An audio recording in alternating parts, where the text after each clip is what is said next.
two are also being tested because they do exist. But there's always new technology coming along, and the National Highway Traffic Safety Administration put out an advanced notice of proposed rulemaking, trying to gather data now to see what's out there and whether they can actually set a standard on this. Yeah, and again, it's a long way off. But if they tried to implement it today, what would they do? I assume one of them has to do with just erratic driving, which is technology we already have.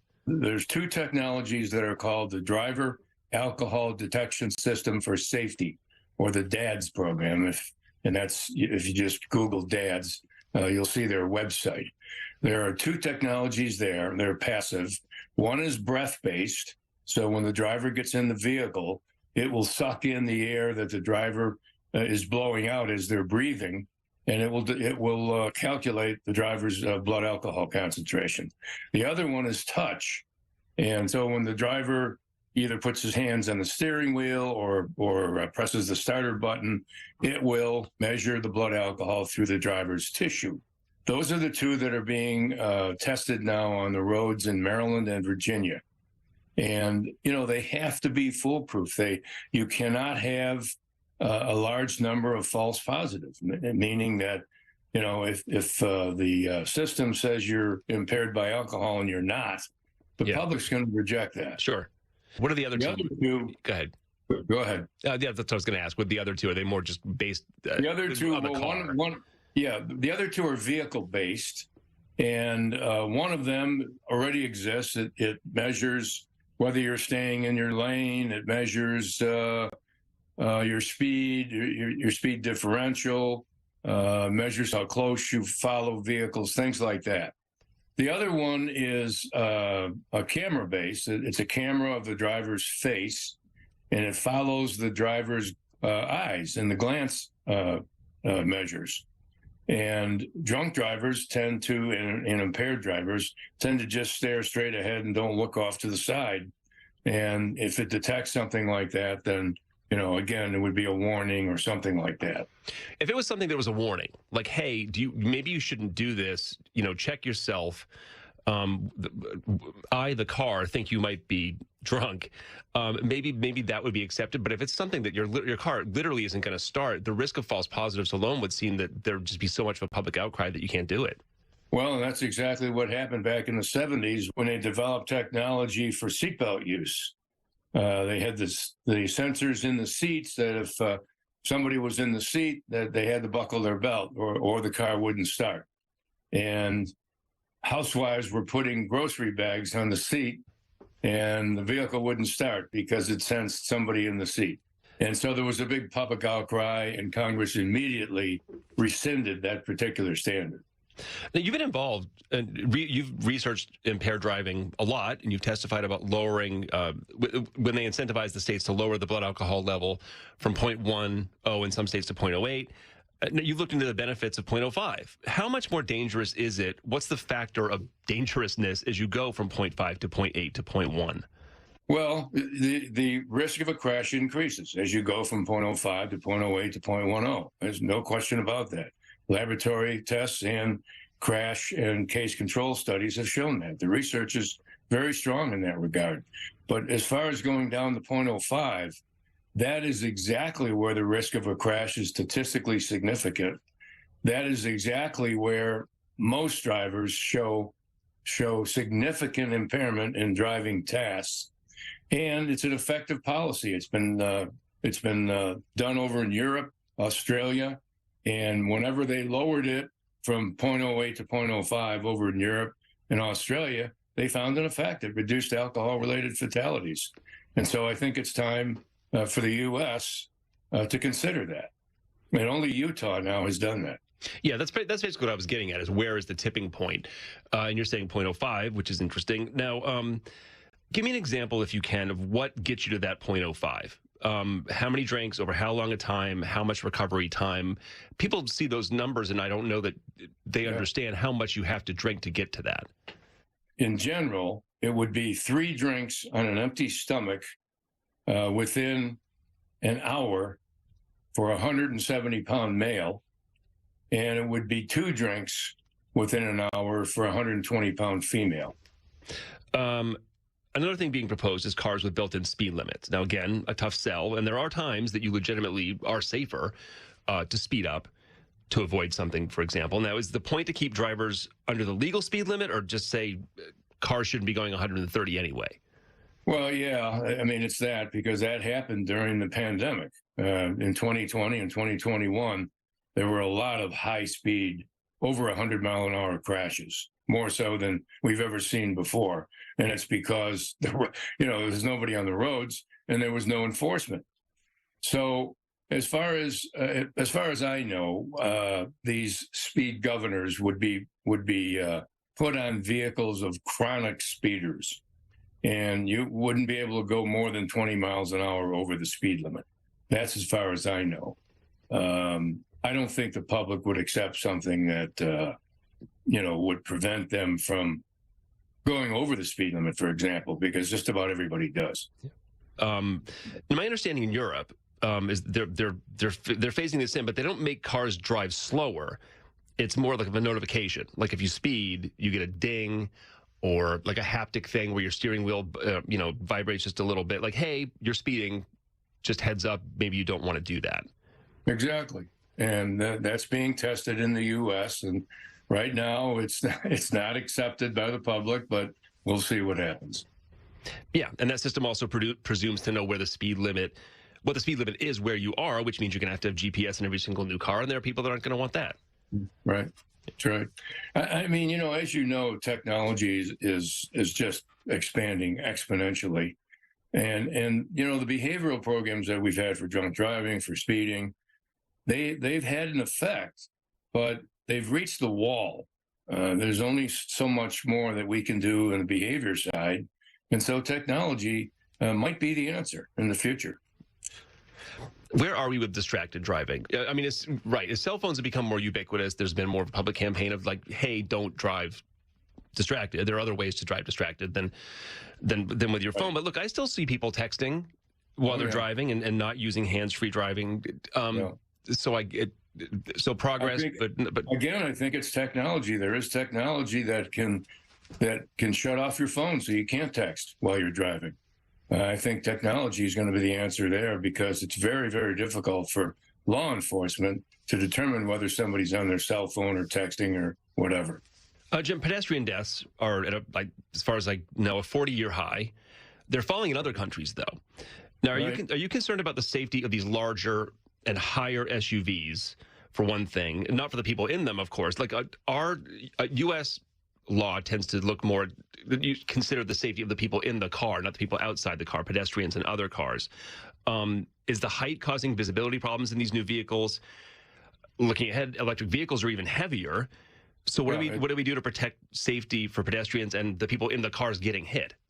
Well, the height is an issue, but the biggest issue is the weight. When those vehicles hit a smaller vehicle, the smaller vehicle really takes the brunt, and the chances of people dying in that vehicle go up. So it's the big mix in the U.S. of vehicles. That's one of the issues for our fatality rate. One more. Where are we with self-driving cars? Are kids today, kids born today, say, or their kids, are they going to wonder why we used to drive ourselves? I think so. I mean, we're still a ways off. As you know, the Tesla was recalled. We're at a point where we do have the technology, but it's not perfected yet. It still hasn't detected certain vehicles within a crash range. And, you really shouldn't just let the vehicle drive itself in some of those automated vehicles. So I think we're a ways off, but I think eventually, yes, there will be automated vehicles. Now, that will go a long way toward reducing fatalities. But what about drunk driving?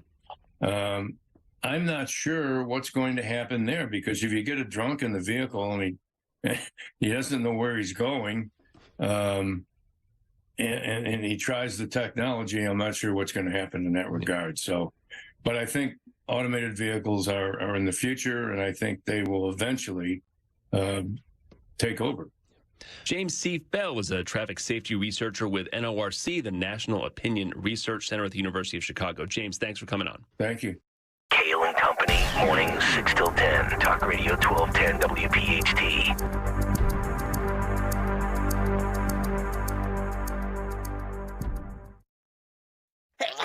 It seems like everywhere you look right now, someone is sick. This year, prepare your family for airborne invaders like bacteria, pollen, and yes, germs with Navage Nasal Care. Navage flushes ultra-pure, refreshing saline in one nostril, around the back of the nose, and out of the other nostril. Navage sucks out viruses, dust, and other airborne particles, all the stuff that gets trapped in your nose, making you miserable. Don't get caught empty-handed this winter. Get Navage, the drug-free solution that helps you breathe easier, sleep better, and feel healthier. Even better, Navage is HSA, FSA eligible. So Navage is a great way to spend those funds before they expire. Don't wait a minute longer. Buy Navage today and you'll breathe easier knowing you're putting your funds to good use. Navage is available online at Navage.com or Walmart, Walgreens, CVS, and Rite Aid. Navage, Navage. Clean nose, healthy life.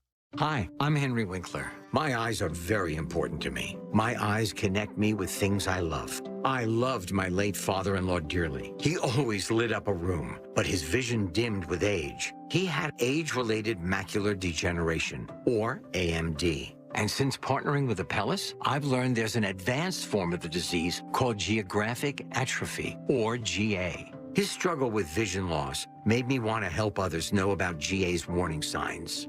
For some, straight lines seem wavy, like when looking at a door frame. For others, blurry or missing spots can make it hard to read or see loved ones' faces. Many have trouble seeing in low light, making driving at night difficult. GA gets worse over time and cannot be reversed. If you've been diagnosed with AMD and notice vision changes, don't wait. Talk to your eye doctor about GA today. Learn more at GAWon'tWait.com. That's GAWon'tWait.com.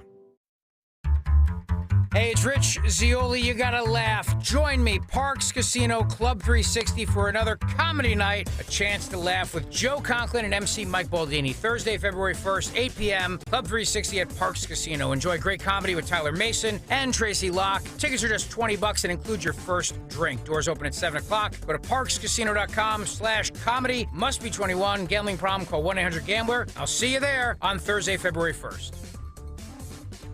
Don't miss Dr. Marianne Ritchie, your radio doctor, Saturday afternoons at 5. Tune in for accurate information so you can make the right medical decisions. Your radio doctor, Dr. Marianne Ritchie, Saturday afternoons at 5 on Talk Radio 1210 WPHT. When you need to know, depend on KYW News Radio 1039 FM. President Biden says the U.S. shall respond after 3 American troops were killed and dozens more wounded in a drone strike in Jordan. Biden blamed the attack on Iran-backed militias. And Philly police confirmed Shane Pryor, the 17-year-old murder suspect who escaped from CHOP Wednesday, has been taken into custody. Get the latest anytime on KYW News Radio. Now on Crystal Clear 103.9 FM. You've never needed us more. Don't miss a special edition of Good News in Real Estate with Deanne Katsaris and Mark Cumberland this Saturday afternoon at 3. Find out why it's a great time to buy or sell your home. Considering a career in real estate? Visit PhiladelphiaRealEstateClasses.com and listen to Good News in Real Estate Saturday afternoon at 3. Whoa, long time no see. It's me, the Rock t-shirt in the back of your closet. Dude, remember? You crowd surfed in me, man. But you haven't worn me in like forever. I get it, you're retired, but I still got some rock left in me. So take me to Goodwill, where I can really make a difference. Your donations to Goodwill create jobs, training programs, and education assistance for people in your community. To find your nearest donation center, go to goodwill.org. Donate stuff. Create jobs. A message from Goodwill and the Ad Council. Fox News, I'm Ted Linder. The stage is set for Super Bowl 58 in 2 weeks on February 11th. Two franchises very familiar with playing in the Super Bowl will go head-to-head in the desert. The 49ers scored 27 straight points in the second half to erase a 24-7 halftime deficit and beat the Lions 34-31. They head to their 8th Super Bowl in franchise history with a shot to tie the Patriots and Steelers with their 6th title. That's Fox's Tim McMaster. The Super Bowl on Sunday, February 11th. And House Republicans on Sunday unveiling 2 articles of impeachment against Homeland Security Secretary Alejandro Mayorkas. Representative Michael McCall on Fox News Sunday in support. I call him the architect of destruction suppression. 8 million encounters, 300 on the terror watch list. Democrats say the impeachment attempt is a political sham. The House Homeland Security Committee plans to consider the articles of impeachment Tuesday. America's listening to Fox News.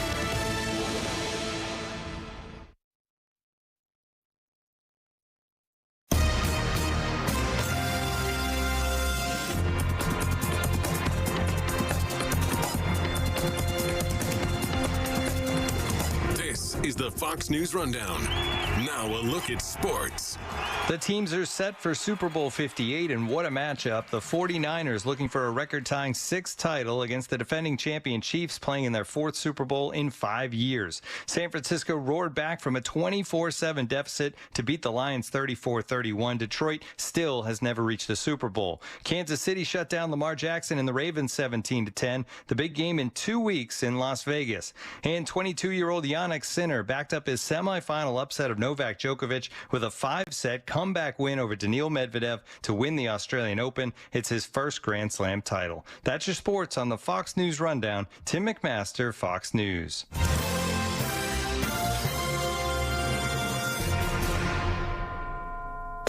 Now an update from Outkick's Hot Mic. I think there's something to watch with this new deal between the NFL and ESPN, where you have ESPN, who is currently paying $2.7 billion per season to the National Football League. They're doing that, and they are being rewarded in a massive way. The games that every network coveted, ESPN and Monday Night Football, ended up with those matchups this year. They had the Rodgers game for his debut. They had first rights in their request granted by the NFL when the schedule release came out. If you rewind about 10 years, the NFL wasn't big on ESPN. They were in the doghouse because they were aggressively reporting on the league. From Outkick.com, I'm Jonathan Hutton for the Fox News Rundown.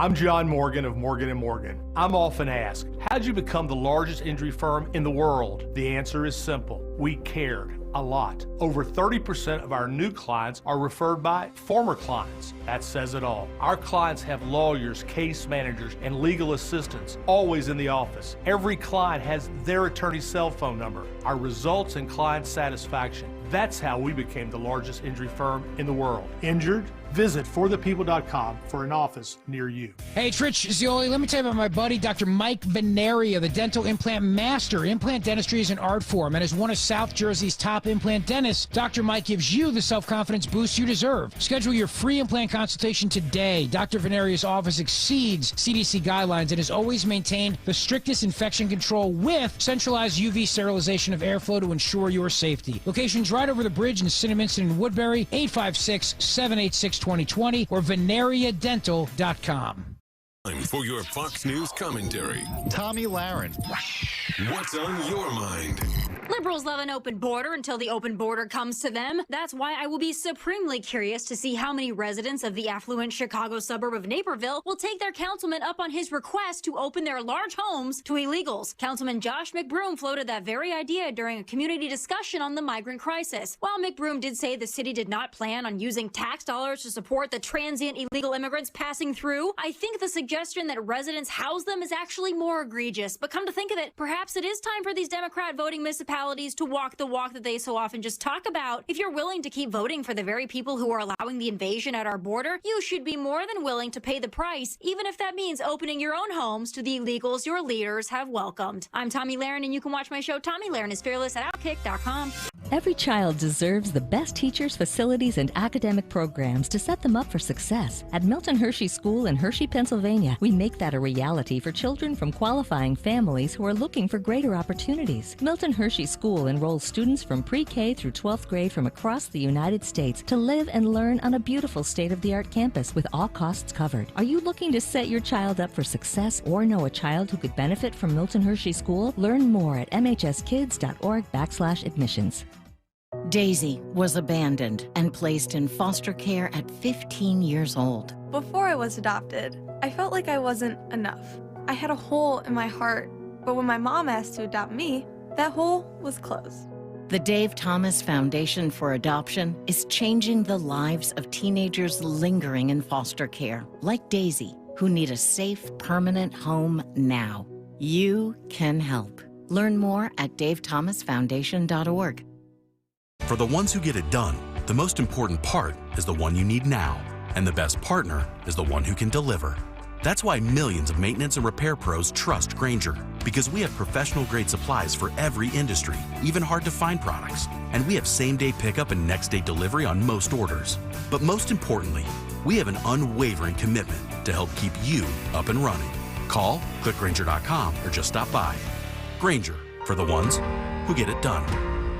Your floors can go from clean to dirty fast. From juice spills, whoops, to muddy paw prints, to little sticky finger marks.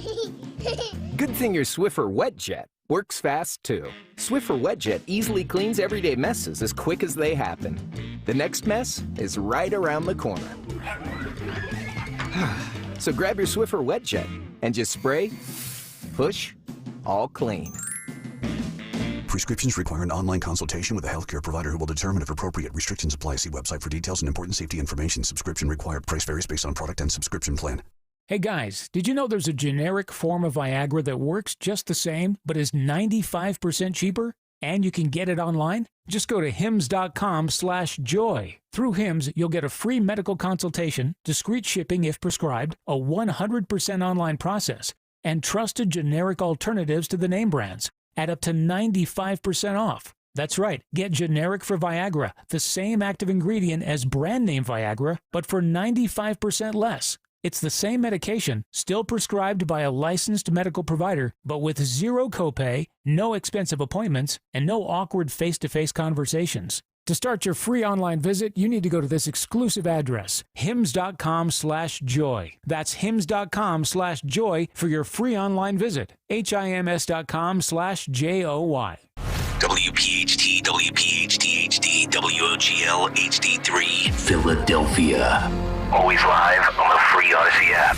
From the Cherry Hill Volvo Studios, where relationships matter. Live and local from Philadelphia. Free speech lives here. It's Kayal and Company on Talk Radio 1210 WPHT.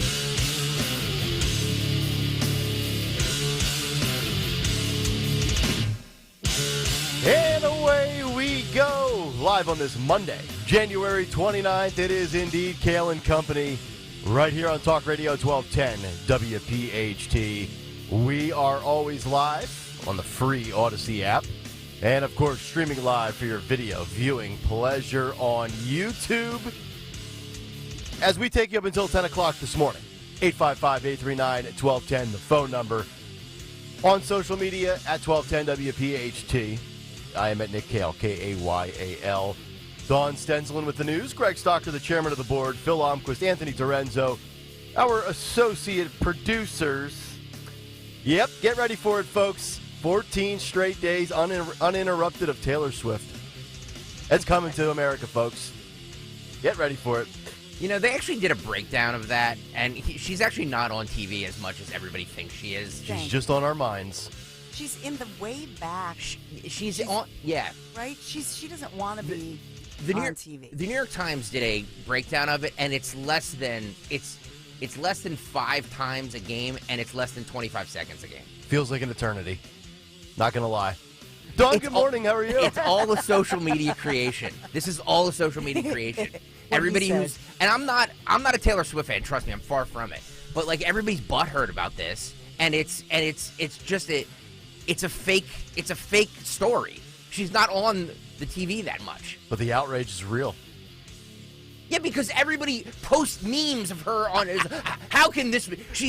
It's everywhere on my timeline. Yeah. But if you actually watch the games, right. it's not as much as people think. That's right. Hi, Greg. How are you? Hi, buddy.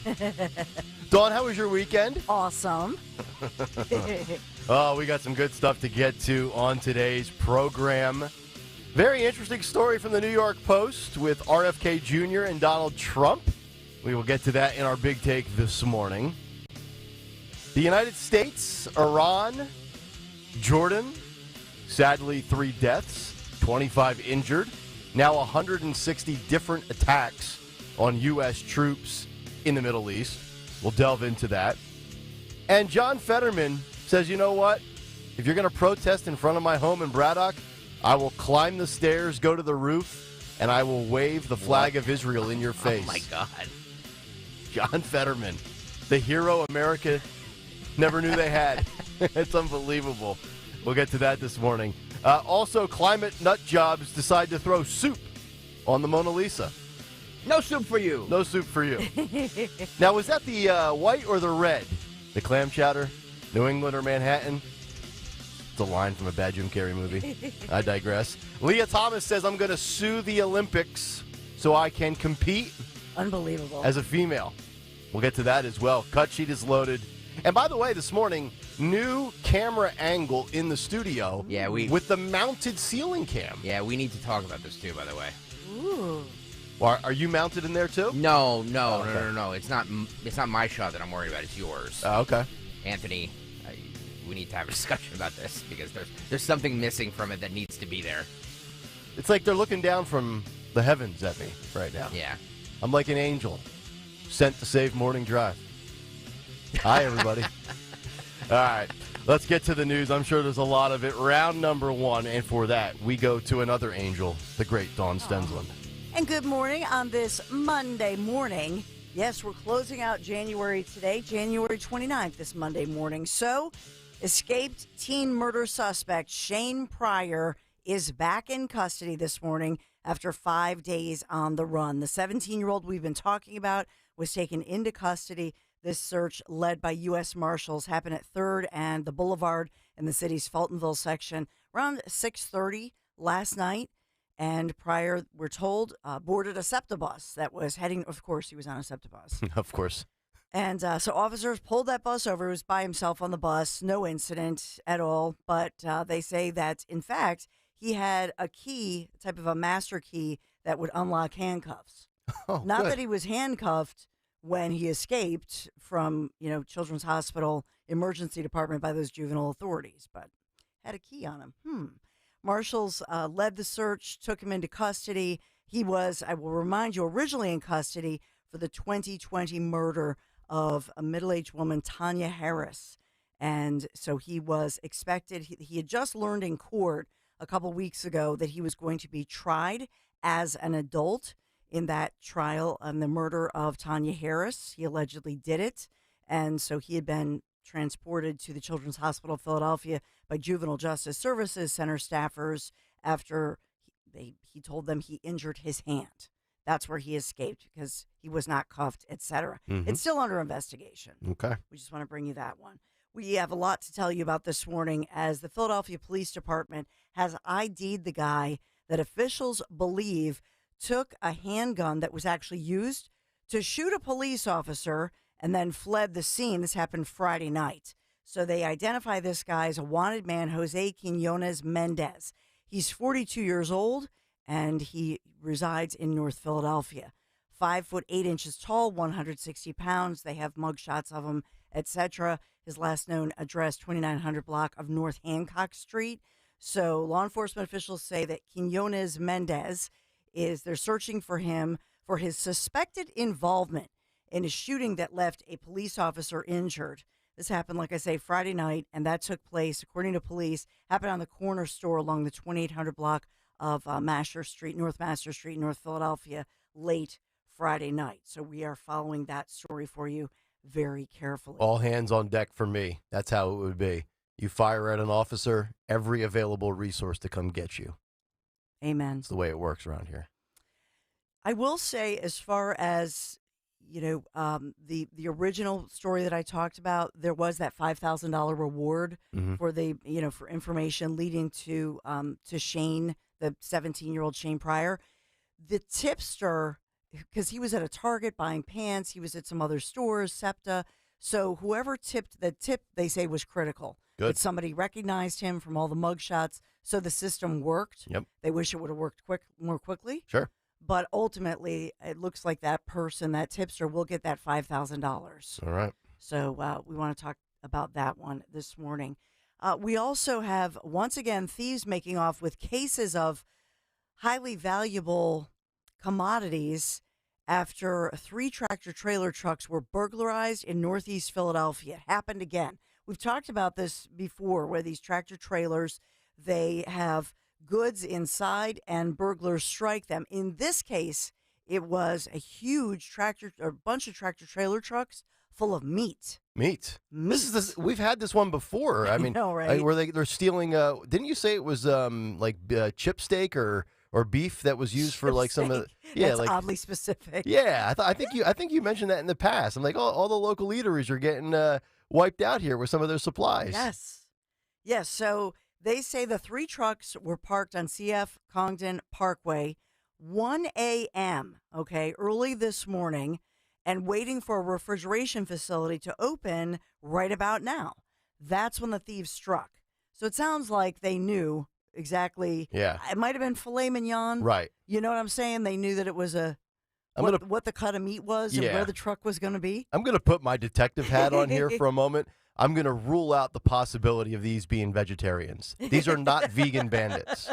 That much we can confirm. This is so good. I love it. We have the suspects got away with a total of 5 boxes of meat, presumably beef. Nobody was injured in that one. But the suspects did cut down the door locks. They came prepared, got away with the meat. 5 boxes. I know.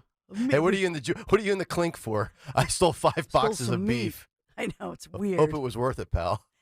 Since we last spoke, a jury ruled in Manhattan, said that Donald J. Trump should pay a whopping $83.3 million to one E. Jean Carroll. So it's a rather eye-popping sum that in that surreal civil case. I'll just headline that one for you. We do have this.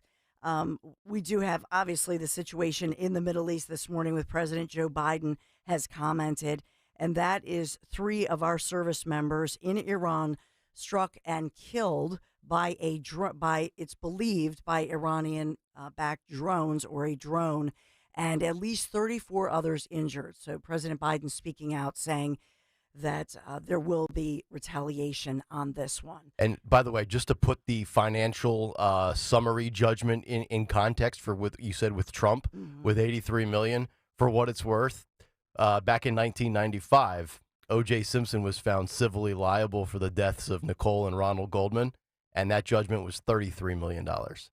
So the going rate now for whatever Trump did or did not do is $83 million. What O.J. did was $33 million. People were saying it was a $50 million adjustment for Biden inflation. I saw that on social media. Well, what is $95 million, or what is $33 million in 1995 worth now? That's a great question. Yeah. I'm assuming $83 million. Or close. Whatever the number, this is going to be appealed. Yeah. She's never going to see that money. But I will point out to you that even E. Jean Carroll's attorneys did not ask for that amount of money. Oh, so originally they asked for 10, then they asked for 20. In the closing argument, asked for 24. Yeah. And suddenly the jury says, well, we're going to quadruple it. That's all right. There's the... It's $66.42 million today. Look at you with the math on the fly. No, I just Googled it. Oh. And in sports, Travis Kelce and Taylor Swift with sharing that on-field kiss. Yeah. After the Chiefs beat the Ravens. And so KC Chiefs. They know exactly what they're doing, by the way. Who? The two of them. No, I Kelce disagree. and Swift. It's adorable. In this world, we need love. No, but they're young, they're in love. It's freaking adorable. This is very methodical. It's calculated. No, it's I sent you this yesterday. Taylor Swift, from a economic standpoint, this is from Front Office Sports. She has generated $331.5 million, which is the equivalent brand for the Chiefs, the NFL, and every media company out there, print, digital, radio, TV, and social media, dating back to September. She has, I don't know how they equate this or how they, extrapolate that, but that's the value of her being on NFL TV. If you're wondering, like, what the agenda is, it creates all this, like what we're talking about right here. Yeah. And you know what? You know what I like? Nobody's mentioning anymore that they hate football. Nobody wants to cancel football. You notice that? No, the Nobody's Eagles ruined football enough for me. But do you know what I'm saying? Yeah. As a mom with kids who play football, Right. I love the fact that all of a sudden she made football a thing, Well, a popular thing. It's bringing in a different audience, to your point. Her audience. Yes. Yeah. That's correct. That's Young why the female, NFL loves it. Yep. Looking at those fabulous tight ends, finding real men. It's nice. This is good, Nick. Yeah. Come on, man. You want to stare at the back of pants of football players and talk about tight ends? I got you. That's your thing, not mine. Hey, that's what you do all weekend. That's right.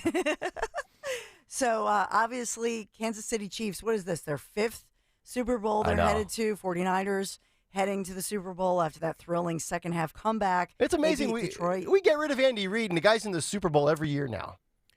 4 out of the last 5 years? Yeah. Is that what I heard? I mean, I know we got our championship 6 years ago, but... Boy, the Lions blew it, didn't they? Man. Yeah, they're up 17. Oof. Oh, man. They looked unstoppable in that first half. I know. I fell asleep when they were up 24-7. Yeah, Ouch. they looked unstoppable in that first half, and then I was like, wow, this is not going. Yeah. They came out in the third quarter after halftime in just 8 minutes, and they scored 17 points. I woke up at 2 a.m. I checked my phone. I'm like, whoa. Yeah. Like Detroit blew it? Well, yeah, you had your run, Detroit.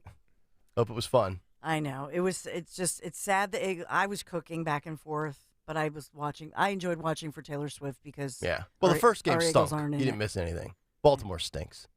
That was awful.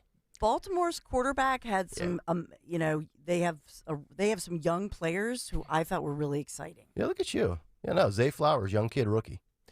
Sports with Stenzelin. Yeah. No, it's purely from the view of David. Look at him. You know what I mean? Like, trust me. Lamar Jackson is going to throw. How many interceptions is he going to throw in the end zone? Yeah, I know. Terrible. He's not even in the same stratosphere as Patrick Mahomes. Yeah. Not even close. I was duped by them this season. Yeah. I really thought that they were the best team in the NFL. Yeah. And then they played the Chiefs, and they were like, nope. Yeah, I had the Chiefs and the Lions yesterday. It was a good day. So in the forecast, we are not as warm or wacky as we were last week. Today and most of this week, Greg Stocker will be happy that we will see the sun pretty much through Sunday. So sunny, sun and some clouds through this week, but 44 today, 42 tomorrow, 44 Wednesday, Thursday, and Friday, 47. And then for the weekend, pure sunny skies expected. However, we're looking at 37-ish for the weekend, but no measurable precipitation through the forecast. Kind of quiet, kind of usual January-ish weather, late January. And then I'll remind you that this Friday is Groundhog Day. Mm-hmm. Kayal and Company News Live. All right, Dawn, thank you very much. 6:15, Monday morning. Let's get ready for another Big Take. The Big Take on Kayal and Company.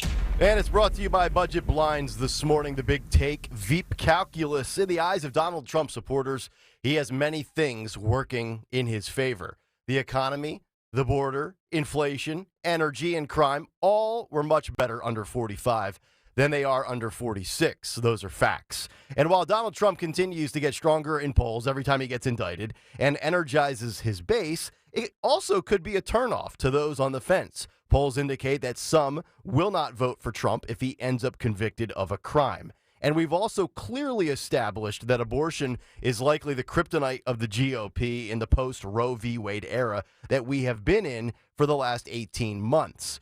And when you go back and you look at Trump's elections in 2016 and 2020, both in victory and defeat, they were close. Trump defeated Hillary Clinton in 2016 thanks in part to winning 3 of the 6 key swing states by a total of just under 80,000 votes. 4 years later, in 2020, it was just 44,000 votes in Georgia, Arizona, and Wisconsin that separated Biden and Trump from a tie in the Electoral College. And here we are in 2024. Every single vote counts. Every demo counts. Polling averages indicate that Joe Biden has lost about a quarter of his support from the black vote, down from 87% to 63%. But we also know that Trump lost a lot of college-educated suburban women in 2020 that he had in 2016 on the outskirts of cities in battleground states like Philadelphia, Pennsylvania, Atlanta, Georgia, Phoenix, Arizona, Detroit, Michigan, and Milwaukee, Wisconsin. But Trump is doing amazingly well with the Hispanic vote. He was in Nevada over the weekend and very excited to share this news. Listen and watch. Right? It's the first time in the history of the poll, this particular one, where a Republican is leading with Hispanics.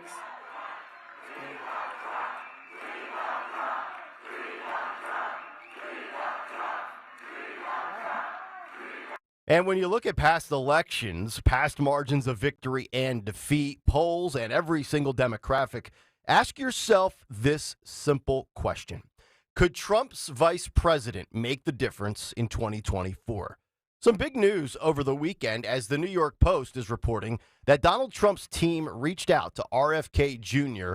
early on about serving as vice president. Quote, Trump operatives expressed an interest in Kennedy early on, but it was all premature, a source said. The pair recently agreed with their support for Texas in their fight against illegal immigration. The source, according to the New York Post, said the gesture was made, quote, right out of the box when Bobby announced. Anything's possible. I wouldn't write it off by any means, the source said. Here was Donald Trump recently on Fox News with Martha McCallum and Brett Baer talking about his vice president options. Listen and watch this. Let me just ask you a follow-up on that about who would be in your cabinet, in your administration. If you are the nominee, which I know you expect to be, who would be in the running for vice president? Well, I can't tell you that, really. I mean, I know who it's going to be. Give us a hint. We'll do another show sometime. Well, what about any of the people who you've run against? Would you be open to mending fences with any of them? I will. I've already started to like Christie better. Christie for vice president? I don't see it. That would be an upset. Christie for vice president. Ladies and gentlemen, I'd like to announce. Okay, so let's think about this equation here. Of all of the options out there and all the names that we've mentioned, and even some of the names that perhaps we've omitted or haven't thought about, would RFK Jr. deliver the most votes to Trump of any possible vice president? He certainly has his following. He has people that won't vote for Biden. He has people that won't vote for Trump. He's got views and thoughts that align with the right, such as his positions on censorship, free speech, and big pharma and vaccines. He's also very left on issues such as the environment and climate change. And he shares a few things in common with Trump. He was denied Secret Service protection by Joe Biden. And despite being in the Kennedy family dynasty of politics, he's been forced to leave the Democratic Party, much like Trump. Keep in mind, Trump used to be a Democrat. And both want to destroy the FBI and the bureaucrats of the swamp, and both run counter to the establishment. We've gone down this road before. Should Trump select a minority male, perhaps Vivek Ramaswamy or Tim Scott? Should Trump select a female, perhaps Elise Stefanik, Sarah Huckabee Sanders, Tulsi Gabbard, just to name a few? But what if RFK Jr. could be the X factor? The New York Post goes on to say Kennedy, 70 years old, who initially was running as a Democrat but is now an independent, wasn't interested and has continued to shoot down speculation that he would ever take a job as Trump's Veep. Quote, I've heard the concept. It's not surprising, said Timothy Mellon, who has donated at least $5 million to Kennedy's super PAC. A second large donor to both Trump and Kennedy said the movement to draft Kennedy is still alive in Trump circles. It's very much behind the scenes at this stage. As we progress, you might see it bubble up a little bit more, the donor said. Quote, Bobby can bring new people to the polls, end quote. Yet Steve Bannon, former chief White House strategist for Trump, who remains close to the former president, has also pushed the idea and said in August that a Trump-Kennedy ticket would produce a, quote, massive landslide. So at this point, we would be looking at the single most important question for Trump. Could it be a vice president with major name value that makes 45, 47? Does the math of RFK Jr. outweigh the math of a female vice president, perhaps in a battleground state? It's a calculus equation that could very well determine 2024. And that's the big take. The Big Take on Kayal and Company. All right, big take this morning brought to you by Budget Blinds. BudgetBlinds.com, your one-stop shop for blinds, shades, shutters, custom drapery, and motorization. Free in-home consultations and the only no-questions-asked warranty in the business. Ask about their exclusive Inspired collection today online at BudgetBlinds.com. We'll come back, get some thoughts and reaction to RFK Jr. being leaked to Trump, and we'll do that on the other side, 855-839-1210, on social media at 1210 WPHT, or, of course, you can get us on YouTube. Just go to youtube.com/@1210 WPHT. Hit the like and subscribe button and be a part of the show today. Back after this, Kayal and Company on Talk Radio 1210 WPHT. So I'm looking at the opening line for the Super Bowl coming to us in 2 weeks. San Francisco right now is favored right now by -1.5. If you're like me, Super Bowl Sunday is all about scoring the best seat on the couch, grabbing your favorite football snacks, and placing some super bets. And you can do all that with FanDuel in partnership with Valley Forge Casino. FanDuel has so many ways for you to end the season with a W or 2 or 3. Not only can you bet on who will win the Super Bowl 58, but FanDuel also has bets for which players will score a touchdown, how many points will be scored, and so much more. New customers join today, and you get $200 in bonus bets if your first bet of $5 or more wins. Just go to FanDuel.com/Greg, FanDuel.com/Greg to sign up right now. Make every moment more with FanDuel, an official sportsbook partner of the NFL, and the official partner of 1210 WPHT, 21 and over, present in PA. $10 first deposit required. Bonus issued does not withdrawable bonus bets that expire 7 days after receipt. See terms at sportsbook.fanduel.com. Gambling problem? Call 1-800-GAMBLER. At Gerhardt's Appliances, there's never been a better time to renew your kitchen than now during our New Year, New Kitchen sales event. Level up your dish game with this GE stainless steel dishwasher with Dry Boost technology for only $3.99. Plus, buy more, save more on GE Profile kitchen package suites and laundry pairs. Shop local and save big at Gerhardt's, where 75 years of small business is kind of a big deal. Although you try not to, most of us have used an ATM out of network. And at the end, you get that notice that it's going to cost you $4 extra. Are you kidding me? So you're paying money to get your own money. It makes you crazy. In retirement, you're going to want to use that 401k, but every time you dip into it, you have to pay taxes. Here we go again. You have to pay money to get your own money. Oh, come on! Jim Cipriotti and the Retire Ready Financial Group believes that every retirement plan needs a tax plan. Without it, you're using Uncle Sam's plan. And do you really think that's going to work in your favor? Call Retire Ready Financial Group today at 610-894-7415. That's 610-894-7415 and schedule a complimentary retirement consultation. Or you can find them online at retirereadyfg.com. Investment advisory services offered through Retire Ready Wealth Management, a registered investment advisor. Insurance and annuities offered through James V. Cipriotti, Retire Ready Financial Group, LLC, NPN number 2083768. Don't miss Dr. Marianne Ritchie, your radio doctor, Saturday afternoons at 5. Tune in for accurate information so you can make the right medical decisions. Your radio doctor, Dr. Marianne Ritchie, Saturday afternoons at 5 on Talk Radio 1210 WPHT. Adopt US Kids presents What to Expect When You're Expecting. A teenager. Learning the lingo. Today I'm going to help parents translate teen slang. Now, when a teen says something is on fleek, it's exactly like saying, that's rad. It simply means that something is awesome or cool. Another one is totes. It's exactly like saying, totally, just shorter. As in, I totes love going to the mall with Becca. Another word you might hear is jelly. Jelly is a shorter, better way to say jealous. As in, Chloe, I am like so jelly of your unicorn phone case. You don't have to speak teen to be a perfect parent. Thousands of teens in foster care will think you're, rad, just the same. To learn more, visit adoptuskids.org. A public service announcement brought to you by the U.S. Department of Health and Human Services, Adopt U.S. Kids, and the Ad Council. Did you know that most men over 50 have ED?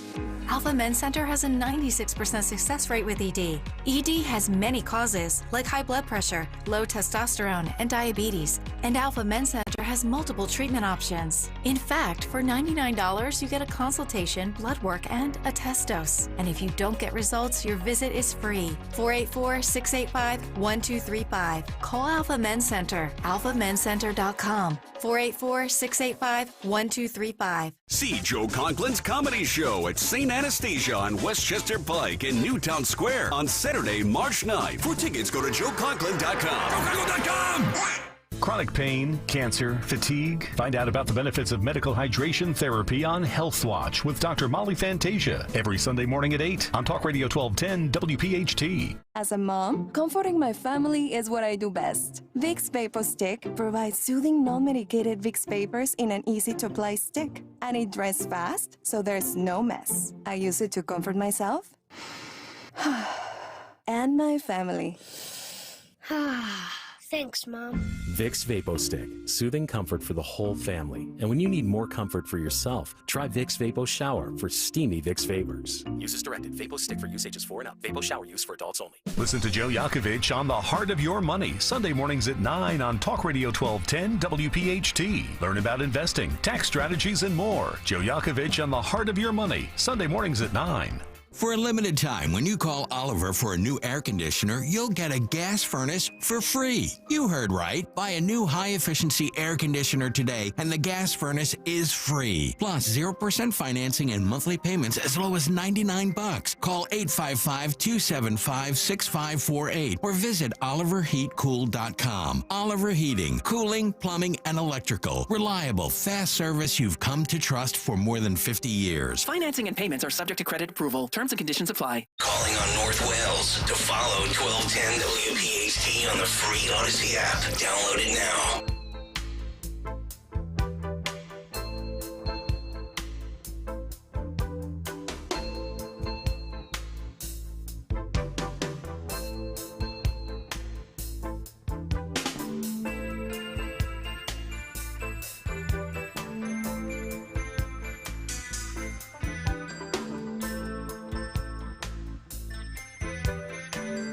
.629, welcome back in, Kayal and Company. It is a Monday morning. Hopefully all of you had a great weekend as we begin another work week. Nick, Dawn, and Greg here on Talk Radio 1210 WPHT.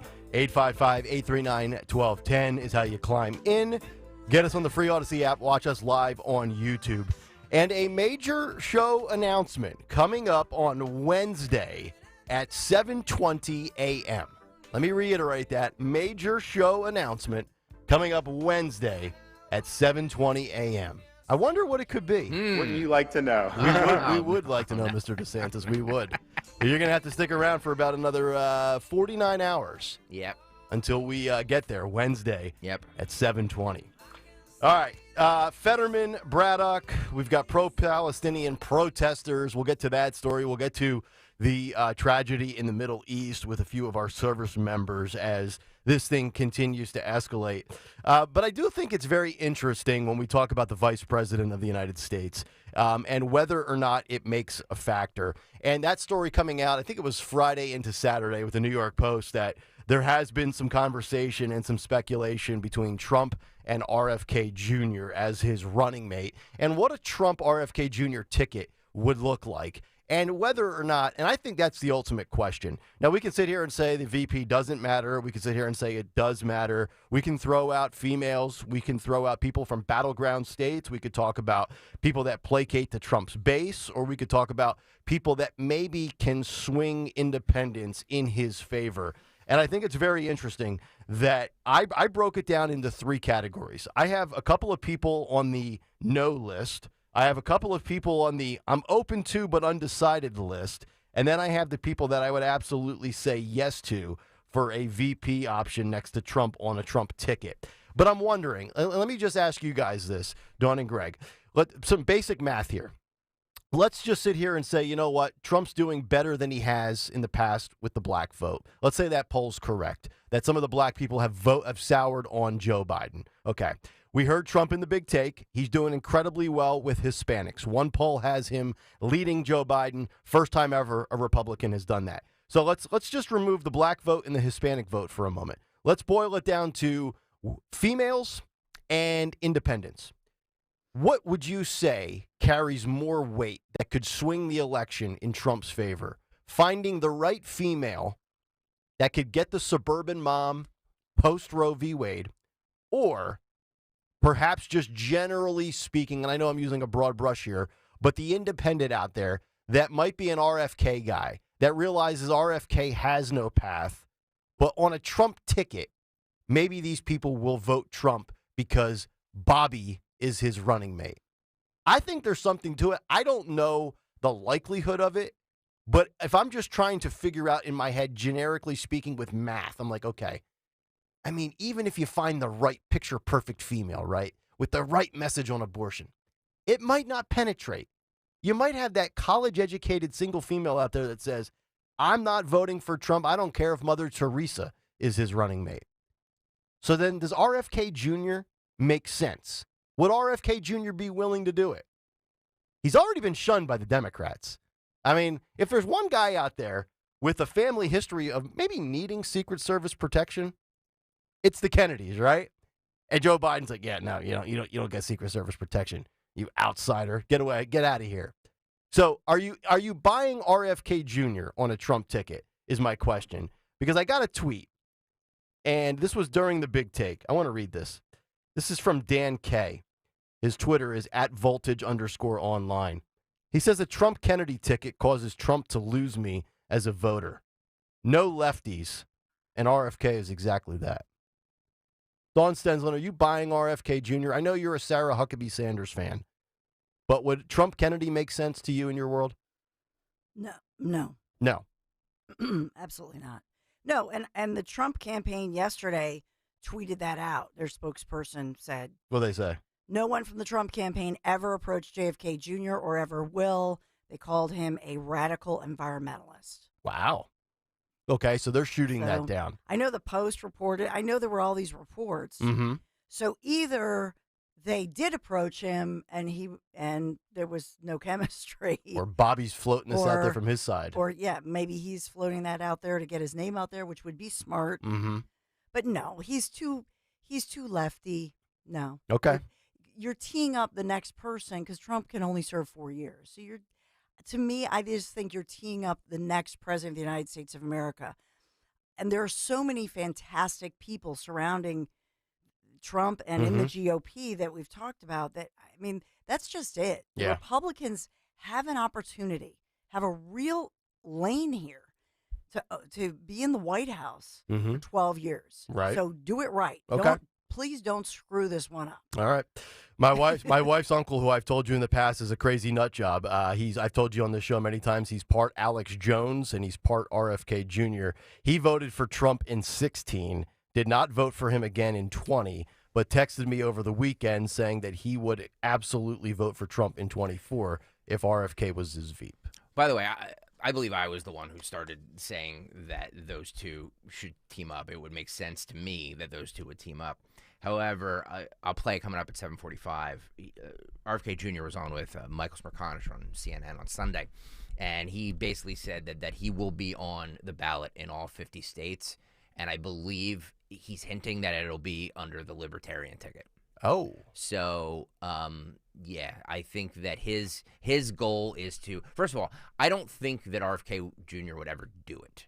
You know what I mean? Like, everybody's talking, everybody's sitting here talking about, well, Trump wouldn't want him. I don't think RFK Jr. would do it. That's a fair point as well. So I think that Trump is not going to. Greg, this is not going to happen. He doesn't bring it for him. I also don't know that he would. I disagree. I also don't think it's a I mean, is there a percentage chance out there? Perhaps. I also don't know that Trump wants a strong personality as his vice president. This guy, nobody. The thing about it is, he's a nice man, and they tried to shut him down, and I get that. Mm-hmm. But the truth is, he is a far lefty when it comes to the economy and all that stuff. I know. So he is nowhere even in the realm of being a conservative. You guys are insane if you don't think that he picks away Donald Trump voters. You guys are you're naive if you think that he doesn't pick away Donald Trump Well, voters. so far, Well, you're 100% naive does. to think that he would ever be the VP of a 100% GOP candidate. So- Not going to happen. So far in the polls, though, RFK has hurt Biden more than Trump. Every poll that we have reiterated, like when you look at Trump versus Biden head-to-head, and then you throw in RFK as the third voice, so to speak, Trump's lead widens every time. So far, the polls, for what they're worth, again, take them for what they're worth, that RFK's hurting Biden more. That's why I'm wondering if you're Trump, do you sit there and say, there's a lot of guys out there that are not going to vote for Joe that like RFK. Do I grab him as my Veep? Although, let me just go back to this personality thing. I was thinking about Mike Pence over the weekend for his VP. Very soft-spoken, mild-mannered, evangelical Christian. I don't know that Trump wants a strong personality, strong voice vice president. Think about this. And I've got 3 different categories here. I jotted this down on my little handy-dandy legal pad. Here's the no's, all right? Let's just go through this one last time. Yeah. No to Tucker Carlson. No. Not happening. No to Vivek Ramaswamy. No. Not happening. Cabinet member for sure. Veep, no. Carrie Lake, no. There's too many right there, and those 3, all that does is juice up the base on social media for everybody that spends their day tweeting about Donald Trump like he's the second coming of Christ. So that's out.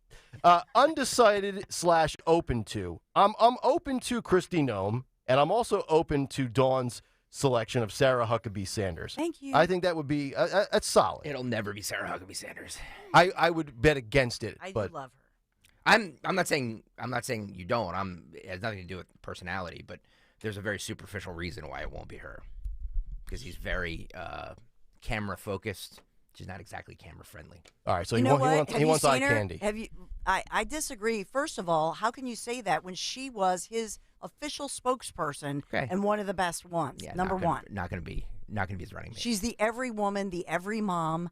She has He the doesn't name want that. Huckabee. He doesn't want that. You're saying he you're doesn't saying want that at all. He wants Then more why did Kayleigh he choose her? McEnany. Then why did he choose her as his spokesperson, who did a fantastic job? Why did he choose her? By the way, she's lost a ton of weight. Has nothing to do She with looks fat. Yeah. She looks. Is she on better than- Ozempic too? She survived thyroid cancer. She has a lazy eye. Oh, God bless her. She does. I'm just saying. my God. He's a superficial guy who wants somebody camera Then why focused. did he choose her to be his official spokesperson in the White All House? right, so if you're saying he wants somebody that looks more aesthetically pleasing, he does. Here's my 4. Look at his lawyer. Here's my 4 yeses. Oh, don't get me started with Haba. My tongue falls out of my head every he time I see needed her. a woman, and who's, by Who the way, a looked nice exactly like married lady. Melania. No, she doesn't. All right, but he needed Tulsi a Gabbard. woman. Tulsi Gabbard? No. Tulsi Gabbard? Elise Stefanik? I'm gonna watch Taylor Swift videos. Tim Scott, RFK Jr. There's my 4 yeses. RFK, Tim Scott, Tulsi, and Elise. Tulsi Gabbard's cute. I think she could fit the bill. Does that fit the mold for you, Stocker? She would. Also a former Democrat? I think that she would be a top contender for him, but I do see a lot of, she's liberal on a lot of stuff too. So I don't, it wouldn't, guys. I'm just saying. Everybody's like, well, I'm out if it's this person, or I'm out. First of all, you're not. Second of all, he needs somebody that brings something that he doesn't. Yes. And having somebody who's a little bit more moderate or liberal. Thank you. Is he has the evangelicals. He doesn't need them. Yes. So he needs somebody who makes him a little bit more moderate and a little bit more, you know what I mean? Well, and let's be real.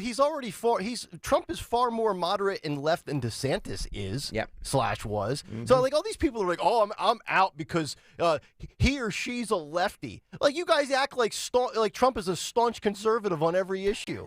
Please stop it.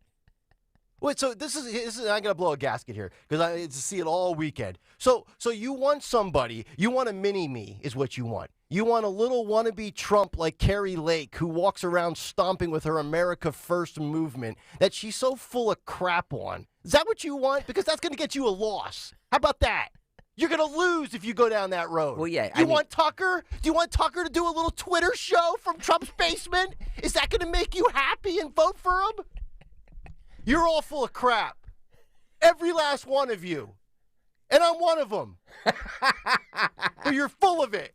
Stop. You're very passionate because both of you I can see both of you are very passionate about this because you want You want Trump to pick the right one, so he wins. I just want him to win. I get that. I understand that. He's gonna. It's not because of the fact that he's gonna win. I pray every day. I believe he's gonna win. I think he will win and turn this country around. What I want is that the future is teed up such that we have somebody who is fantastic. And so when I look at Sarah Huckabee Sanders or I look at Elise Stefanik, but for Sarah, she's a governor with that executive experience. And I like that about her. What about Ron DeSantis? Well, I mean, if we're going to tee up the vice president to be the next president, then That's what I DeSantis mean. would be out. That's what I mean. Which I'm fine with. Look, this notion that DeSantis is just going to be the guy by default 5 years from now. I mean, after his campaign he ran, can we really sit there and say that? Like, honestly, I mean, we're all talking about this. It's amazing. DeSantis he ran this terrible, awful campaign, yet we all just say, well, yeah, he's the next man up. Like, why? What did he show us? And I say that as a fan, right? Like, he's a policy champion. He's been very effective. But, man, I mean, he's got a lot of things that he needs to fix if he's going to win 4 years from now, if he's even going to be the nominee. I mean, that's, we're talking, it's like saying here, well, I think the Eagles are going to get back to the Super Bowl next year. Really? Based on what? What did you see down the stretch? I didn't see anything from DeSantis down the stretch that says he's going to figure it out. Now there's this article from Politico that they're fearful that a vengeful DeSantis will burn it all down in his final 2.5 years in Florida.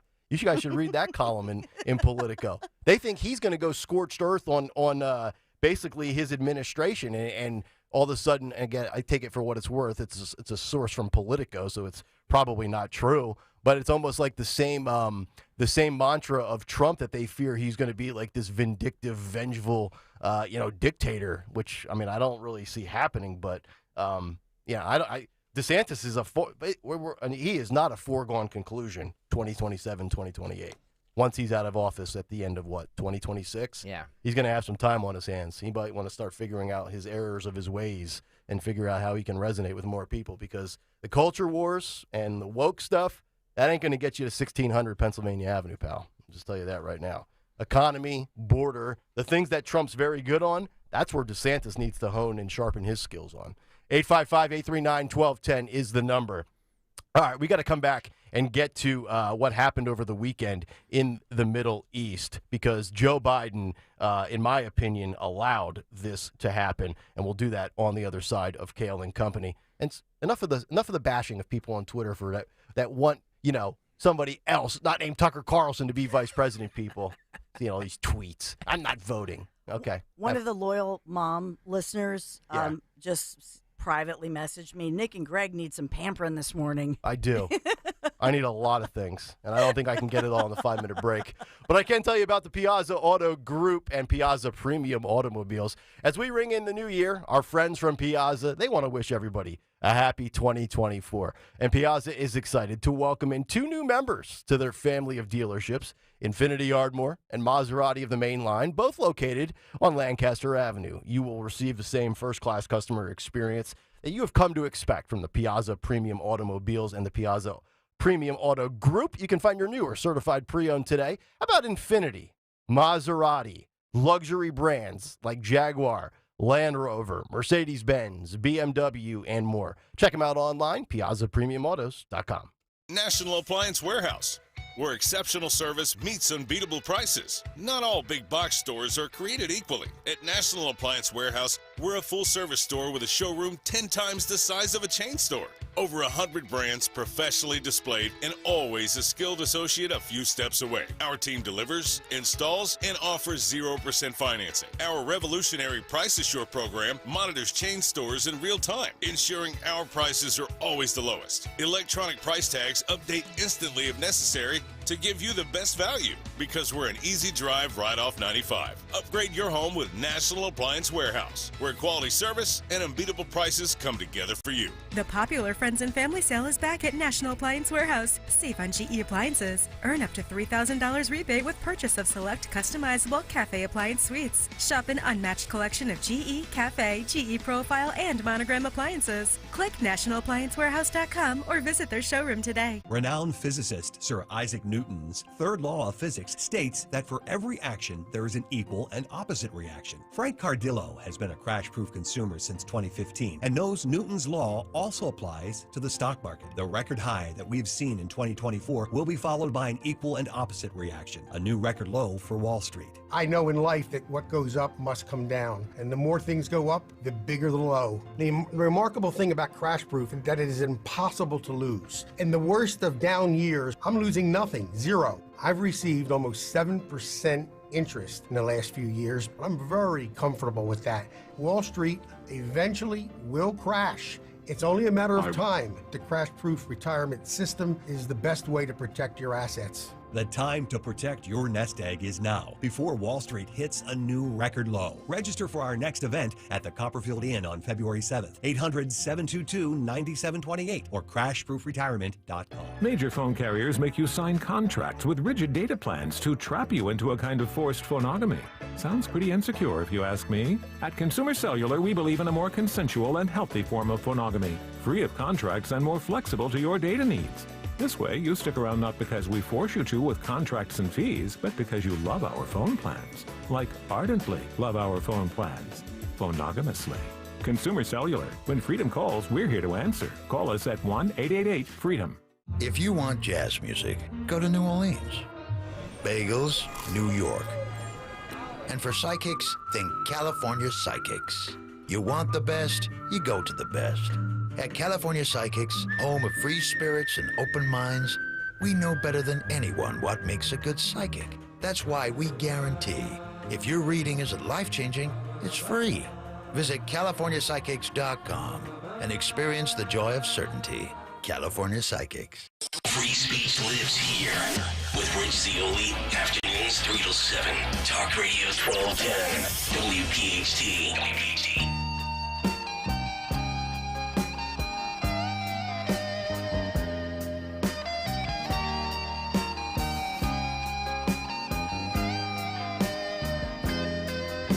I remember standing on the corner at midnight, trying to get my courage up.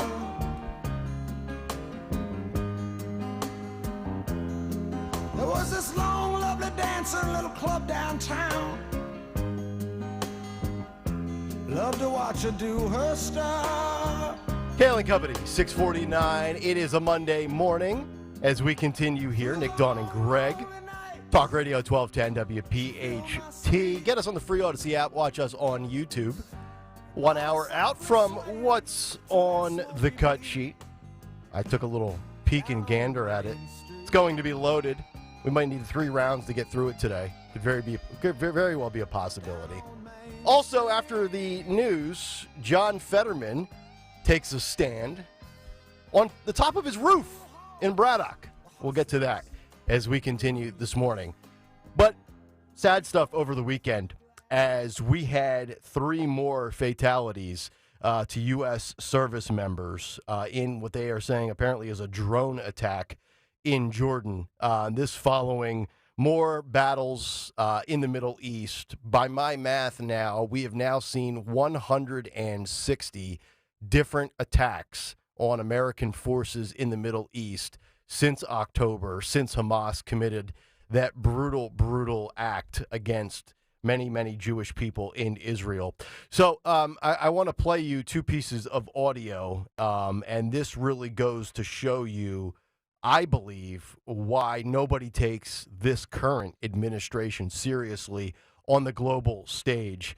This was the message, and it's almost verbatim between, speaking of presidents and vice presidents, here was Joe Biden and Kamala Harris back in the fall, what their message would be to those who think they're going to attack either the Jewish people or Americans in the Middle East. Take a listen to this. I wonder, what is your message to Hezbollah and its backer, Iran? Don't come across the border. Don't escalate this war. That's right. Don't. As President Biden said, just don't. Exactly. One word. Pretty straightforward. Yeah, and I think the message was not received, Joe and Kamala. See, this is what happens when you have an administration that exudes weakness. You look at Donald Trump, and this stuff did not happen under Donald Trump.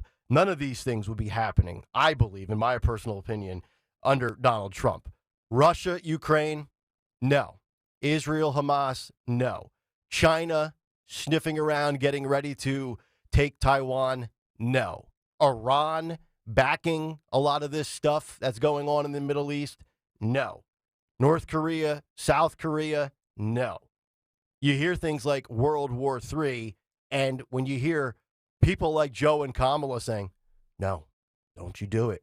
Don't you? It's like me telling my dog not to take the steak off the counter that I'm marinating in a bag. Don't do it, buddy.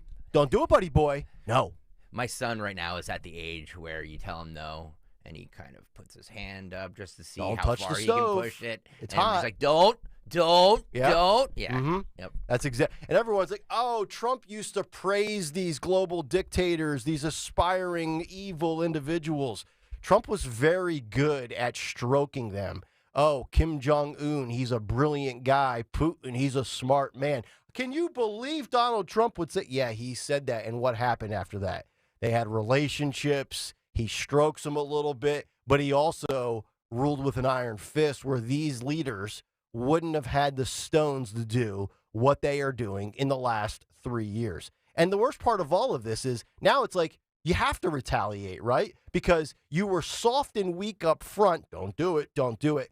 They attack. Now, if you don't respond to American casualties, you are a coward. You're weak. And now all the warmongers are coming in. Did you hear Lindsey Graham over the weekend?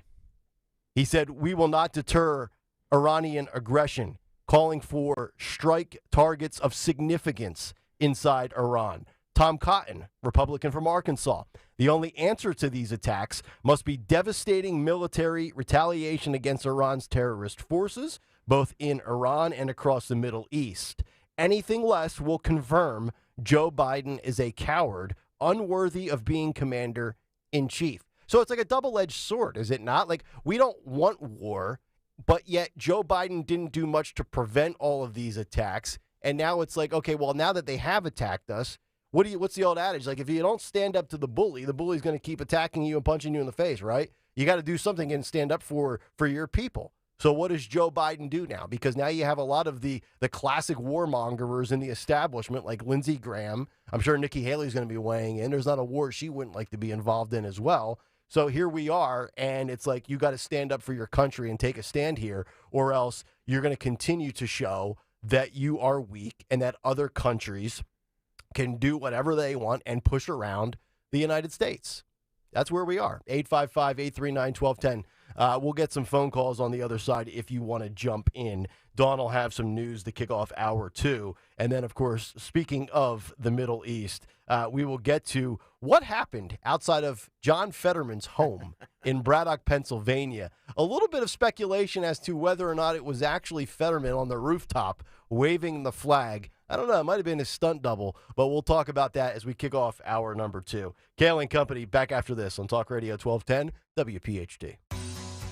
Resolve all your home's plumbing problems today. Horizon Services pros are ready to solve any plumbing emergencies that you didn't see coming. From burst pipes to water heater disasters, Horizon's licensed experts have you covered with same-day, 24/7 solutions. And to help you save on future emergencies, we're offering $50 off any repair. Schedule your visit online today at horizonservices.com/radio.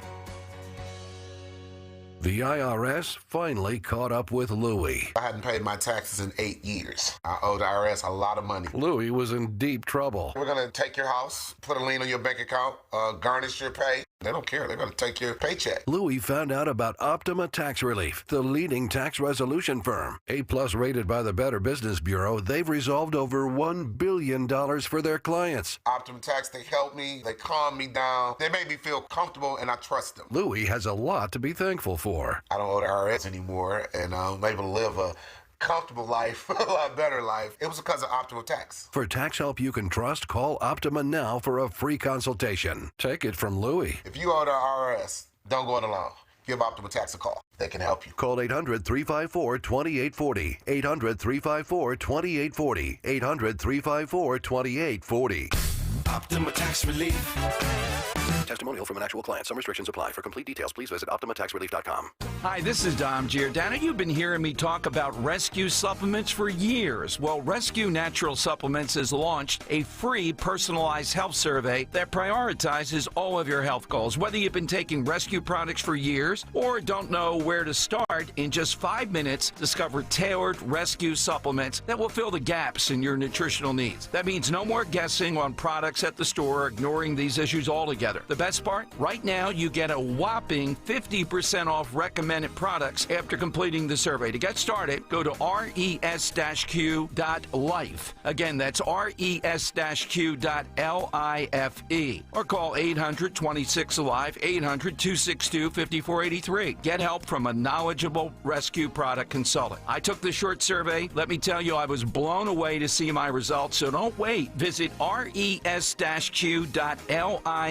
and get 50% off recommended products today. Adopt US Kids presents What to Expect When You're Expecting. A teenager. Learning the lingo. Today I'm going to help parents translate teen slang. Now, when a teen says something is on fleek, it's exactly like saying, that's rad. It simply means that something is awesome or cool. Another one is totes. It's exactly like saying, totally, just shorter. As in, I totes love going to the mall with Becca. Another word you might hear is jelly. Jelly is a shorter, better way to say jealous. As in, Chloe, I am like so jelly of your unicorn phone case. You don't have to speak teen to be a perfect parent. Thousands of teens in foster care will think you're, rad just the same. To learn more, visit adoptuskids.org. A public service announcement brought to you by the U.S. Department of Health and Human Services, Adopt U.S. Kids, and the Ad Council. WPHT, WPHT HD, WOGL HD3 Philadelphia. From the Cherry Hill Volvo Studios, where relationships matter. Always live on the free Odyssey app. Having repairs done in your apartment should never come with strings attached, like being harassed and constantly pressured for sexual favors. My landlord told me my rent would be free if I gave him something in exchange. The Fair Housing Act protects you from harassment by anyone associated with your housing, including someone making unwelcome sexual advances. If this happens to you, file a complaint with HUD. No strings attached. To learn more, visit HUD.gov/fairhousing. If you fear for your safety, call 911. A public service message from HUD in partnership with the National Fair Housing Alliance. A massive data leak, being called the mother of all breaches, has been announced. Billions upon billions of records with sensitive data from previous breaches, newly stolen data, and privately sold databases have been exposed. Cybercriminals can use this information to commit identity theft. Help protect yourself and join the millions who trust LifeLock. LifeLock detects identity threats and alerts you if your information is being used. If you become a victim, LifeLock will work to fix it. Save up to 25% your first year with promo code NEWS at LifeLock.com. Hey, Audubon.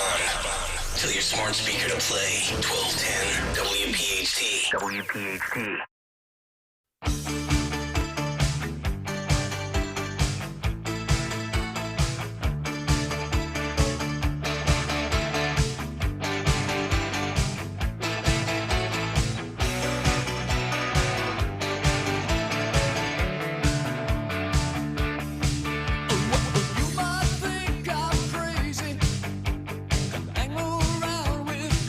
Kayal Company, 7 o'clock. Straight up hour number 2 as we get going here on a Monday morning. What's on the cut sheet coming up at 7:45? A defiant John Fetterman waves the Israeli flag from his roof. We will also have Donald Trump's thoughts on what happened in the Middle East. A 3-part post on truth. That's coming up after the news with Dawn Stensland. Plus your phone calls, 855-839-1210. Fired up today. I'm ready to go. Coffee hasn't even really kicked in, but it will. And then you might need the dump button, Stalker.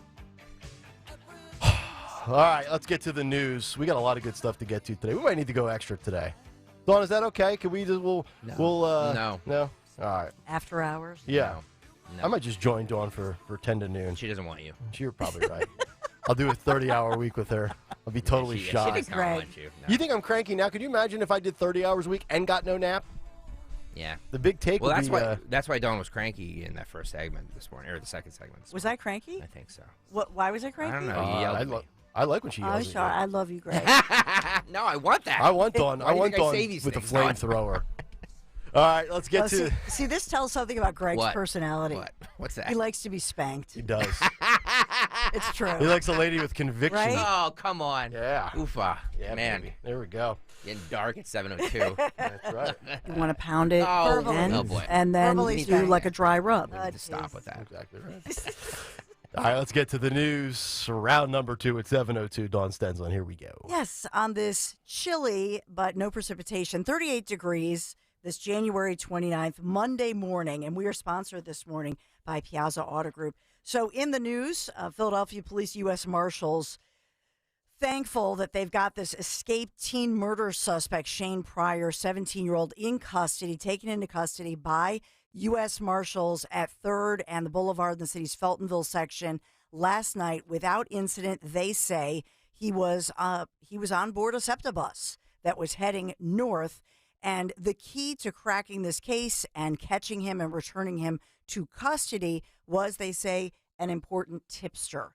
So apparently somebody's going to get $5,000 in cash because that was at least one of the rewards that was being offered for an individual who was a murder suspect in the 2020 murder of Tanya Harris. That trial in which Pryor would be tried as an adult. That trial was the trial date was being set in the courts, as we have reported. He had escaped last Wednesday morning while being transported to Children's Hospital of Philadelphia by Juvenile Justice Services Center staffers after reportedly injuring his hand, but he was not in any way bound, cuffed, zip-tied, nothing, and actually called an accomplice who police say is also being charged in this, an 18-year-old who we met, in juvie. So they now have said they've got their guy. He's behind bars. I'm not confirming here what other charges now because he escaped and led them on this 5-day search. So presumably other charges now pending against him. Yeah, thankfully they got him. Yeah. So we also have Philadelphia Police Department identifying a man they're searching for, and they believe this guy took a handgun that was used to actually shoot a police officer and fled the scene of that incident. That happened Friday night. So they're IDing this guy. He's a wanted man, Jose Quinones Mendez, 42 years old, of North Philadelphia, releasing a mugshot and images. So presumably, since most of us don't have a, mugshot on record, they just had it handy right there. So you can make your own deductions, if you will. But 5 foot 8 inches tall, weighs about 160 pounds, last known address on North Hancock Street. And according to law enforcement sources, Quinones Mendez is being sought for his suspected involvement in that shooting that left a police officer injured Friday night. Thank God the officer survived, but with injuries. So they're searching for this guy, putting out his picture, and they want to catch this guy. Let's get the canines out, get the dogs out, start sniffing. Hunt this guy down. Start sniffing? Yep. Pick up on his scent. Get his trail. Yeah. You know what I'm saying? Love those dogs. What, Greg? Why? No, I'm just, start sniffing. Yeah. Start sniffing. Remember that dog that caught our buddy Cavalcante? Yes. Yeah, he was honored at the Penn State game. He's a good boy. He's a good boy. He's a good boy. Love those shepherds. We also have in the Philadelphia suburbs, just a shout out to authorities as federal, state, and local authorities joining forces, they say, to dismantle a significant drug trafficking organization in our region, seizing nearly 400,000 doses of fentanyl, heroin, and xylazine with a street value of at least $3.6 million. They also arrested 2 Philadelphia men. And Philadelphia's District Attorney Kevin Steele said, quote, these Philadelphia men were dealing in death.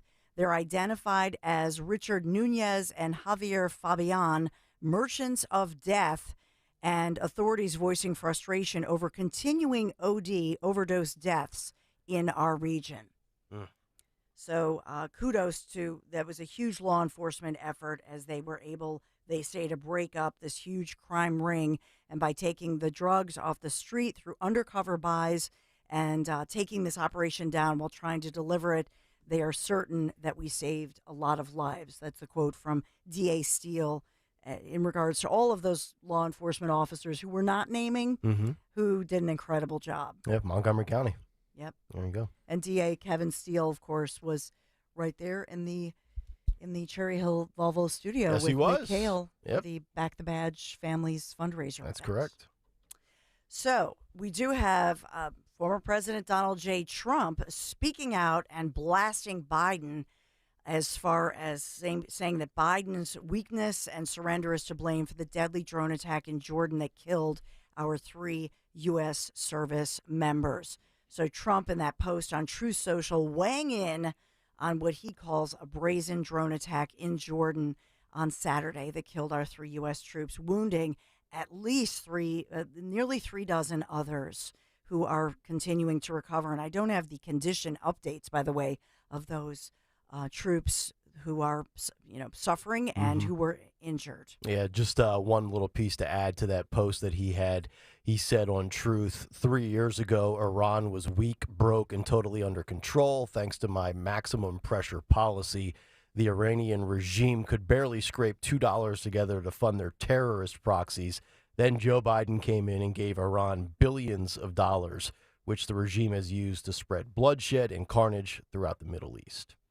There's more there, but that's the crux of it. And so Trump that's Trump's reaction to President Biden earlier, saying the strike was carried out by radical Iran-backed militant groups.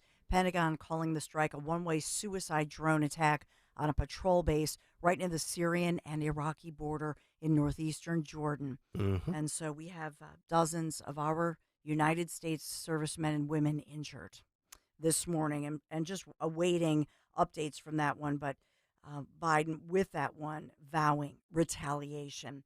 Other news of the day, a jury said on Friday that Donald J. Trump should pay $83.3 million in damages to E. Jean Carroll, an eye-popping sum. Of course, it was a surreal civil case that we've been talking about, and the former president is fighting back against multiple federal, state, and these civil cases while he campaigns, of course, for the White House. In that he said, she said case, a New York columnist known for her detailed diaries cannot remember which year, month, or day a famous billionaire on a hit NBC TV show grabbed her and allegedly raped her inside a busy department store and its dressing room. So we've got that one going on, all of those allegations. Vince McMahon has since resigned, another headline update since Friday. And as we look ahead, we will simply say that the Super Bowl teams are set.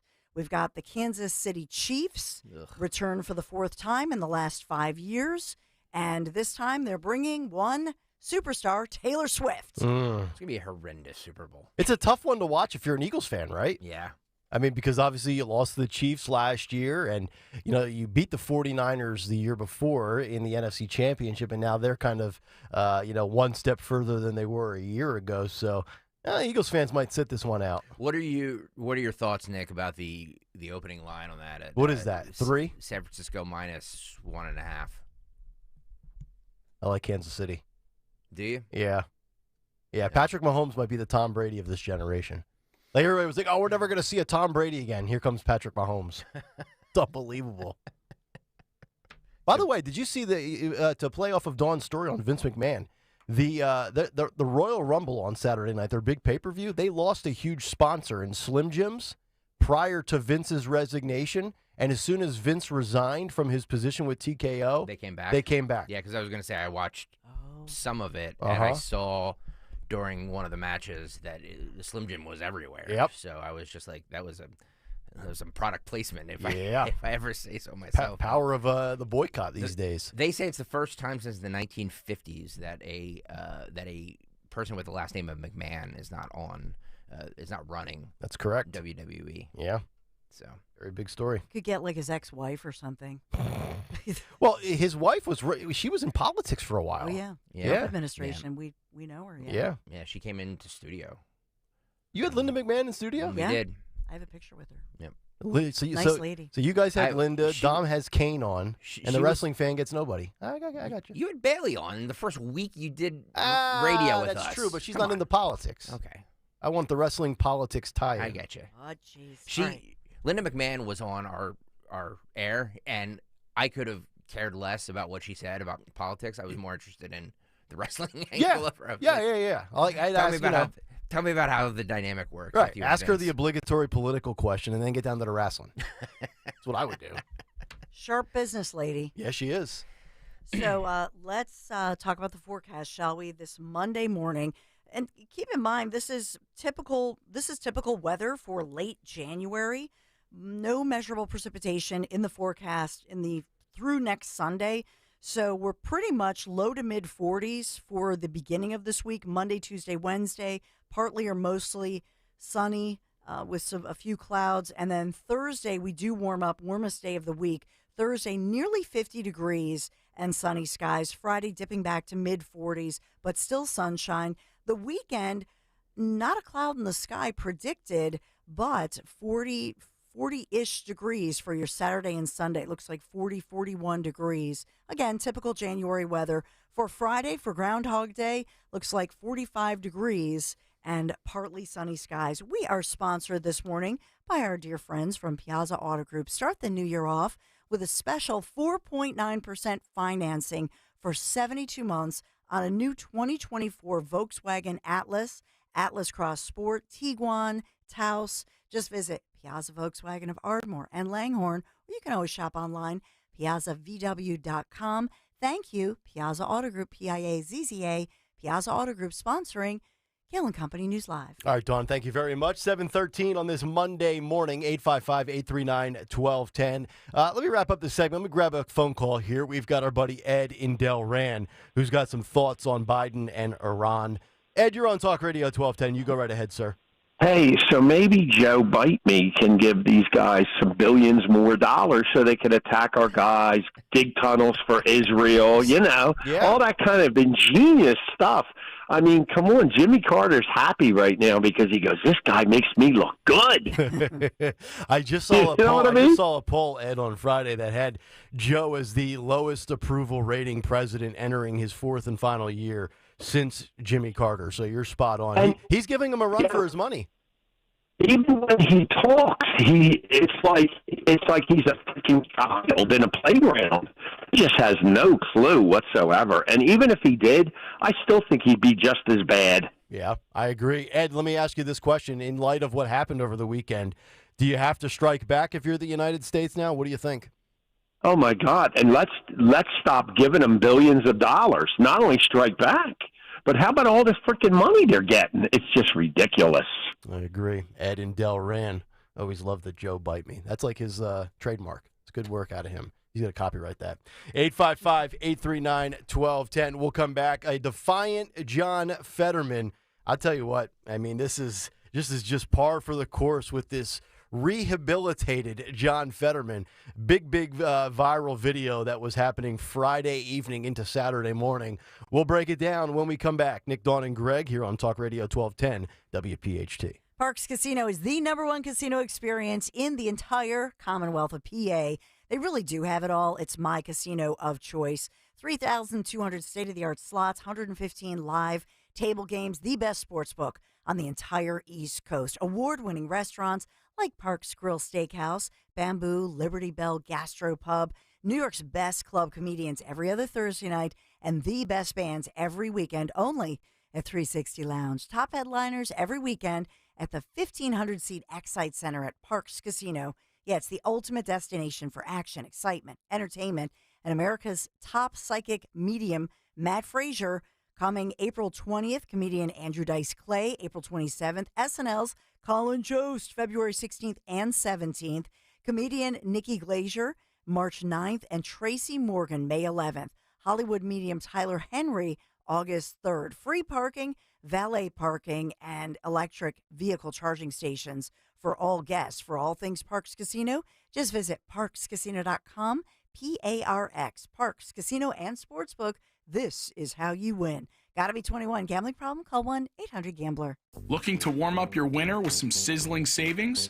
Bundle up and head to the Bush Auto Group. Visit one of 2 Nissan locations in Exton or Limerick this month and you can save big. Right now, lease a 2023 Nissan Rogue for as low as $248 a month. And that's not all. Every vehicle purchase comes with over $3,000 in bonus value to melt away the cost of vehicle ownership. Don't miss out. Drive away with the hottest savings of the season. Visit us in-store or online today at bushautogroup.com. Philly rides with us. So, you got a new gadget over the holidays. Don't forget to listen to your favorite station on Odyssey. Unwrapped a new Amazon Echo or Google Home? Be sure to tell your smart speaker to play your favorite station. Received a new Sonos speaker? Check on Odyssey on the Sonos app for access to hundreds of stations. Got a new phone? Don't forget that the Odyssey app is the only way you can jump to your favorite show with Rewind. No matter what you received this year, listen to your favorites with Odyssey. Download the free Odyssey app today. AUDACY. With so much uncertainty in the world today, you may find yourself wondering, is now even the right time to retire? And so many people are waiting, and those folks are going to be waiting a really long time, I hate to say, because there's no perfect time. The market is always unpredictable and volatile. Fortunately, Jim Cipriotti has been helping get people to, through, and beyond retirement for over 25 years. Each week, he wants to help give you that freedom to retire. Listen to Freedom to Retire with Jim Cipriotti, Saturday mornings at 9 and Sunday afternoons at 5 on Talk Radio 1210 WPHT. We all hear the radio ads about the IRS. They tell you to be afraid, to be scared, and they try to frighten you into calling. I'm not here to do that. Tax Relief Advocates is different. TRA is here to tell you that if you owe money to the IRS, whether it's $5,000, $50,000, or $500,000, we have a solution. It doesn't matter if you're sitting in your car, at work, or with your kids. No matter where you are, call now. 800-575-6481. Don't lose hope. TRA can eliminate or reduce what you owe to the IRS. There is zero risk to you. If we can't reduce your tax debt, then you pay nothing. Our passion is taxes and helping individuals fix their IRS problems. We have a 5-star rating on Google and Yelp and an A+ with the Better Business Bureau. You don't need to be afraid of the IRS any longer. End your tax nightmare today by visiting us online at TRA.com or call 800-575-6481. That's 800-575-6481.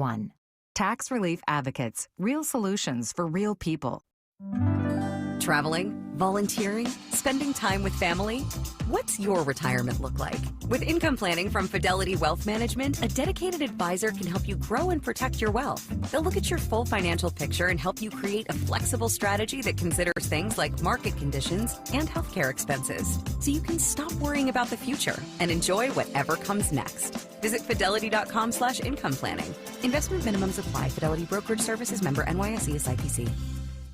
My heart was racing just making spaghetti. I could have waited to tell my doctor, but I didn't wait. I was short of breath just reading a book. I could have delayed telling my doctor, but I didn't wait.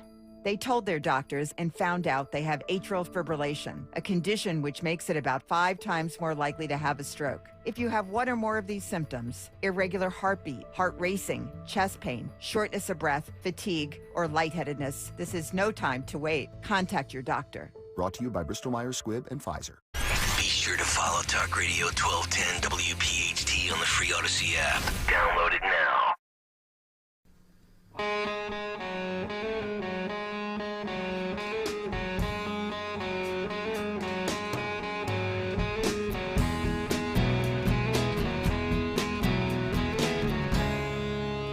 We passed upon the stair, spoken walls and when, although I wasn't there, said I was his friend, which came as a surprise.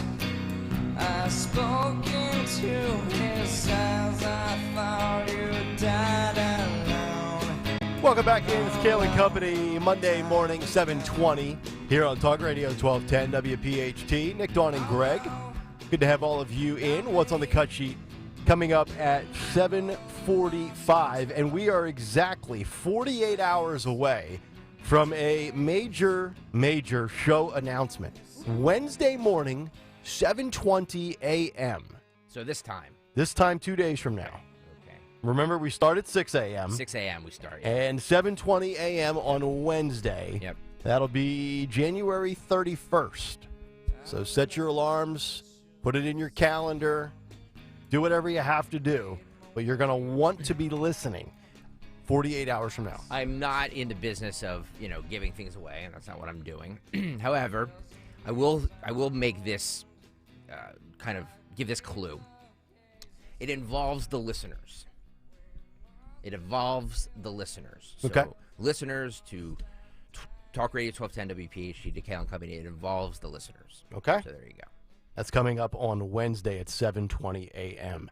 So I've got to tell you, this John Fetterman, I don't even want to call it a transformation because he's still a Democrat. He still is left on certain things.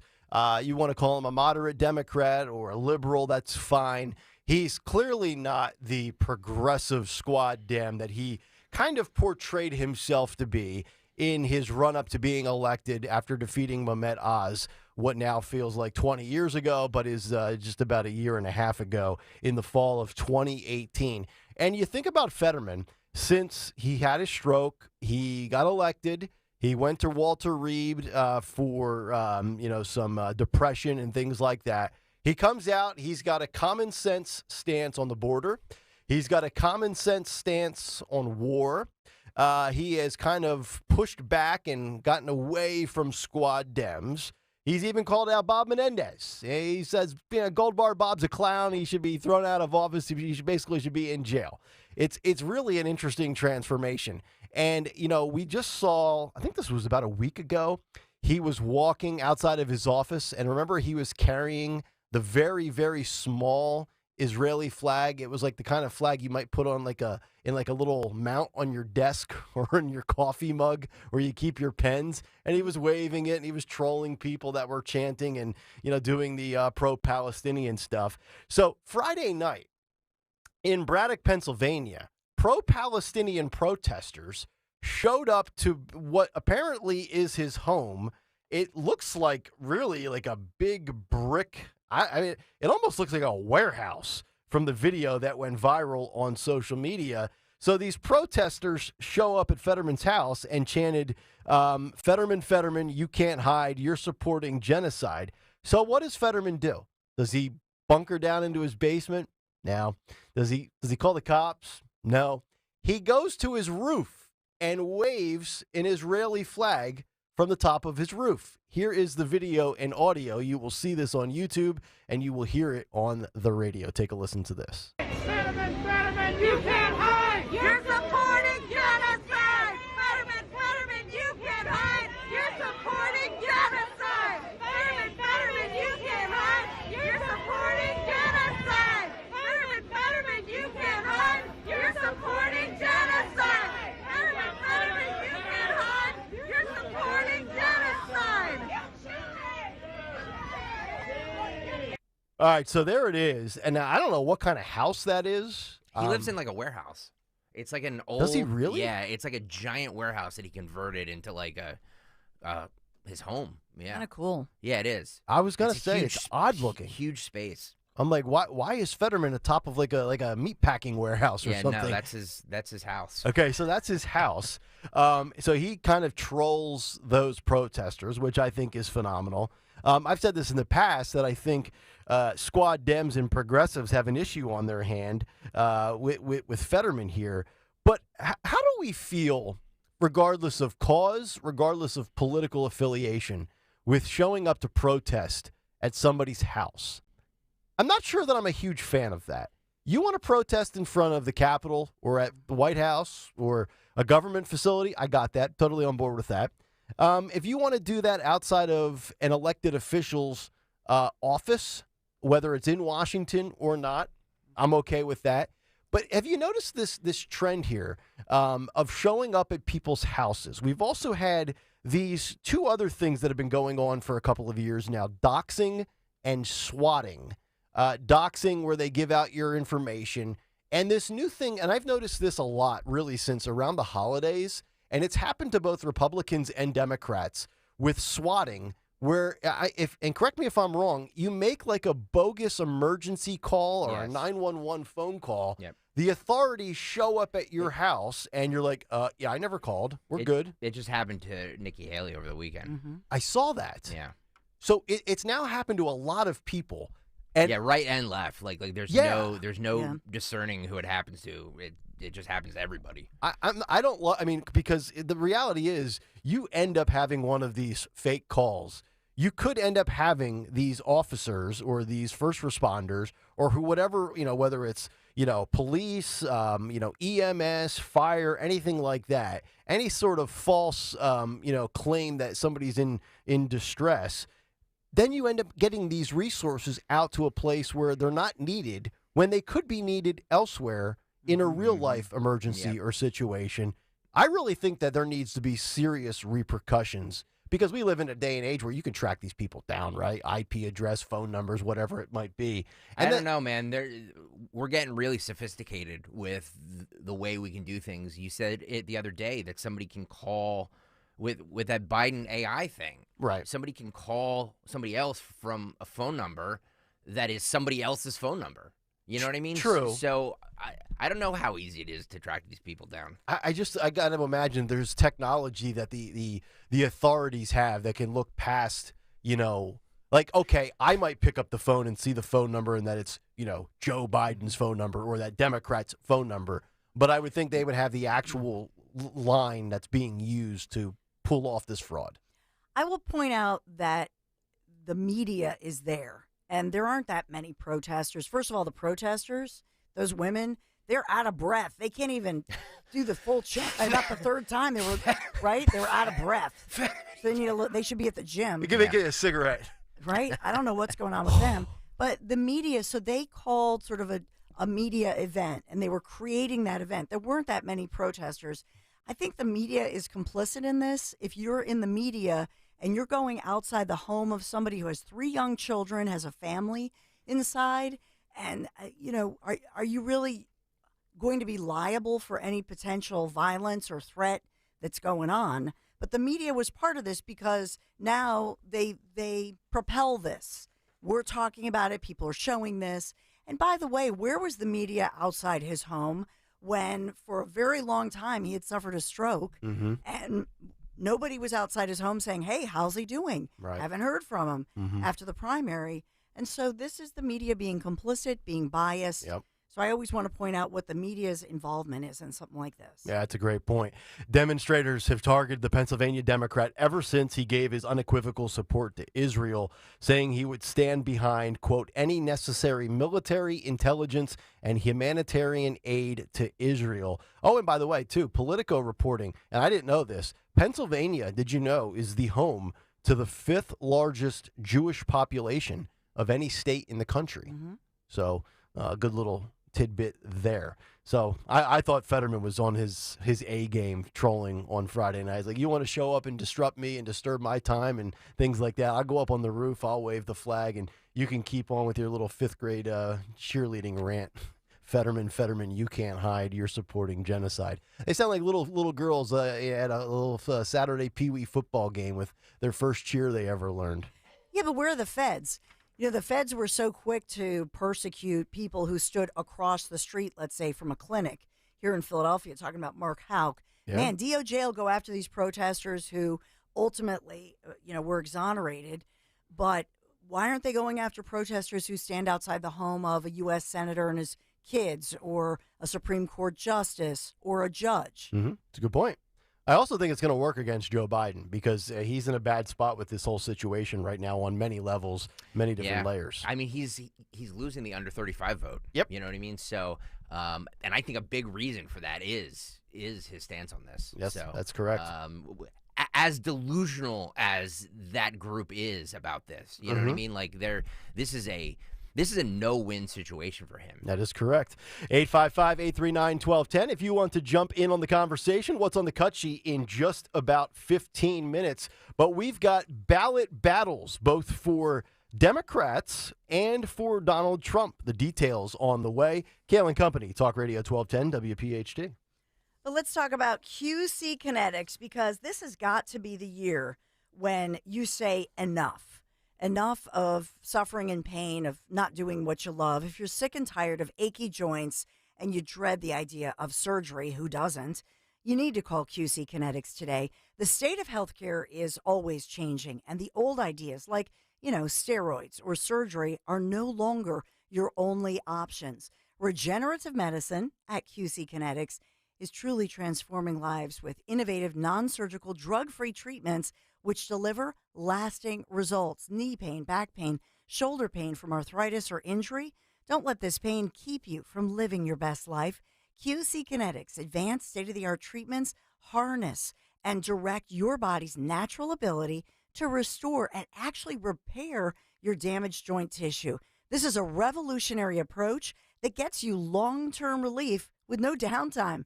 Make this the year you reclaim your mobility, reclaim your independence, walk and run, play, live without the danger or the trauma of surgery and without any harmful drugs. Just call my friends at QC Kinetics now. Get a free consultation. Here's the number, 215-999-3000, 215-999-3000. QC Kinetics. Would you just call them 999-3000? Tell them Dawn sent you. Don't miss Dr. Marianne Ritchie, your radio doctor, Saturday afternoons at 5. Tune in for accurate information so you can make the right medical decisions. Your radio doctor, Dr. Marianne Ritchie, Saturday afternoons at 5 on Talk Radio 1210 WPHT. We all hear the radio ads about the IRS. They tell you to be afraid, to be scared, and they try to frighten you into calling. I'm not here to do that. Tax Relief Advocates is different. TRA is here to tell you that if you owe money to the IRS, whether it's $5,000, $50,000, or $500,000, we have a solution. It doesn't matter if you're sitting in your car, at work, or with your kids. No matter where you are, call now. 800-575-6986. Don't lose hope. TRA can eliminate or reduce what you owe to the IRS. There is zero risk to you. If we can't reduce your tax debt, then you pay nothing. Our passion is taxes and helping individuals fix their IRS problems. We have a 5-star rating on Google and Yelp and an A+ with the Better Business Bureau. You don't need to be afraid of the IRS any longer. End your tax nightmare today by visiting us online at TRA.com or call 800-575-6986. That's 800-575-6986. Tax Relief Advocates. Real solutions for real people. For some jobs around the house, it's okay to do it yourself.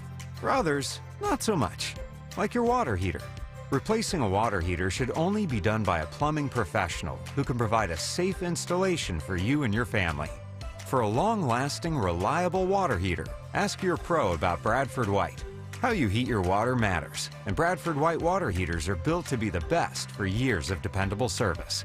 To learn more and find an installation pro near you, visit BradfordWhite.com. If the cold weather has you thinking it's finally time to replace those old drafty windows and doors, then there is no better time than now to make your home more energy efficient while taking advantage of Guida's big winter sales event.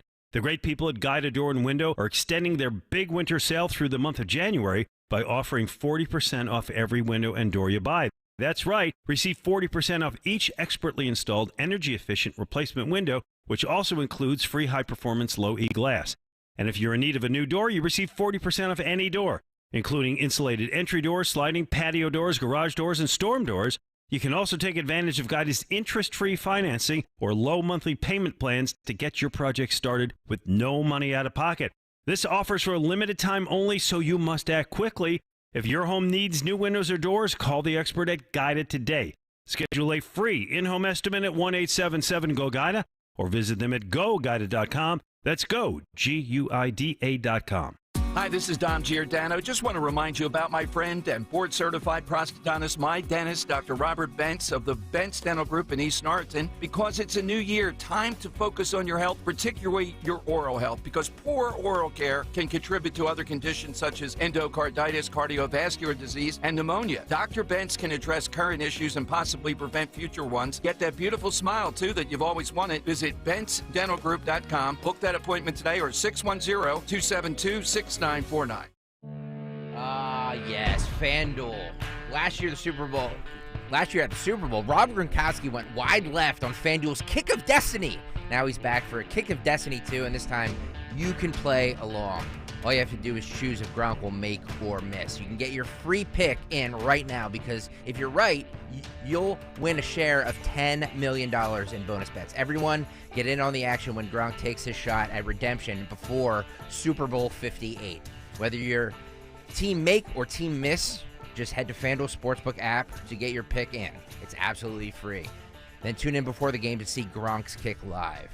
You win a share of $10 million in bonus bets if you're right. New to FanDuel, just visit FanDuel.com/Greg. FanDuel.com/Greg to sign up right now. Make every moment more with FanDuel in partnership with Valley Forge Casino and an official sports betting partner of the NFL. FanDuel Sportsbook is the official partner of 1210 WPHT. 21 and over, President PA. No purchase necessary. $10 million prize pool to be split equally among all eligible participants who make the correct pick. Prize issued as non-withdrawable bonus bets that expire 7 days after receipt. Restrictions apply. See full terms at FanDuel.com/sportsbook. Gambling problem, call 1-800-GAMBLER. Drive in with Kayal and Company mornings 6 till 10. Drive home with Rich Zioli afternoons 3 till 7. Live and local on Talk Radio 1210, WPHT, and the free Odyssey app.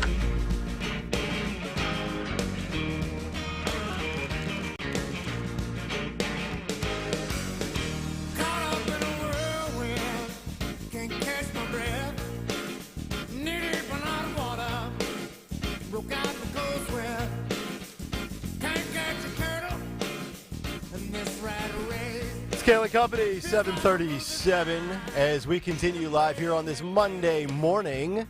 Don't forget, big announcement coming up Wednesday morning at 7:20. How about that little graphic we just put out? Looked like an invitation to a gender reveal or a wedding. Gender reveal. I didn't even see it. Is that your big announcement, a gender reveal? Yeah. Gender change? I am transitioning.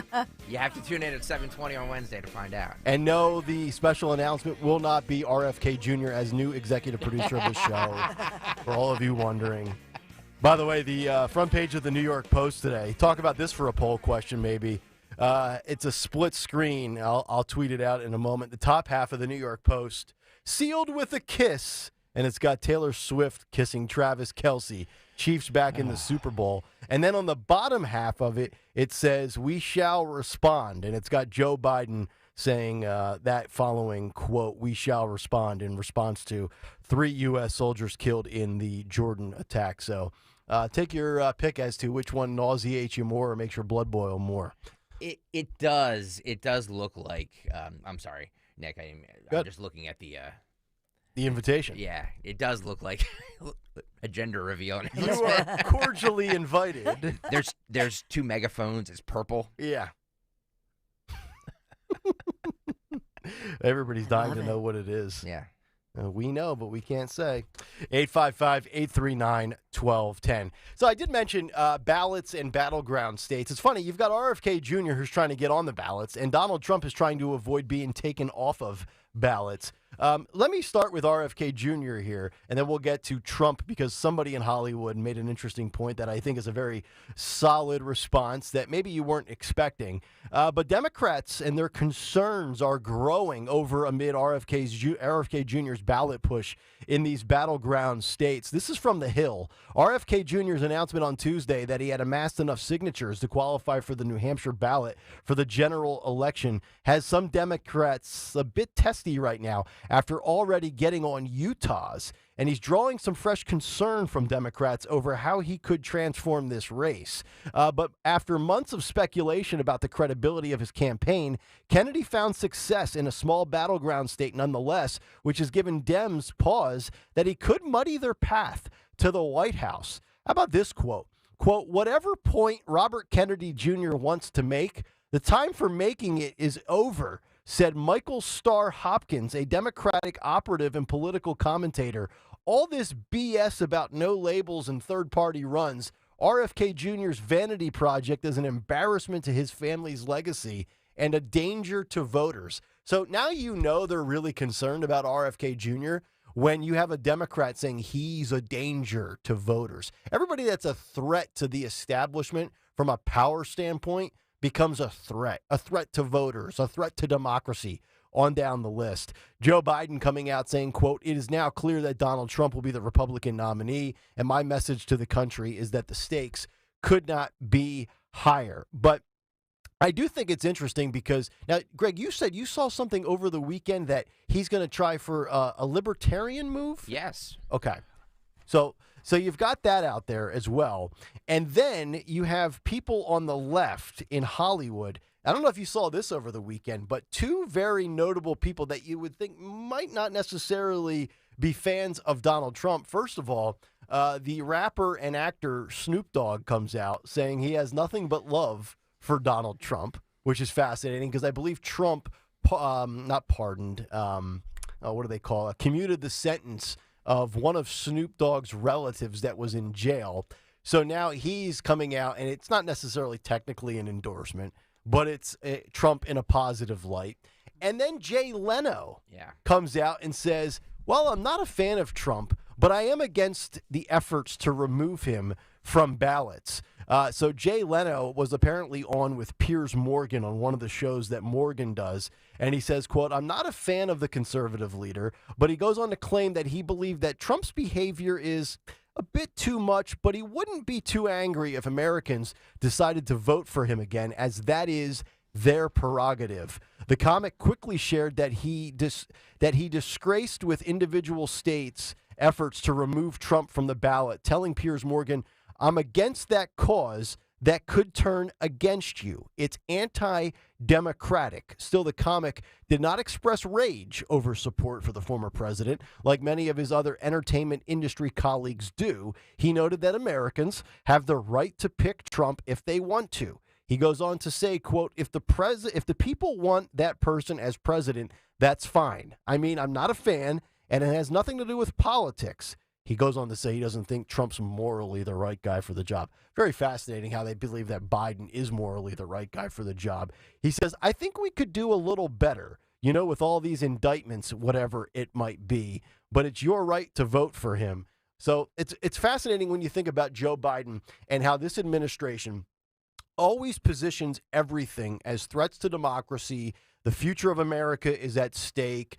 You have other people out there saying, oh, if Trump gets reelected, elections, as you know it, are a thing of the past. Yet, when you look at the Biden administration, they've tried to remove Trump from ballot after ballot after ballot. And if you don't think this is coordinated, you're completely fooling yourself and naive. From every single state that has attempted this to the timeline of indictments. I remember when we were seeing these indictments roll out in the spring, March, April, June, they were all coordinated in and around negative PR for the Biden administration. And then what they have done, and it makes you sound like you're defending RFK Jr., and I'm certainly not a big fan of RFK Jr. I like elements of him. But what they have done to him, they're trying to prevent him from getting on ballots, denying him Secret Service protection.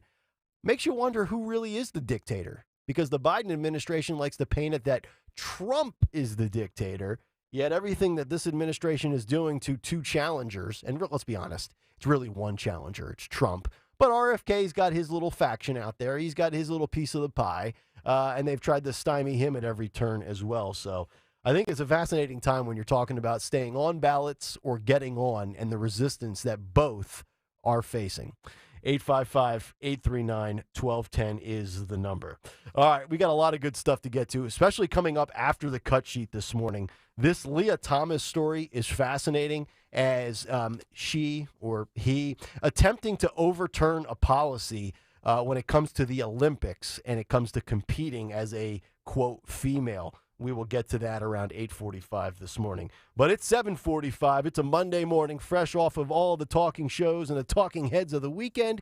It's a Monday installment of Greg Stocker's What's on the Cut Sheet. What's on the Cut Sheet?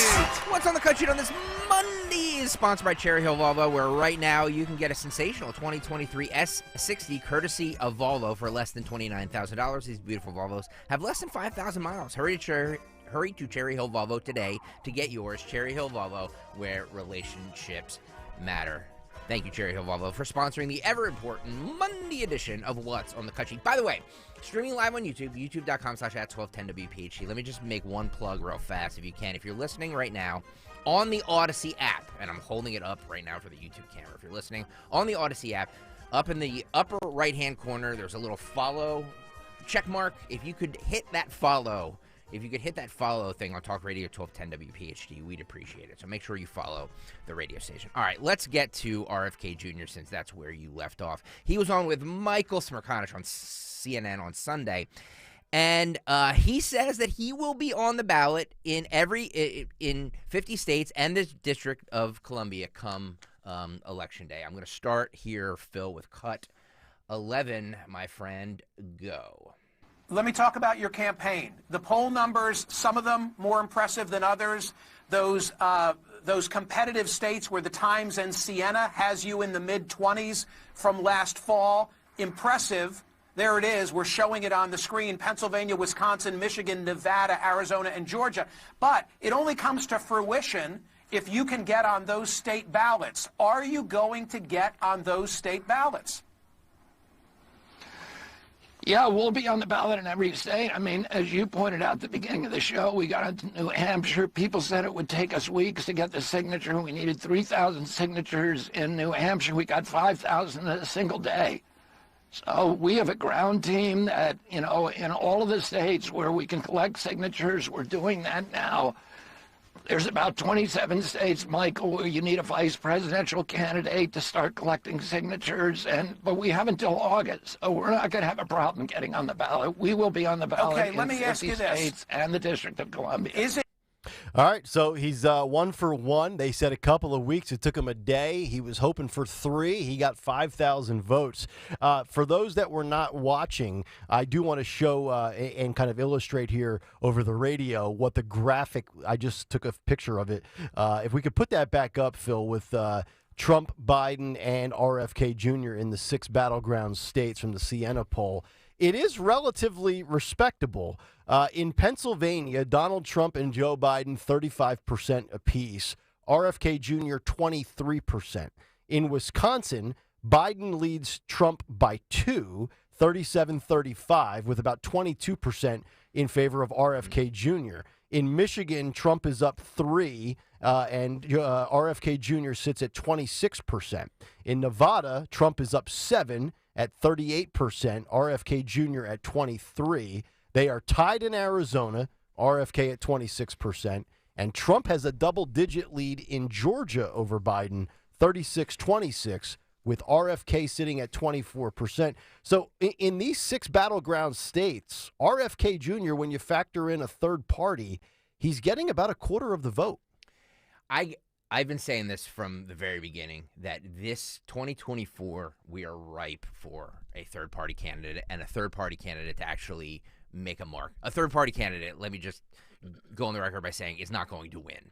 But they could really make a dent into this because of the unpopularity of those two candidates in a general election. So Okay. I think RFK Jr. is very smart for getting in at this time, because I think he's going to be a real factor. Okay, but you're saying he's a factor right now because of the unpopularity of the two that are in the lead, obviously Trump, Biden. So let's project moving forward, because obviously Biden and Trump will not be in the equation in 2028, 2032, 2036. Do you think this is the beginning of the third-party momentum, or is this a one-off just because these two are, quote, so unlikable? I think that this is a one-off. Okay. I do. I think that this is – look, everybody always says, I think independent voters are actually the majority of the country, if I see that stat correct. But when it really comes down to it, nobody really takes a third party seriously. Everybody says they want it, but when it really comes down to it, they're like, no, we can't really vote for a third party, can we? I highly doubt that we will see it in our lifetimes. I'll be dead in 25 years. We've established that. So I don't think that'll happen for me. Dawn will live to be 113, so it could very well happen in her lifetime. The Stenslins live forever. But I'm just looking at this. So, all right, Trump and Biden are out of the equation. It's 2028. It's 2032. You got to assume that, quote, they're going to be more likable options. But when we get to that point, again, I always say, who's the face? Where's the money coming from? And does that person carry cachet? Kennedy carries cachet simply because of the last name and, oh, by the way, that Trump and Biden are unlikable. Don't discount the last name. People vote on. Oh, Kennedy. I know a Kennedy. Well, I think that's why he's like if this was Robert Johnson Jr. I don't think that those numbers are 24%. Yeah. Well, how about the fact that over the weekend, Senator Joe Manchin has said that he sees an opening because what if Joe Biden had a health scare or Trump had a conviction, and could he run as an independent? Joe Manchin is out there as well. Yeah. Yeah. I mean, I give him more credence than I did 4 years ago. Somebody like Andrew Yang, who I know we played on the cut sheet on Friday. I mean, I think Manchin's got some skins on the wall, so to speak, but I just don't think I don't think he moves the needle. I think, to be honest with you guys, I think that the whole no labels thing and the Joe Manchin thing is dead in the water because the dirty Democrats are going to stop that. They're going to throw an anchor in that and say nope, not this time. They can't do that with RFK Jr. Yeah. One more cut from him with my buddy Michael Smerconish from over the weekend. This is cut 10. This is him on potentially running as a libertarian, and this is what he said. Cut 10, Phil, go. Is it possible that you will seek, as you are running as an independent, you will seek still to be the libertarian candidate, which would assure you getting on all 50 state ballots? That's something that we're looking at. We have a really good relationship with the Libertarian Party. I'm going to be speaking at the California Libertarian Party convention. I think it's next week or maybe a couple of weeks, and then we're talking about me speaking in New York. But so that is, and then we have our own political party now in 6 states, which have rules that make that give us an advantage to have our own political party. We're not going to have a problem I ask you getting the on question. the ballot in I all ask you the states. question. I ask you the question because Angela McCardle, the head of the Libertarian Party. Catherine, do we have the sound of this, by the way? Tell me quickly. Okay, I want to play something for the audience. This is the head of the Libertarian Party on my radio show in the fall. Roll it. So we've had a lot of good conversations, and we're on good terms. And I respect his decision to want to go independent. The Libertarians really admire the strong position he took against mandates and lockdowns. And so we're going to stay on friendly terms and see what happens. Bobby, make some news. I mean, it sounded to me like she's welcoming you to come Bobby, in and throw me ask something for here. their ballot position. Yeah, well, we are talking to the Libertarian Party, and I feel very comfortable with most of the values of the Libertarian Party. And, we, like I say, we have good relationships. I'm talking regularly to libertarian groups. So we'll continue to do those talks. I can't give you a headline news story today, Michael. I'm sorry. Ask about something different. It's all right. CNN will just make it up anyway. Don't worry about it, Bobby. Help me out here. Give me something to go viral on my show here, Bobby. So it would make a lot of sense, honestly, if he registered as a libertarian, because that assures him access to all the ballots, where he's not going to have to fight this battle that he's fighting. Although I do think if New Hampshire is an indicator, he probably could achieve what he wants, at least from getting on ballots. I mean, think about that. You needed 3,000 votes in New Hampshire. It's going to take days, if not weeks. He got 5,000 in one day. Yep. Doesn't mean he's going to do anything of significance other than be a fly in the ointment, so to speak. But he could be a factor. Getting back to the VP discussion that we had in the 6 o'clock hour, Donald B. Smith on YouTube has a very interesting point, and one that I was actually going to bring up earlier, but I'll let him do it. He says, why isn't anyone talking about Trump Jr. and the Trumps going the distance in the long run? What about that? What about Trump Jr. being his VP candidate and setting up something for, 2028? Was it, Don, you might know better than me. I feel like, wasn't it Don Jr. that was asked about this within the last week or two? And he's like, well, I've always been interested in it. He didn't really shoot it down. Probably there's some aspiration there, although I don't want to go back into my rant because it's not authentic this time. The first time I was really fired up about it. What does this get you? Your kid's the VP? Well, cool. If you're the person who looks at VP like it doesn't matter, they're voting for the person, the president anyway, and vice president is just kind of there, then he does set up the future for Trump Jr. No. I can't. You don't see it? I don't see it. I can't see it either. I don't. But this whole thing of whether it matters or not. And I think you can argue either side, and I don't know, and maybe we will never know. But let me argue the fact that it does, not just because that was my big take this morning, but who was Joe Biden's vice president in 2020 when he ran? It was Kamala Harris. Kamala Harris, quote, broke the glass ceiling. Yeah. African-American female. Yeah. I mean, we know she's incompetent. She's in over her head. She's probably the most ill-equipped vice president in our lifetime. But if you don't think that the presentation mattered, oh my God, here comes Joe Biden, and he selects a prosecutor from the Bay Area, and I know she had ran for office and things like that, run for office, and so it's not like she had no political experience. I thought you were going to practice. Or background. I thought about it over the weekend, but then the football games happened, and I put it on the back burner.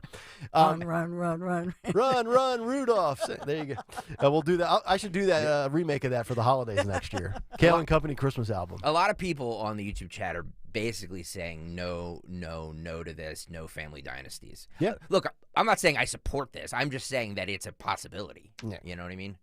I can't see it. I mean, much like I can't see Tucker Carlson or anything like that. No, you've got to find somebody that can either deliver you a swing state, or you have to find somebody in one of the two demos, the independents or the females, that help you secure some of those votes.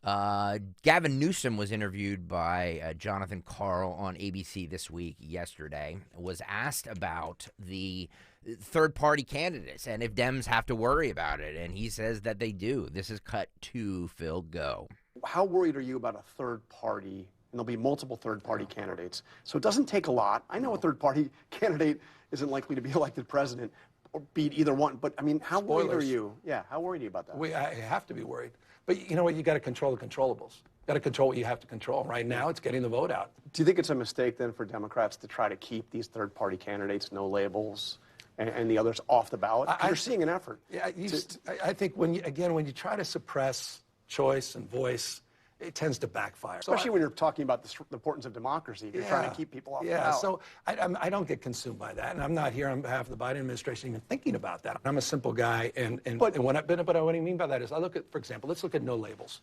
I actually took the time. I encourage people to look up what are they for, and I thought, wow, this literally reads as the accomplishment list of the Biden-Harris administration. So they're a solution in search of a problem, I respectfully submit.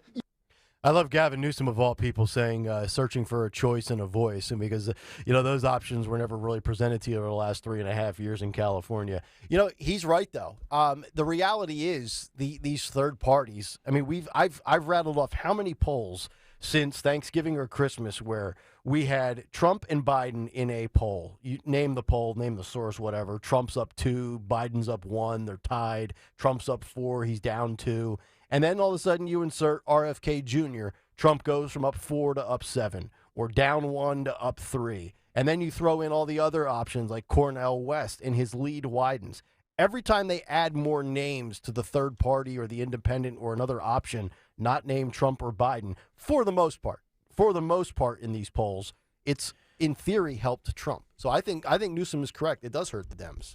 We always wondered why Newsom was getting involved, like debating Ron DeSantis and all this stuff. And, we speculated on, his eye for 2024.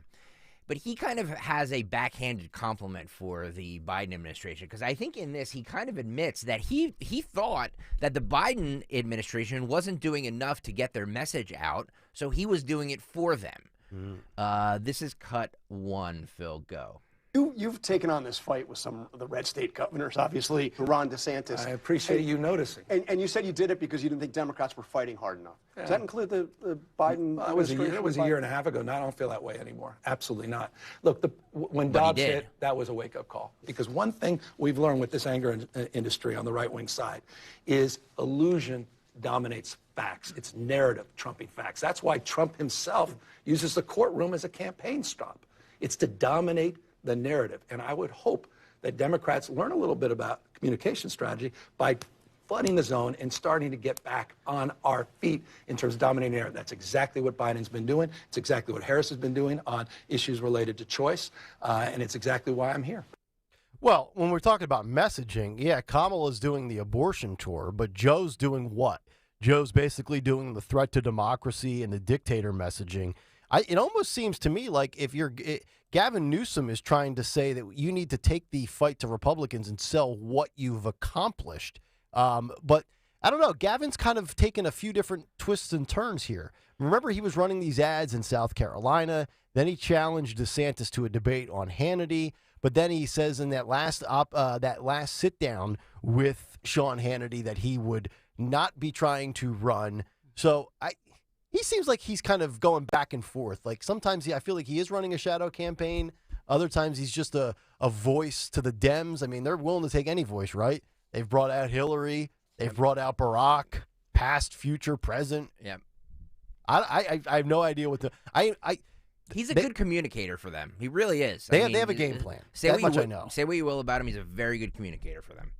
So I just do not think they are as disjointed as we are led on to believe about when it comes to no, they're not. Right. Like they might be terrible communicators and their PR might be a disaster. But behind the scenes, there's no doubt about it. They have an agenda and a game plan. There's no doubt in my mind. If you look at the end of last year, November, December of last year, where was Kamala Harris? She was touring historically black college universities. HBCUs. As soon as the new year hit, she was out on all the shows everywhere talking about abortion. They know exactly what they're doing, and they're timing it perfectly, by the way. Mm-hmm. Because if she had done this in 2021, nobody would have known, nobody would have cared. Yep. They're doing this for a reason. And to your point, shore up that vote. And to your point, timing matters because yes, we live and breathe this every day in the weeds. But most people have their head up there, you know what, until it gets to the 23rd hour, and then they start paying attention to things. And they pick up on headlines and they read, oh, Kamala Harris, boom, boom, boom. Oh, there, okay, that seals it for me. Yep.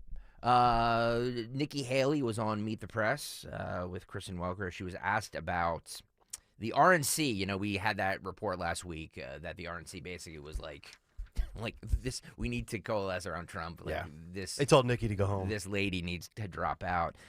Nikki Haley says the RNC is clearly not an honest broker in the 2024 race. Making a ton of friends, by the way. This is cut 16. Phil, go. Ambassador, do you think, just going back to the RNC calling for the party to unify around Trump, which happened, by the way, during the New Hampshire primary before the polls had even closed, do you think the RNC has been an honest broker in this case?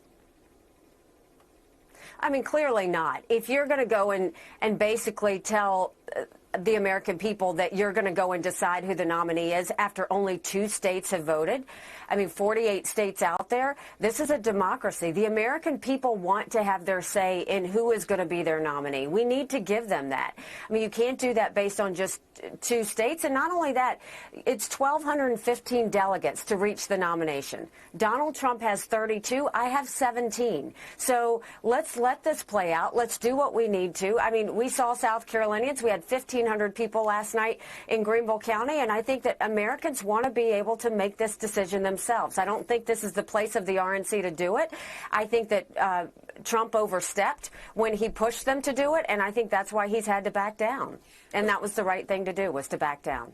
And just, do you have actual knowledge and awareness that he pushed the RNC to do that and then pulled back? I mean, we know exactly the people that pushed it are his people. And I know that during the debates, I mean, he was pushing Ronna McDaniel to stop the debates. He was calling her every other day. He's been pushing them to pay for his lawsuits and all of these other things. But at the end of the day, this is not about the RNC. This is about the American people. This is not about a political party deciding who they want to be the nominee. You know, when I ran for governor, there were 5 candidates. I was far from the nominee. I was the one, I ran against a lieutenant governor, an attorney general, a congressman, and a state senator. They did the same thing to me then. I won then. I'm going to win now. Okay, so a couple of things. Number one, Dawn did not get her wish of Nikki dropping out on Friday. Yeah. So that is not going to come to fruition. Oh, boy. Number two, I think the RNC was really, early on, was hoping and rooting for another option. But it became clear that Trump was the only option. So 2 numbers, 32-17. That's the lead Trump has on Nikki. So he's got about a 2-to-1 advantage on delegates in the, quote, race to 1,215, which is the total you need to secure the nomination from the primaries. But Nikki's talking about, well, it's only 2 states and there's more to go. I've got a poll here from the New York Post where Trump leads Nikki Haley by 27% in the first South Carolina poll since New Hampshire. If that's true, Nikki, it's your home state, right? The Palmetto State. You're going to get beat just the way you did the first 2 times. I read a really interesting article. I think it was in the New York Times over the weekend about why she, this is her home state. She was governor, like why she's so unpopular there. And basically, it, because what's his name? Henry McMaster, the governor, whatever the guy is, like, was her lieutenant governor. Like all of these people that she, and they're all siding with Trump. Mm-hmm. And apparently, according to like insiders, in South Carolina Republican politics, that when she was on her way up, in politics, you always, I say that in radio too, you never know who's going to be your boss. So always keep everybody around and always keep a good relationship with everybody, even if they get fired or they're gone for whatever reason, because you never know who's going to come back, and you know what I mean? So always, keep, it's good politics. Always keep everybody close. Don't burn the bridge. She didn't do that. She didn't build a coalition around people who helped her in South Carolina, and they haven't forgotten that. Mm-hmm. So, it's really interesting to see that, as well as she's playing politics right now, she was terrible at it when she was running for governor in South Carolina, according to this source. According to this poll, Trump has 58% support amongst likely voters in the February 24th primary in South Carolina. Haley sitting at 31%. 11% are unsure about whom to support. Kristen Welker also asked her about, like, what's the, do you need to win South Carolina? Like, what is the plan here? And she said that she just needs to show that she's building momentum. I don't think that's how this works, but okay. Cut 17, Phil, go. About your path forward. As you know, Trump has a double-digit lead in the polls. He secured the endorsement of a lot of the top officials in your state. Do you need to win South Carolina, your home state, in order to win the nomination? Well, let's first talk about the people that he surrounded himself in South Carolina.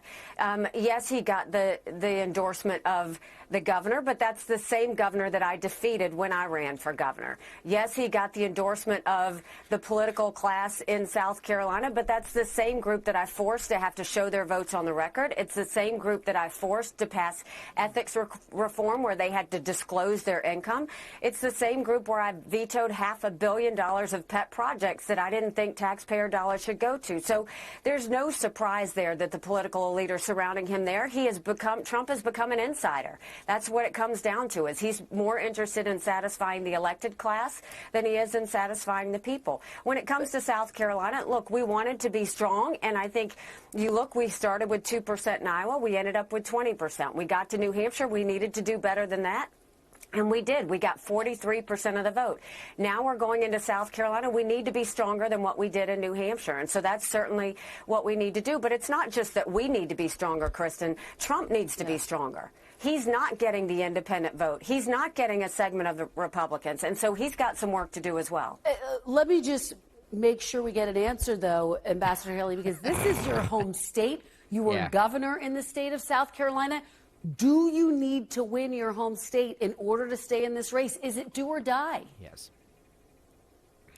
I think I need to do better than I did in New Hampshire. So this is a building situation. But it's do you not need about to which win, state you Ambassador? get and which state you don't. Do you need to actually win? I hear you saying you need to do better, but don't you need to win your home state to show that you can win a state, win your home state, and really put some delegates on the map for yourself? Well, we've got 17 delegates. He's got 32. I'd say that's pretty good to start. What I do think I need to do is I need to show that I'm building momentum. I need to show that I'm stronger in South Carolina than New Hampshire. Does that have to be a win? I don't think that necessarily has to be a win, but it certainly has to be better than what I did in New Hampshire, and it certainly has to be close. It almost comes off as if she's been told by her big donors that she's going to continue to receive the funding as long as she keeps it close. I mean, because you're right. keeping it close is not going to get you to 1,215 votes. If you're looking at it, in Iowa, it was Trump 21, Nikki Haley 9. In New Hampshire, it was Trump 11, Nikki Haley 8. That's how we've arrived at 32-17. But she's again saying this. I don't know if you picked up on it. Trump is now a part of the political insiders. He's only running to serve the political elites, not the people. There's not a person alive that believes that. No. I don't know who's telling her to come up with that messaging, but like Donald Trump is not serving any political elitist classes. He takes a flamethrower to the whole thing. I really don't know what her end game is, because she's not going to win South Carolina. To be honest with you, she's not going to come close in South Carolina. So like, what is? No. So then what? Does she really? Is the smart political move? And I'm just thinking about this as a strategist, which I'm not. But it is the smart political move to go there and get humiliated in your home state, not win a single state, and then bow out. You know what I mean? Like, why not bow out, with your head kind of held high? Unless she thinks that she can keep it close, like, quote, the way it was in New Hampshire. But we know in New Hampshire there was many people that changed party that voted Nikki, that she's not going to have that benefit as we go along further. I mean, certainly some states will allow independence, and I think it's 11 of the next 16 do, but she's not going to get any. She's not going to lose by single digits. I do not see one state on the upcoming schedule where she will not get beat by double digits. So what does she have? February. I still think she drops out before February 24th. Do you? That's South Carolina. I think I know. Nevada's maybe next I'm just week. being hopeful, but South Carolina for the Dems is the third. Is next, right? Is the third, and then but for the Republicans, South Carolina is the 24th February. That's correct. I still think she ultimately drops out. I think these donors rally around him. It could be by next weekend then, because February 6th and 8th is Nevada, where they have primary and then caucus, or vice versa, caucus and then primary 2 days apart. I mean, maybe it's then. I just wonder if the VP pick, and I think Trump is having fun with this as everybody tries to court him. Vivek and all these different people just sucking up to him, and everybody's talking about it. But I also have to wonder if part of the consideration here is to get the Never Trumpers off your back. In other words, a candidate who even the Never Trumpers say, "Well, I love that person." Yeah, and I think that's a piece of this. It's interesting. Could very well be. It's an interesting point. By the way, we've been saying, we made the announcement that there will be a big show announcement on Wednesday. Yes. 7:20 a.m., so make sure you're listening. Road Warrior would like to guess what that announcement is. He says, I figured out what the announcement is. Several listeners will be invited to Dawn Stensland's house for the Super Bowl, where the halftime show will be trying to sell Sarah Huckabee Sanders. That's right. We'll have what a crock. We'll have some delicious chili. We've got the cheese dips. We'll have a great spread. It'll be a lot of fun. So we discussed earlier that Trump was ordered to pay $83 million in the defamation case against E. Jean Carroll. Nikki Haley was asked about that by Kristen Welker, and she expresses her support for the E. Jean Carroll verdict. Not making a lot of fans by doing this. This is cut 13. Phil, go. The jury has now ruled. They have found him liable of sexual abuse. Do you not trust the jury and their findings, Ambassador? I absolutely trust the jury, and I think that they made their decision based on the evidence. I just don't think that should take him off the ballot. I think the American people will take him off the ballot. I think that's the best way to go forward, is not let him play the victim, let him play the loser. That's what we want him to do at the end of the day. Let him play the loser. Oh, boy. Wow. I mentioned... What evidence? What evidence was there? Yeah, that's what's in the crawl of many people this morning. And then you look at the attention. The cover of New York Magazine, I'm looking at this. This was June 24th through July 7th of 2019, where she donned the cover of New York Magazine, and the headline reads, "This is what I was wearing 23 years ago when Donald Trump attacked me in a Bergdorf Goodman dressing room." My List of Hideous Men by E. Jean Carroll. And there's like a lot of people, and I'm not going to come out and slander her because I don't know all the specifics. But it's amazing to me that there's a lot of people out there, and I don't think they're wrong when they say that she's kind of made a career off of this. And I want to be careful the way I frame that because I don't take rape or any sexual assault lightly. But when you look at this case and you look at evidence and then you look at the verdict, and Dawn, you brought this up earlier, the plaintiff was seeking about a quarter of what the final judgment was, which was $83 million. And I'm in no way making this apples to apples because it's like apples to kiwis. But, I mean, $83 million for this. Yeah. Yet, remember back in 1995 or 96, after the criminal case with O.J., where he was found not guilty, which was the biggest sham of all time. He's clearly guilty. But in a court of law, he was found not guilty. In the civil proceeding with the Goldmans, he was found guilty and civilly liable for the death of Ron Goldman and Nicole Brown Simpson to the tune of $33 million. And I know, Greg, you pulled out your inflation calculator and it came out to like $66 million. Yeah. But it just doesn't add up. But let us not forget that in the O.J. Simpson case, two young people, one a mother of two children, two people were slaughtered and stabbed to death. Nobody died here. The only thing they want to kill is Donald J. Trump's chances of being president again. And I'll just point out to you, since you mentioned E. Jean Carroll talking about what she wore as if it's the little blue dress in the Clinton-Monica Lewinsky case. Actually, Donna Karan, the designer who I happen to love, Donna Karan, actually, her group came forward and said, yeah, that dress was not even conceived, designed, or manufactured until long after the date that you're claiming. Wow. So then E. Jean Carroll had to change her story. So my point is there's a real reason. It reminds me of the Kavanaugh case of why she can't pin something down, even the exact year, the time. So when Nikki Haley talks about evidence, that's bothersome to me because for a jury to make this ruling like this based on what? There is, for somebody who alleges that she doesn't even know as a grown-up woman. Remember, in the Kavanaugh case, you're talking about teenagers. Mm-hmm. But in this one, this is a grown woman who says she went into Bergdorf's. I love that it's an iconic, historic department store in Manhattan. I love it. And if you've been back in that dressing room area, the dressing rooms do have doors, but they're right next to each other. I mean, the whole thing is just, come on. Okay. It's so bothersome to me. And to your point, Nick, yes, this flies in the face of people, I mean, who've been assaulted. Mm-hmm. And it's a horrible setback to me. It's awful. And the fact that this is allowed because of politics, it sickens me. After the verdict was reached on the $83 million in damages to E. Jean Carroll, Mini Melania came out, Alina Habba, and talked to the. She's a younger Mini Melania. I stand by that. She does it for me. Sorry, just look at the two side by side. She's Melania 20 years ago. No, she's not. Yes, she is.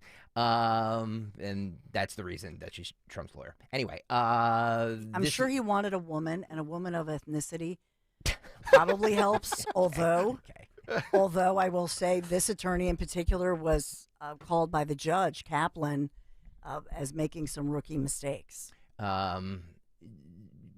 Yes, again. Again, because she was hired for her looks. Yeah, speaking of that, I'm actually checking out. I'm trying to look up that picture of her at Mar-a-Lago in their bathing suit. You guys talk amongst yourselves. Well, she came out and she gave a very fierce statement to the to all the reporters that were standing outside the courtroom. This is cut 12. Phil, go. There was no proof, and I couldn't prove that she didn't bring in the dress. There was no DNA. There was no expert. My experts were denied. Two of them were denied to come in. They didn't let me bring up that Reid Hoffman funded Miss Kaplan. And you know what we got in there?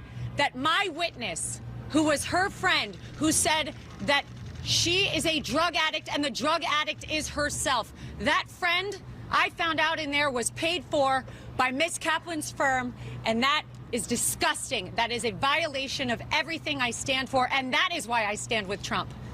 And that is why so many Americans are so proud that he is running again and so excited to run to the ballot box. But don't get it twisted. We are seeing a violation of our justice system. Ladies and gentlemen, you are not allowed to be stripped of every defense that you have.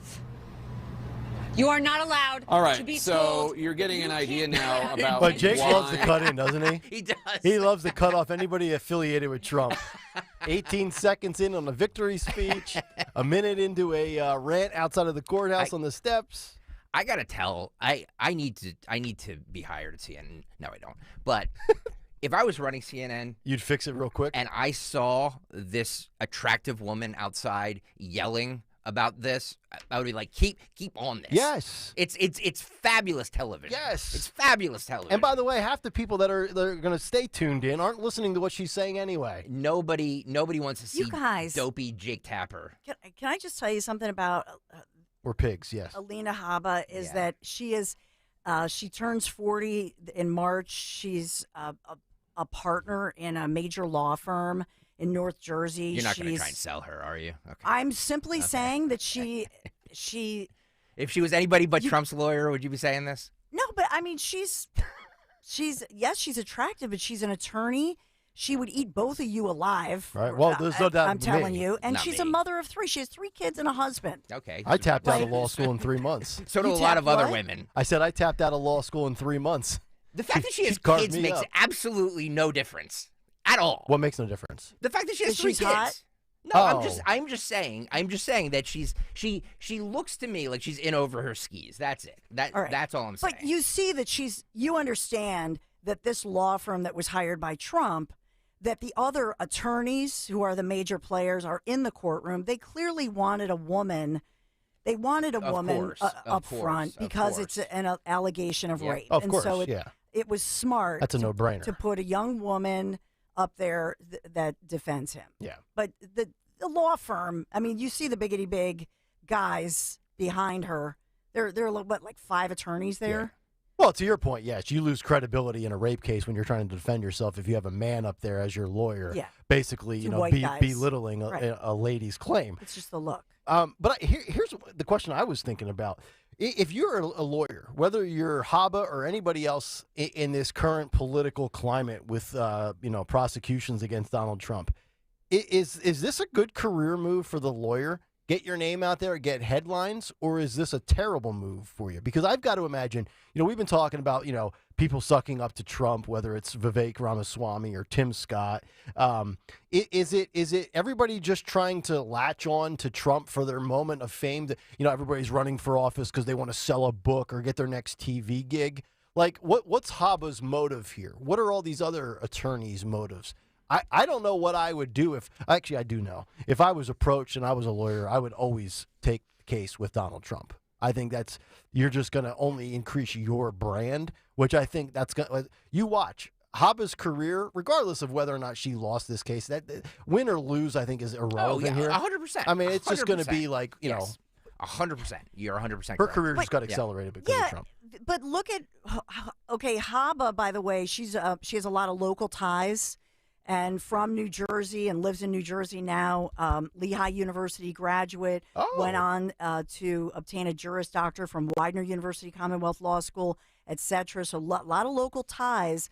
But for the record, I got rejected from Widener. I applied. So her parents were Catholics who emigrated legally from Iraq to the United States in the early 80s. She was born in March of 84 to escape persecution in that country. And her dad, a gastroenterologist, right? Yep. So she's somebody who was, I perceive, she was raised as a conservative, as first generation. Her parents were Catholics persecuted and came to this country. So I think she actually believes in Donald Trump. I do. And I think her backstory is incredible. And she would be on the cover of Vogue magazine and everything else, and you'd have a different perception of her as a brilliant, young, upcoming attorney, other than the fact that she's a conservative woman. my point that I say there's a pattern here with the media always trying to make conservative women look like crazy chick idiots. Yeah. I think conservative women are hot, but that's just me. I didn't know she went to Lehigh University. Yes, sir. A lot of ties to this area. Yeah. Lehigh University, Widener. I knew you'd like that. Yeah. I'm still sour the fact that Widener rejected me. That was my one ticket to get in when I was 22. Fees 357 says maybe Wednesday's announcement is about Greg's replacement. Yes, this could be my last 2 shows. No. He wants me replaced from the show. Oh yeah. Because well, yeah. I dare say anything against the talking points. Right. No, Greg is. Because That's this not is an option. radio, people. Greg. I'm not going anywhere. By the way, Not going anywhere. I run the damn station. Where am I Right. going? Yeah, It's Greg's not going to irreplaceable. fire himself. I might. No. People's Not allowed. feelings. Yeah, Dawn and I have hear already. something I don't agree with. Dawn and I have Therefore, already don't told like it. management that Greg can never leave. This That's is your part of the Hotel deal. California, my friend. Yeah. Yeah, I know. Stalker I goes, signed up for this, and I'm just like, it's like I'm never. Then leaving. Dawn goes, I'm never leaving. and then I go. It'll be chaos. Greg was like, I'm not going back to mornings. You know, it's funny. I was talking to my friend Spike Eskin, who runs a WFAN and will be doing afternoons here in Woohoo! WIP in the next couple of weeks. I heard about that. And I said to him, what are you looking forward to the most? And he says, not getting up at 4 a.m. because he has to go in and meet with the morning show there at the Fan. So back home. I said, I don't know what that's like, not getting up at 4 a.m. Yeah, now he's going to talk about the Eagles every single day. I personally would have advised him otherwise, but that's nobody consulted me. Career advice from Nicholas Kayal. Stay up in New York, make more money. But if you want to talk about Nick Sirianni for 30 hours a week, knock yourself out. I just like getting in people's feelings. It just makes me happy. Everybody comes home. It makes home. me happy. Everybody comes home back to Philadelphia. Do you ever notice that? I know. I think in the nation, we are one of maybe two cities. Boston's another one where people always end up coming back home. Yeah. Keith Martin says the announcement is that Nick is getting hair plugs. Ooh, new sponsor. I can neither confirm nor deny because I'm not against that. Wait. If sales wants to sell that, I'll do it. We need some artwork of Nick with different hairstyles. Oh yeah. Now our boy Sid will spend his whole day making pictures of me with hair. By the way, youtube.com/@1210WPHT, youtube.com/@1210WPHT. If you want to follow along with the show and comment, the Greg Stocker hate section is right now in the YouTube chat. So if you want to join along, youtube.com/@1210WPHT. Also hit the subscribe and hit the like button. One more on the Trump defamation case. Tim Scott was on ABC this week talking about it. He makes a very, very, very, very great point here that the average person in the country does not care about the lawsuits. And he is 100% correct on this. Cut 3, Phil, go. South Carolina Senator Tim Scott was standing with Trump as he declared victory in New Hampshire on Tuesday. And Senator Scott joins us now. Thank you so much for being here. Yes, ma'am. I want to start with the breaking news on Friday, and that was that your candidate, former President Trump, was ordered by a jury to pay $83 million for defaming writer E. Jean Carroll. He was also found before, as you know, liable for sexual abuse.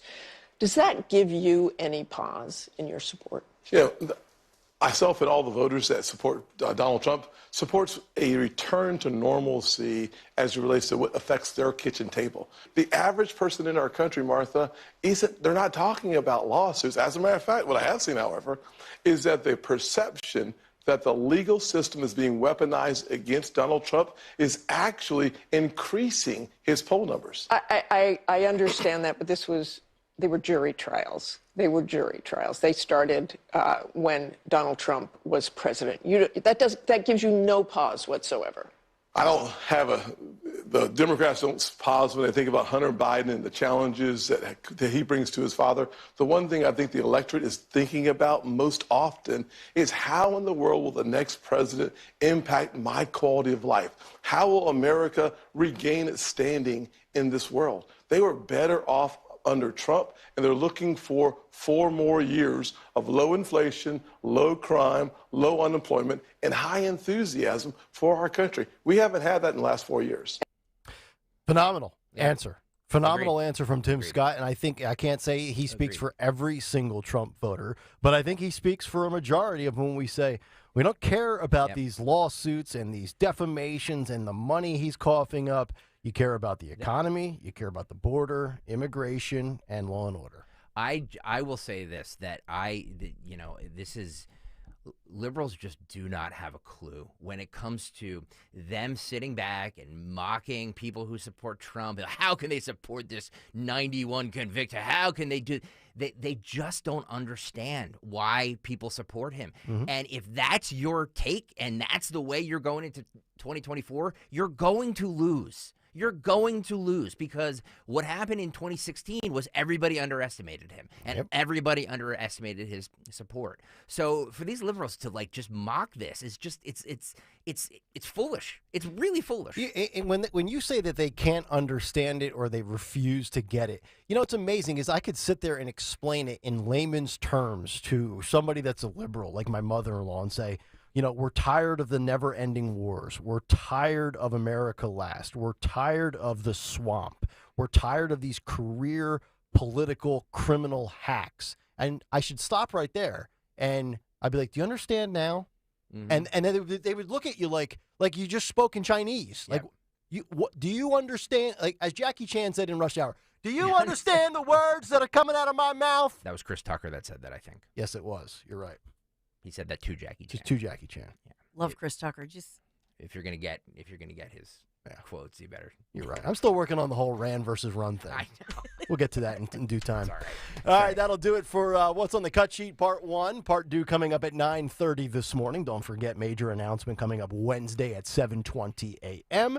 right here on Kayal and Company. On the other side, we'll get to Dawn Stenzelin's Big Three, and then also Leah Thomas making news yet again as we continue. Monday morning, Kayal and Company, Talk Radio 1210 WPHT. Sick and tired of achy joints? Dread the idea of surgery? You need to call QC Kinetics. Call them today. Hey, Dawn Stensland here. The old ideas like steroids and surgery are no longer your only options. Regenerative medicine at QC Kinetics is transforming lives with innovative, non-surgical, drug-free treatments that deliver lasting results. Knee pain, back pain, shoulder pain from arthritis or a past injury. Don't let this pain keep you from living your best life. QC Kinetics advanced state-of-the-art treatments harness and direct your body's natural ability to restore and repair damaged joint tissue. Make 2024 the year you reclaim your mobility. Reclaim your independence. Walk and run, play, live without the danger and trauma of surgery and without harmful drugs. Just call my friends at QC Kinetics for a free consultation, 215-999-3000. 215-999-3000. QC Kinetics. Tell them Dawn sent you. The Crash Proof Retirement Show will air before and after Penn State basketball this Saturday. Tune in at 11 a.m., then again right after the game to learn how to create your own Crash Proof game plan. Finding great candidates to hire can be like, well, trying to find a needle in a haystack. Sure, you can post your job to some job board, but then all you can do is hope the right person comes along, which is why you should try ZipRecruiter for free at ZipRecruiter.com/free. ZipRecruiter doesn't depend on candidates finding you. Its powerful technology identifies people with the right experience and actively invites them to apply to your job. You get qualified candidates fast. So while other companies might deliver a lot of hay, ZipRecruiter finds you what you're looking for. The needle in the haystack. 4 out of 5 employers who post a job on ZipRecruiter get a quality candidate through the site within the first day. ZipRecruiter, the smartest way to hire. And right now, you can try ZipRecruiter for free. That's right, free. Just go to this exclusive web address, ZipRecruiter.com/free. That's ZipRecruiter.com/free. ZipRecruiter.com/free. At Consumer Cellular, you get the same exact coverage as the largest carriers, but for up to half the cost. Same thing, up to half the cost. Up to half the cost for the same thing. 50% the money for 100% the same thing. I hope I'm making myself clear. Consumer Cellular. When freedom calls, we're here to answer. Call us at 1-888-FREEDOM. Half the cost savings based on cost of Consumer Cellular single-line 5GB data plan with unlimited talk and text compared to lowest cost single-line postpaid unlimited talk, text, and data plan offered by T-Mobile and Verizon May 2023. As an educator, Mr. Nelson's teachings are still being quoted in schools. Education is the most powerful weapon you can use to change the world. Mr. Nelson taught hope. Everyone can rise above their circumstances if they are dedicated and passionate. And giving our best efforts. It's always impossible until it's done. Mr. Nelson Mandela's teachings not only united a nation, they inspire us today. Inspiration. Pass it on from passiton.com.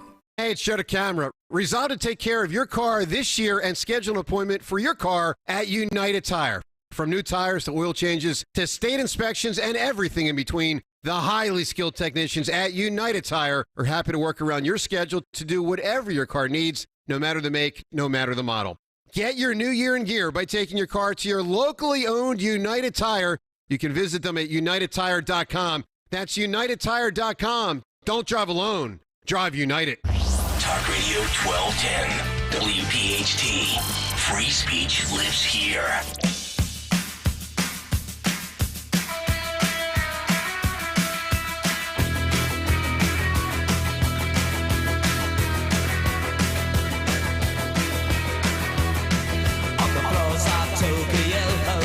Down in London town's a go-go.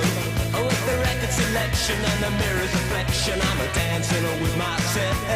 Oh, when there's no one else inside, in the crowded lonely night. Welcome back in. Kayal and Company, 8:37 as we continue live here on a Monday morning. Talk Radio 1210. WPHT, Nick, Dawn, and Greg. Morning mystery movie clip coming up at 9:20. Dawn's big three in just a moment, but let's grab a phone call quickly before we get to the big three. I think Tom's got some interesting perspective on a very hot topic this morning. Tom in Downingtown, you're on Talk Radio 1210. You go right ahead, Tom. Yo, Nick, can you hear me? I got you, brother. Yeah, you guys are hilarious. I have an awesome story for you. I went skiing on Friday, and it was super, super foggy, so thick you could barely cut it with a knife. I got off the chairlift, and I could hear three old guys. They were older than me. I'm 60. They were older than me, and they were talking about all the leaders of the world and what's going on. And the one guy says, yeah, well, if nothing else, Trump has the hottest wife.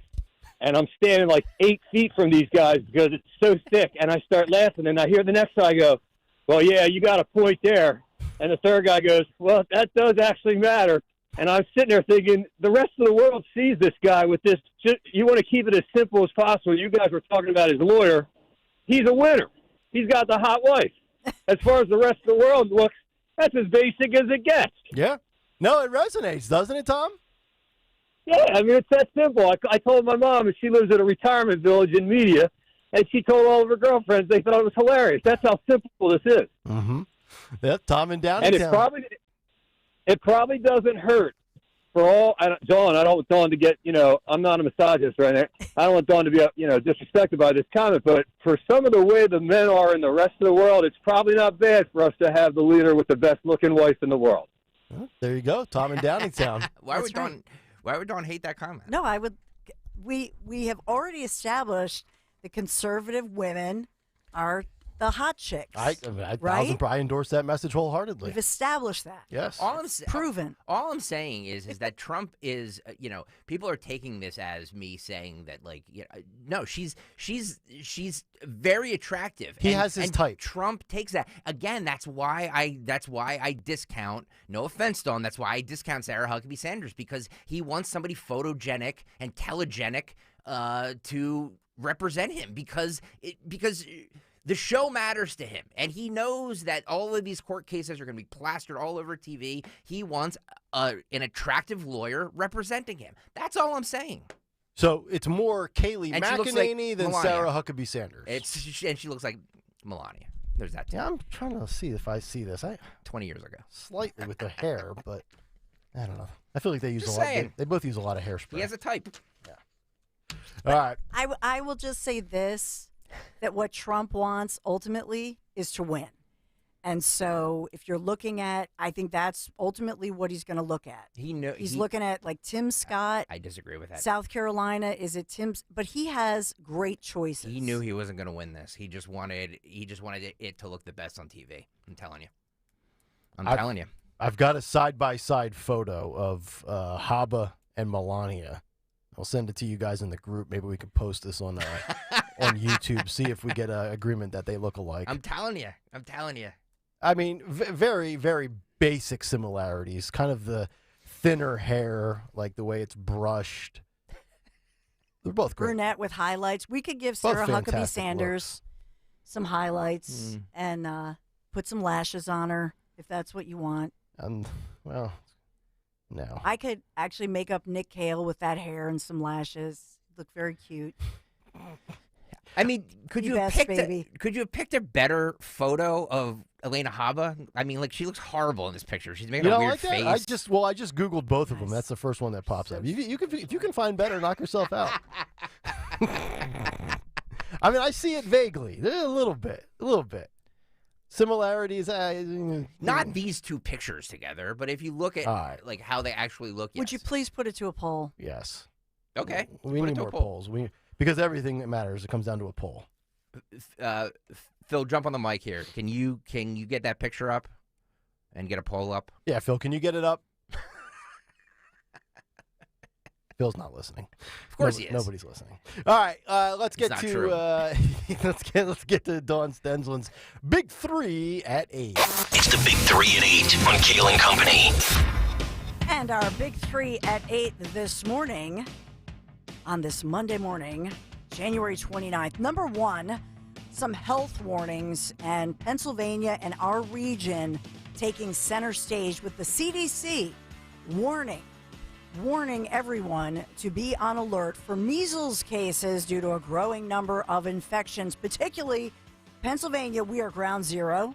Pennsylvania, New Jersey, Delaware, and the D.C. areas, many more cases reported between December 1st and January, and this right up until right now, at least 24 confirmed cases, with many others who were apparently exposed to measles. This is unbelievable. Yep. It's 2024. We got to worry about measles in this country.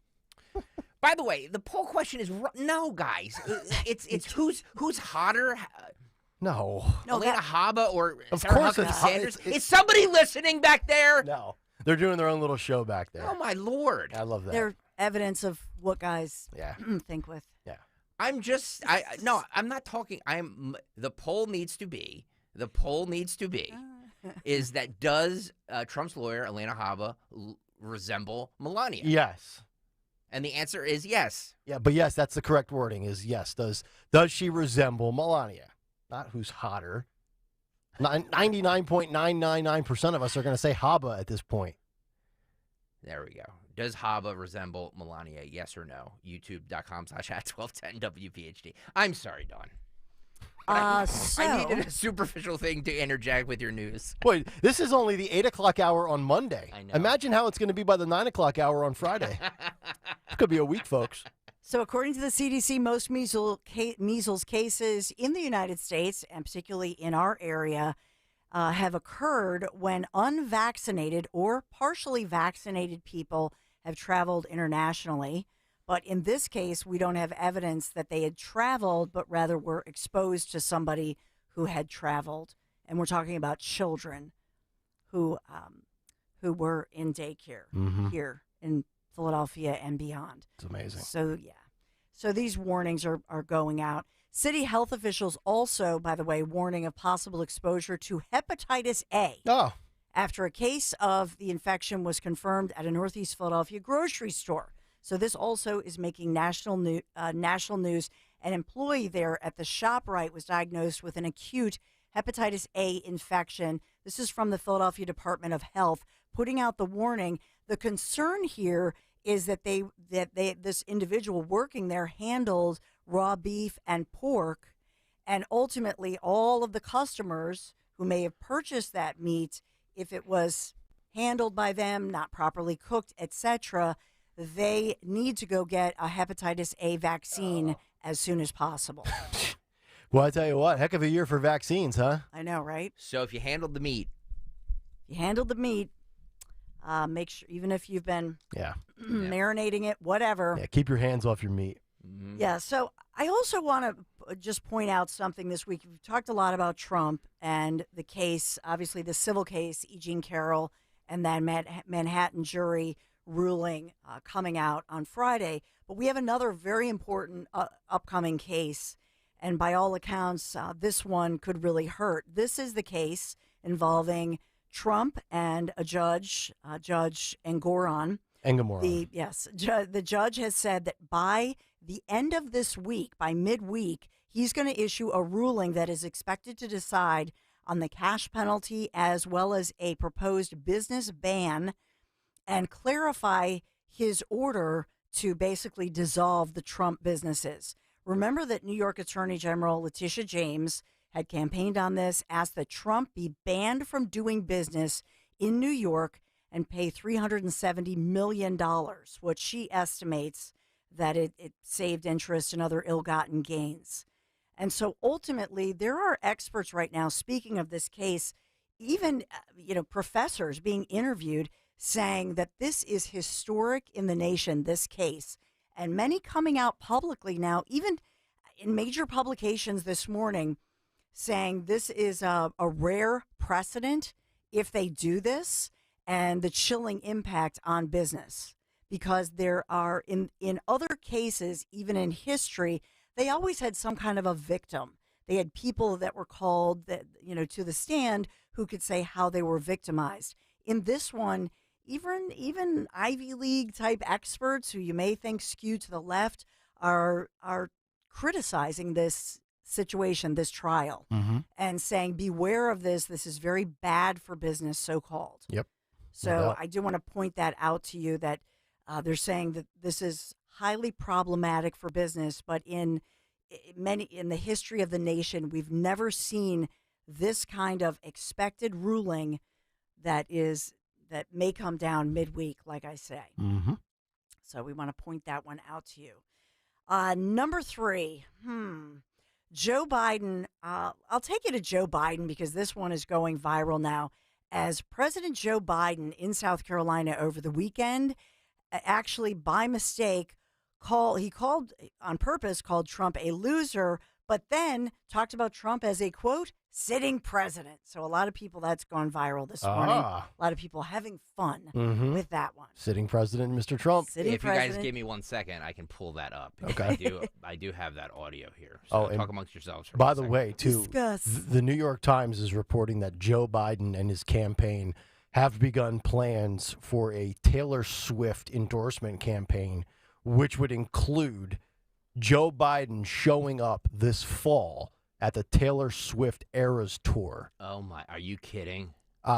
We could sit here and make fun of it and laugh about it and make all these memes up, but we already saw the Taylor Swift Instagram campaign push. Remember when she was telling people to vote and she got 35,000 people? She did. To sign up? However, she got them to sign up, but then, because they were like, because I signed up to vote.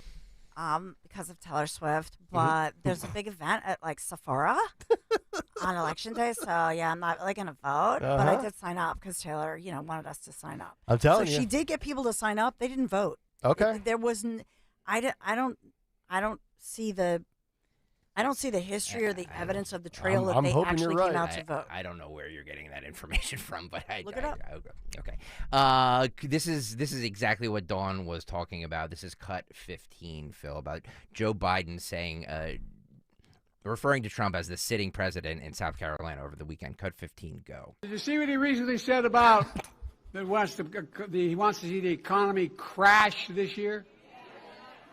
The sitting president. As they say in my faith, bless me, Father, come on, man. Boy, I tell you what, his speeches are getting very bad. This is now, this could be, that was pretty close to a what the hell did Joe Biden say clip that we could post on Twitter. Well, it's funny you say that, and Dawn, I don't mean to hijack this, but you brought it up, so I'm going to play this. This is cut 5, excuse me. This is the third installment of what the hell is Joe Biden saying, cut 5, Phil, go. Asylum officers.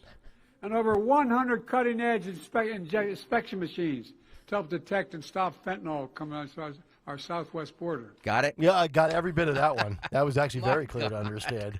Yeah, cutting edge. We're cutting this. We're cutting that. Oh boy, I'm telling you, man. You think it's bad now? Wait till we get to the fall. He's not going to be on. He's not going to be on the Taylor Swift Eras Tour. He's going to be on a debate stage in a one-time spot against Trump, and he's going to be not going to have one coherent thought. Sorry, Don Stenson. No, Nope. I chose the Biden one because you said you were going to do the Mona Lisa story later, so I was going to do that Mona Lisa. Good Mona Lisa story. What a story that is. Yeah. What, with the soup? Yeah. Yeah. But I didn't do it. Okay. I did Biden because he's going to do Mona Lisa later.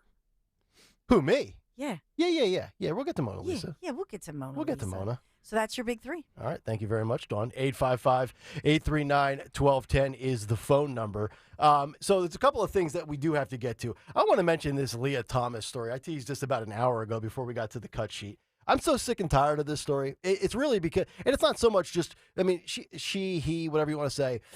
This started this whole, cyclical thing that we're seeing now where men are invading women's sports. And obviously this was a local story, University of Penn swimmer, which that obviously led to the creation of Riley Gaines, which, by the way, I tweeted this on Friday. I do think if Trump wants to win some females over in the post-Roe v. Wade era, I do think having a little portion of your campaign carved out to defending female rights in sports would be a very smart move by Trump. I actually think Trump, and I know people were giving me pushback over the weekend.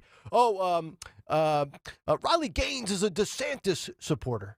So who cares? So you think Riley Gaines is going to turn down Donald Trump at a rally or a gathering if Trump says, hey, let's do something for defending female rights and Title IX and women in sports? You think she's going to sit there and say no? It would be the best thing that ever happened to Riley Gaines. So I think that would be beneficial for both of them. But now Leah Thomas, who has not swum competitively since winning the women's 500-yard freestyle event in 2022, has asked the CAS, which is the Court of Arbitration for Sport in Switzerland, to overturn the sport's governing body's latest policy, which essentially banned biological males from competing in women's elite events if they have undergone, quote, any part of male puberty. That is according to a report Friday from The Telegraph. According to the report, Leah Thomas hired Canadian law firm Tyr,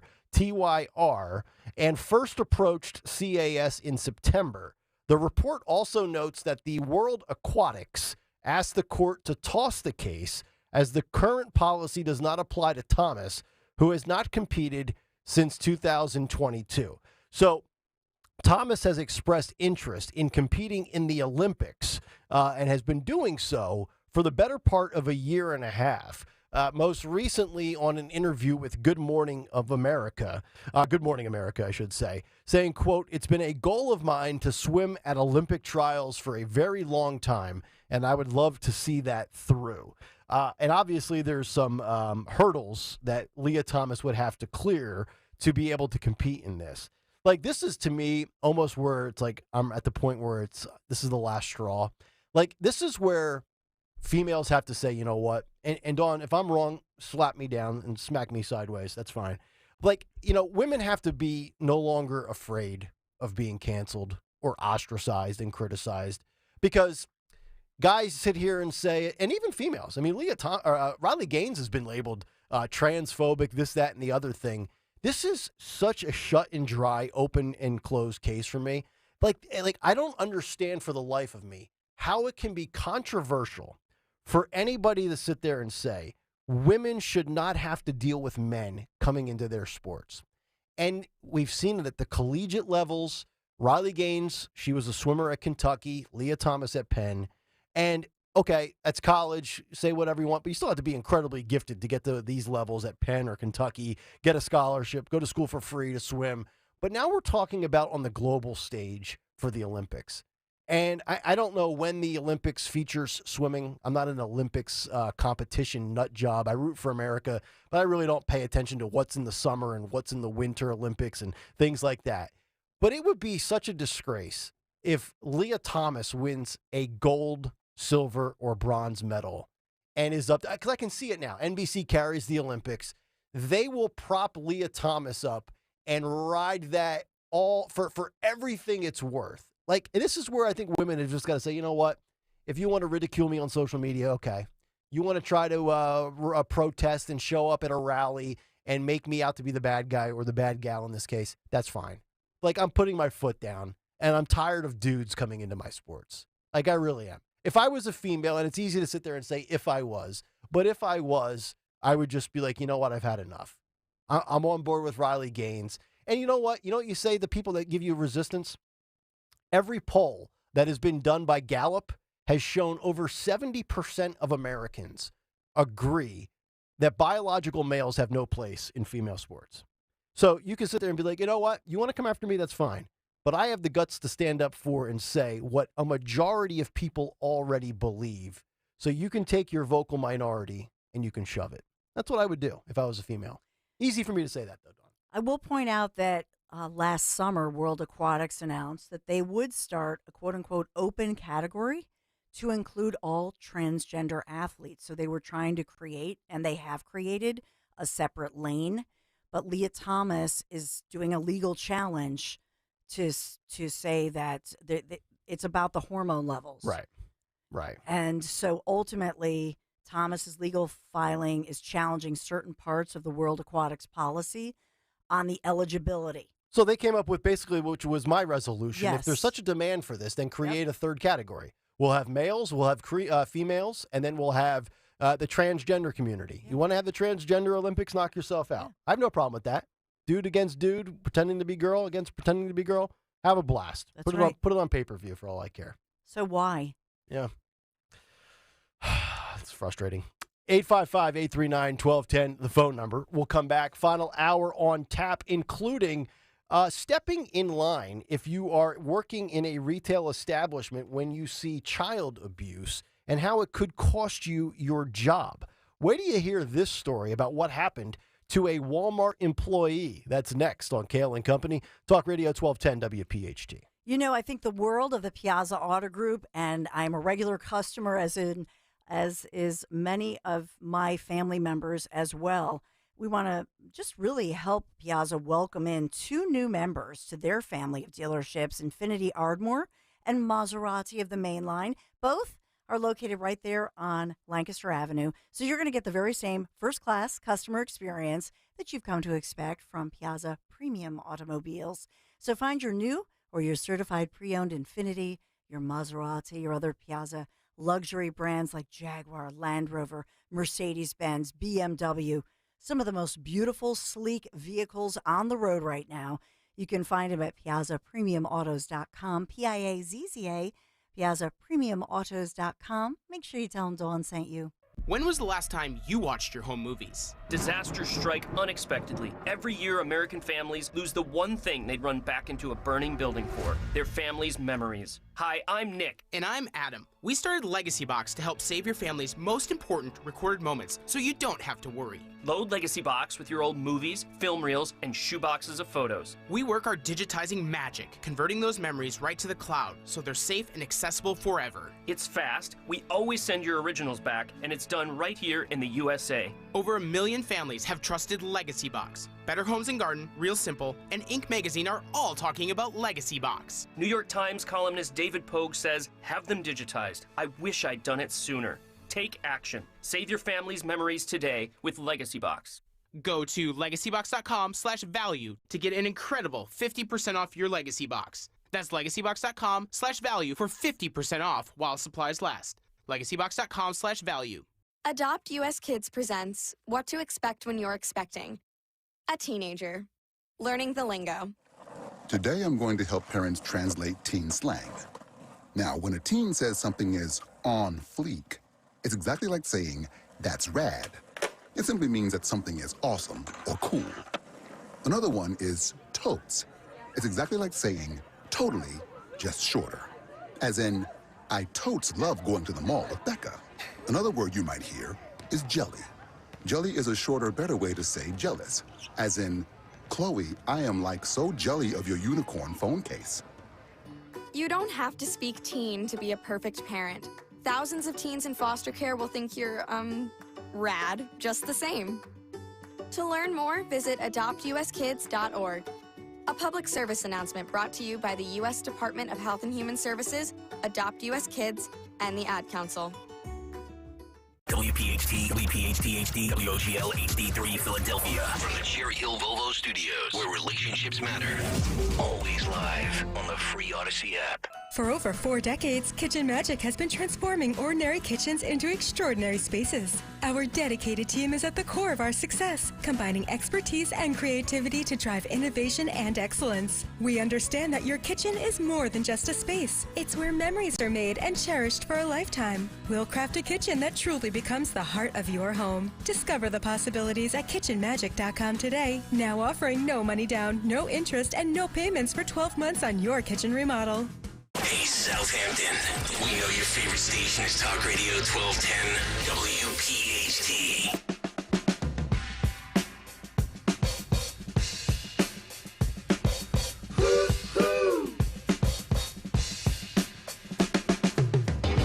This is a story about Billy Joe and Bobby Sue.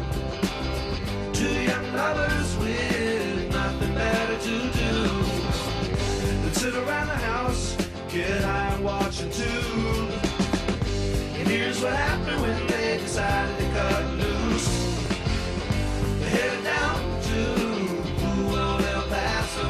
It's Kayal and Company, baby. 9:02. Welcome back in. Fourth and final hour underway here on this Monday. Nick, Dawn, and Greg. Talk Radio 1210 WPHT 855-839-1210. Get us on the free Odyssey app. Watch us live on YouTube. Major show announcement coming up Wednesday at 7:20 a.m. That is correct. 7:20 Wednesday morning. Major announcement. No, I'm not being fired. No, Greg is not resigning from the board. No. And RFK Jr. will not be the new executive producer.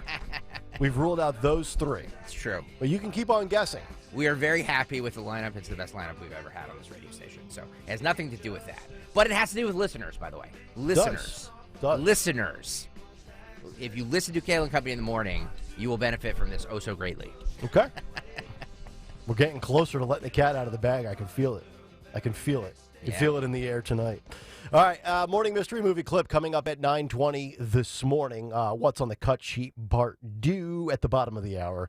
And, of course, we will have who won Twitter and YouTube today in music history, and what's on tap for the Dawn Show. By the way, can I just say this? The poll, I believe, is still up there on YouTube, youtube.com/1210WPHT. Does Elena Haba resemble Melania? Is the poll question, yes or no? I would just like to say this, yes, 53% Dawn Stensland. Okay. 53% Dawn Stensland. 53, it's pretty close, though. It's within the margin of error. Just saying. I'm the one who said that she doesn't. I think Dawn said she was in agreement with you, wasn't she? No, she does not agree with me. So Dawn and I are on the same page then. I mean, general description, a lighter-skinned woman with, I don't know, long brown hair with highlights. She's a younger, hotter Melania. I'm just saying that. It may be sexist, I'm sorry, but it's true. It's true. Okay. There you go. Keep voting, folks. It'll be up there for, the rest of the show? I think it stays up there as long as the show's live? Yeah. Okay. YouTube.com/1210WPHT. All right. There's a couple of stories that are going around that I think people might be interested in. I found this one, courtesy of Outkick, and they found the video from the Daily Mail.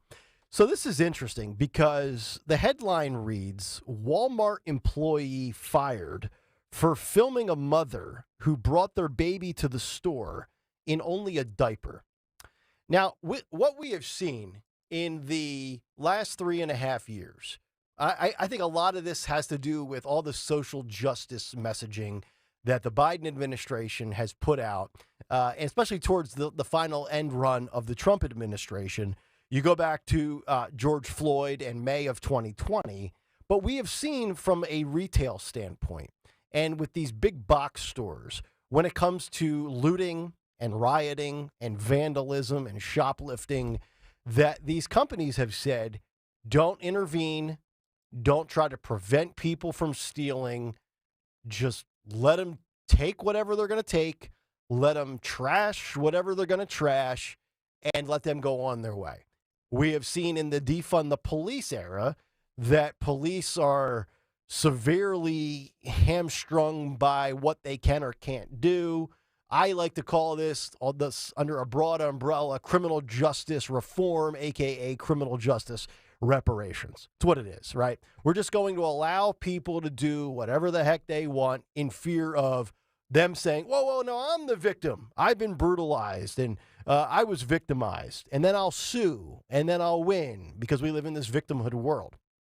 But this story really gets at me because my wife used to work in social services under the Child Welfare and Child Protection Services. It was called CPS.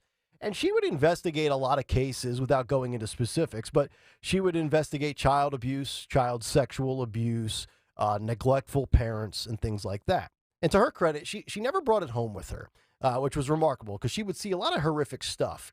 Come in the door at 5:15, it was like, she was working at a bank all day. Like, she didn't see tragedies and things like that. Shout out to all the bankers out there. I don't mean to ridicule you. But this Walmart employee in Jackson, Mississippi, I believe Phil has the picture we can put up on YouTube. She's got her child sitting in the shopping cart, and she's going through what looks to be like the frozen dinners section. Yep. Looks like there's some frozen pasta bags and stuff over there. And apparently, a Walmart employee in Jackson, Mississippi, says that she was fired after she posted a video of a customer who was pushing a cart with a shivering toddler in it. Now, the young boy in the picture, apparently there's video as well, was only wearing a diaper when he entered the store. And the customer, presumably the young boy's mother, was fully clothed. As you can see, she's got a hat on, a sweater, jeans, boots, dressed appropriately for this time of year. Apparently, this was last Wednesday, where in Jackson, Mississippi, the average temperatures reached a low of 37 degrees. So ultimately, this video was taken by a lady who's now a former employee at Walmart. Her name is Felicia Nicole, and it shows her and concerned shoppers confronting the woman as the boy shivers in the cart. The customer acts as if bringing a child into the store in only a diaper in 30-degree weather is completely normal. Now, I'm not sure what the child is wearing in this still shot, if that's a jacket thrown over top of his shoulders. It looks like it. It looks like one of those puffy coats. Puffy, like bubble coats? Yep. But it looks like his feet are sticking out towards like what looks to be like a box of peanut butter candy cakes or something in the cart where the kid is barefoot. Now, I have a couple of issues with this. Yeah. And one, yes, I think the parent should be blamed. Two, I also don't think the employee should be fired. My only beef with any of this is, once again, this incessant need to videotape everything. It's like when we see these fights on SEPTA or in a subway and we see, something going wrong. Instead of intervening, and I'm not criticizing people that don't intervene, because we now know in this world, when you step up and try to do the right thing, all of a sudden you end up getting hit with charges or you get arrested or whatever it might be. I don't think this employee at Walmart deserves to be fired. But I don't understand the need to go, hey, what's our first reaction in society is to start videotaping this stuff. Yeah. But, like, shame on Walmart, because I do feel like, well, look, I never try to tell anybody else how to parent. If you see a child that looks like they're dealing with some sort of neglect, isn't it your responsibility as an adult, whether you're a parent or not, to maybe intervene or say something or do something in the best interest of a minor? That's my thought, my first school of thought. Let me just say one thing, because I'm fascinated to get Dawn's take on this as well. But my first thought is, a couple months ago, my son was Spider-Man for Halloween. And that's right, yeah. He wore his Spider-Man outfit costume everywhere. We could not get him to take it off. He wore it everywhere. So we took him to the grocery store one time. I said, buddy, you can't wear the Spider-Man thing. He goes, no, I must. So I just let him wear it because I just didn't want to put up with the fight. And at the end of the day, he's a 3-year-old. Yeah. Nobody's going to care if he's in a Spider-Man. Yeah, pick and choose your battles. So I don't know the situation here, but if this kid doesn't like to be clothed and like comes in with clothes but takes them off, you know what I mean? Kids are weird like that. You don't know what the situation is. Secondly, this kid should be in the seat of the cart, not the back where you toss all your stuff. Where he is, yes. Yeah. Now somebody on the YouTube chat is saying the kid was taken away from her. Is that true? Yeah, the 26-year-old mom was arrested. They called the cops. Arrested? Good. Yeah. Good. What, really? Yeah. Well, and here's why she was arrested. I push back on what Greg was saying. The first thing, we don't know the situation if the kid puts up a hard time. It's one thing for your kid on October 27th when it's, 58 degrees outside to be wearing that or whatever, and you're not going to get much pushback. But when you have, I don't know how old that kid is in that cart, 3, 4 years old. Yeah, 2, 3, something Yeah. like that, yeah. Like 37 degrees in January with nothing but a diaper on. I have this battle with my girls. My girls are like Hawaiian cave people. Like, they never want to throw on shoes. They're always barefoot. Like, they want to go outside on the trampoline. And like, I was just FaceTiming them with I don't know, 10 days ago. Nashville was just getting hit with the snow that crippled them. 4 inches shut down school for like 10 days. And they want to go outside on the trampoline with no jacket on, in a T-shirt, shorts, and I'm like, that's what you wear inside. And I'm not like my grandmother used to be like, oh, Nick, you better put a hat on or you're going to catch a cold. You're not going to catch a cold. The difference is, this is a 23-month-old baby, still a toddler baby, 23-month-old who can't speak for himself. Right. Below freezing temperatures.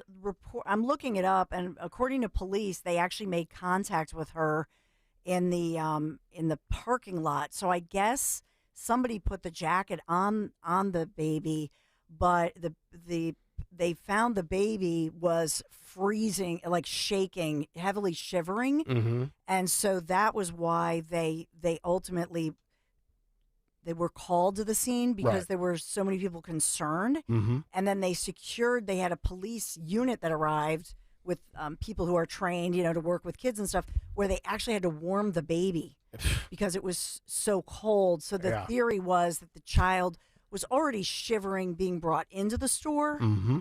And so the baby was ultimately released to a relative, a grandparent apparently. Yeah. But I think they were just had more questions about the whether the mother was fit. Well, and they also say, as the lady that was recording this, Nicole, as she records, the woman tosses a bag of frozen food into the cart. It lands on the child, and that's when a customer asks the obvious question of the woman, "What's wrong with you?" So, I mean, I don't know about you. If we go beyond the obvious of this mom is obviously, in some regard, neglectful to her child and should have had the kid bundled up more toasty. Doesn't this scream lawsuit from the person who lost their job to Walmart? Like, I think we're all in agreement that this person, now I don't like the whole filming thing, because to me it's more about, hey, why don't you just do what you got to do to protect the kid, as opposed to documenting everything like you're a professional video person. I hate that aspect of our society today, although it's necessary to prove stuff. This lady should absolutely sue Walmart. Like, I'm doing a Good Samaritan's job and preventing a child from being, neglected or abused further. And because I do this, I lose my job? Like, we got to stop punishing those that are not in the wrong. They don't want lawsuits, guys. Walmart is a company. They don't want you to intervene. We've seen that with people who, loot and steal things. You're not allowed to get involved. You can't get involved with customers, because then it looks like, they're open to lawsuits then, because this woman can say, you don't understand the situation. I'm going to sue Walmart and the entire company and blah, blah, blah, blah, blah. You know what I mean? So, no, I understand where the companies are coming from at this point in time. But to me, it's shame on the companies for allowing this precedent to have been established, or shame on the first judge or the first law enforcement official or court official that ruled in favor of these people. Like, you're committing a crime. You're vandalizing, you're looting, you're destroying property. Like, we need to get away from this. The criminal is the victim mindset that we have created in this lawless order, this lawless state of existence that we have allowed to permeate this country for the last 3.5 years.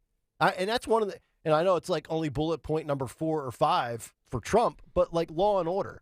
No, we're not going to allow the criminal to say, well, yes, I did commit that crime, but I was also the victim. And then these companies have to hand over compensation to these people that actually find a way to have the judge rule in their favor.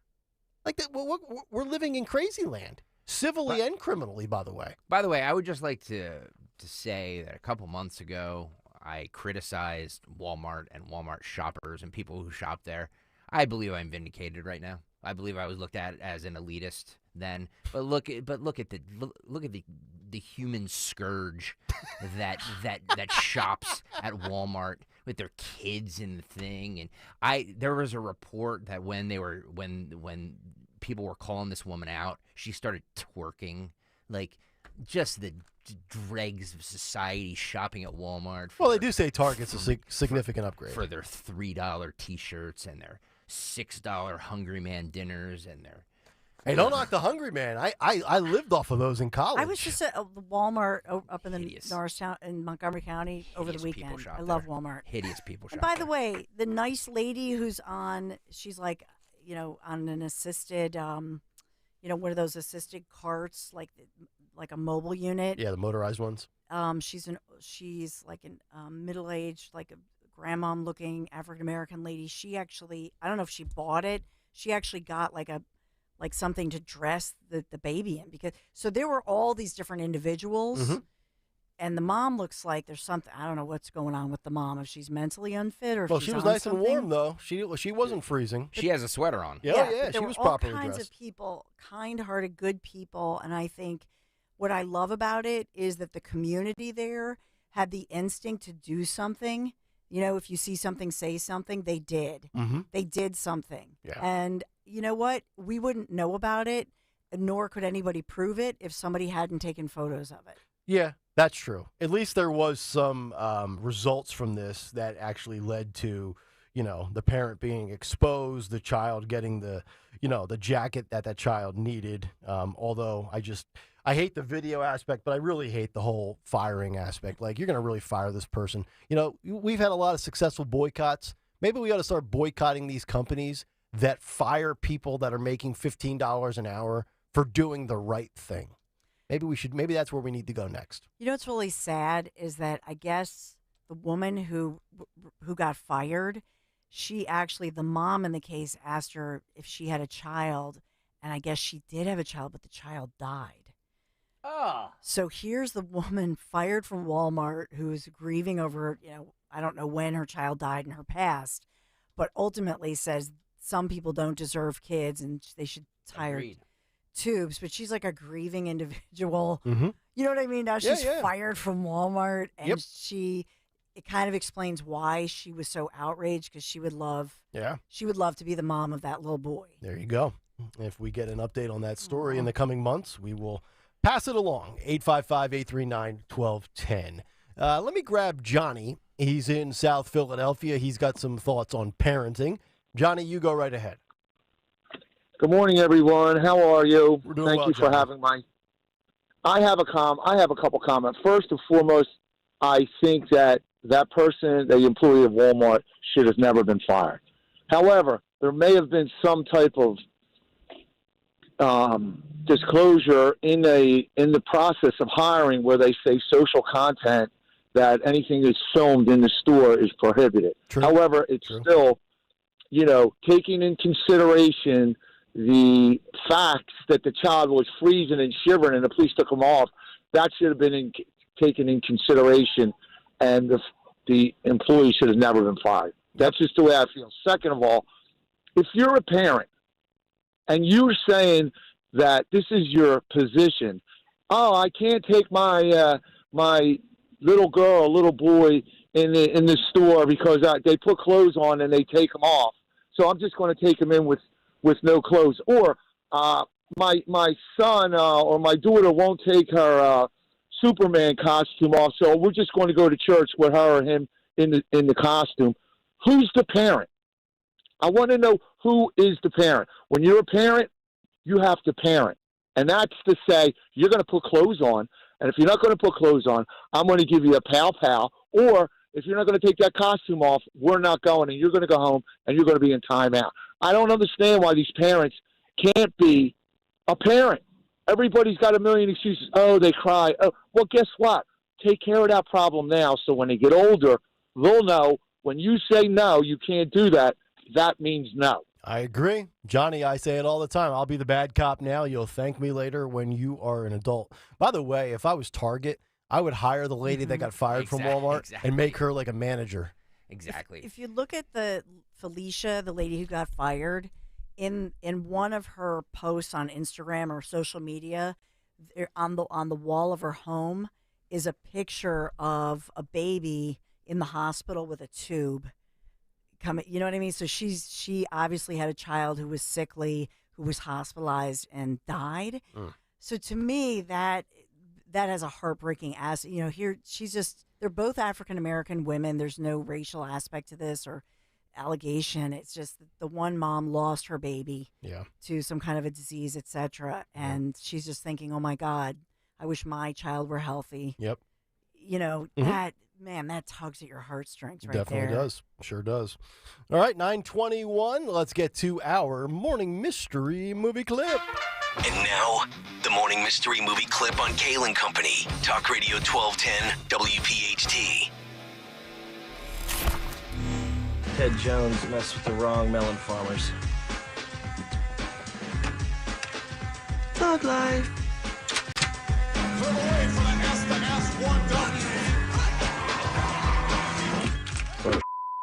Just make sure you get those. I don't want to run them over in the vacuum cleaner and shoot my face off, okay? I'm sorry.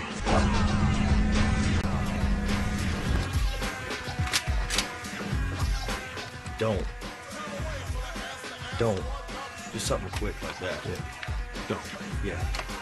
Don't. Stop it. You stop it right now. Think you know what it is? Be call at 12 at 855-839-1210, and you could win this great prize. Oh, how about this? Today's prize, a pair of tickets to Major League Wrestling. Again. That's right. Super Fight is this Saturday, February 3rd, at the 2300 Arena in South Philadelphia. For more information and tickets, visit MLW2300.com. Caller 12 at 855-839-1210. It's a great movie, but that is a tough clip. Because you can barely hear what they're saying because Public Enemy is being played in the background. That's a good point. But we're giving away good tickets. Yeah, these are great tickets. Major League Wrestling Super Fight with the opening match between Greg Stocker and Don Stenzel. February 3rd at the 2300 Arena in South Philadelphia. They are yours if you're caller 12 with the correct answer at 855-839-1210. Back after this with our winner and what's on the cut sheet part 2 on Kayal and Company. Talk Radio 1210 WPHT. Hello, I'm Greg Figueroa. And I'm David Figueroa. Over 30 years ago, my brother Greg and I set out on a mission to offer the world a better hot sauce. That's right, David. We made Melinda's thicker, hotter, and better than ordinary hot sauces. And now we have 32 exciting and delicious sauces that hot sauce fans are obsessed with, like our ghost pepper sauce, our Thai sweet chili, and our best-selling black truffle hot sauce. Melinda's also has 5 spicy ketchups made with real sugar and no added junk like high fructose corn syrup. People ask David and I, what makes Melinda so good? That's easy. We think like chefs do. Instead of burning someone with hot peppers and vinegar, we use fresh plant-based ingredients and the finest chili peppers perfectly blended to set your mouth on flavor. Go to melindas.com to find our line of craft condiments at Walmart and other fine retailers. And right now, get 20% off our award-winning sauces with code RADIO at melindas.com. That's melindas.com. melindas.com.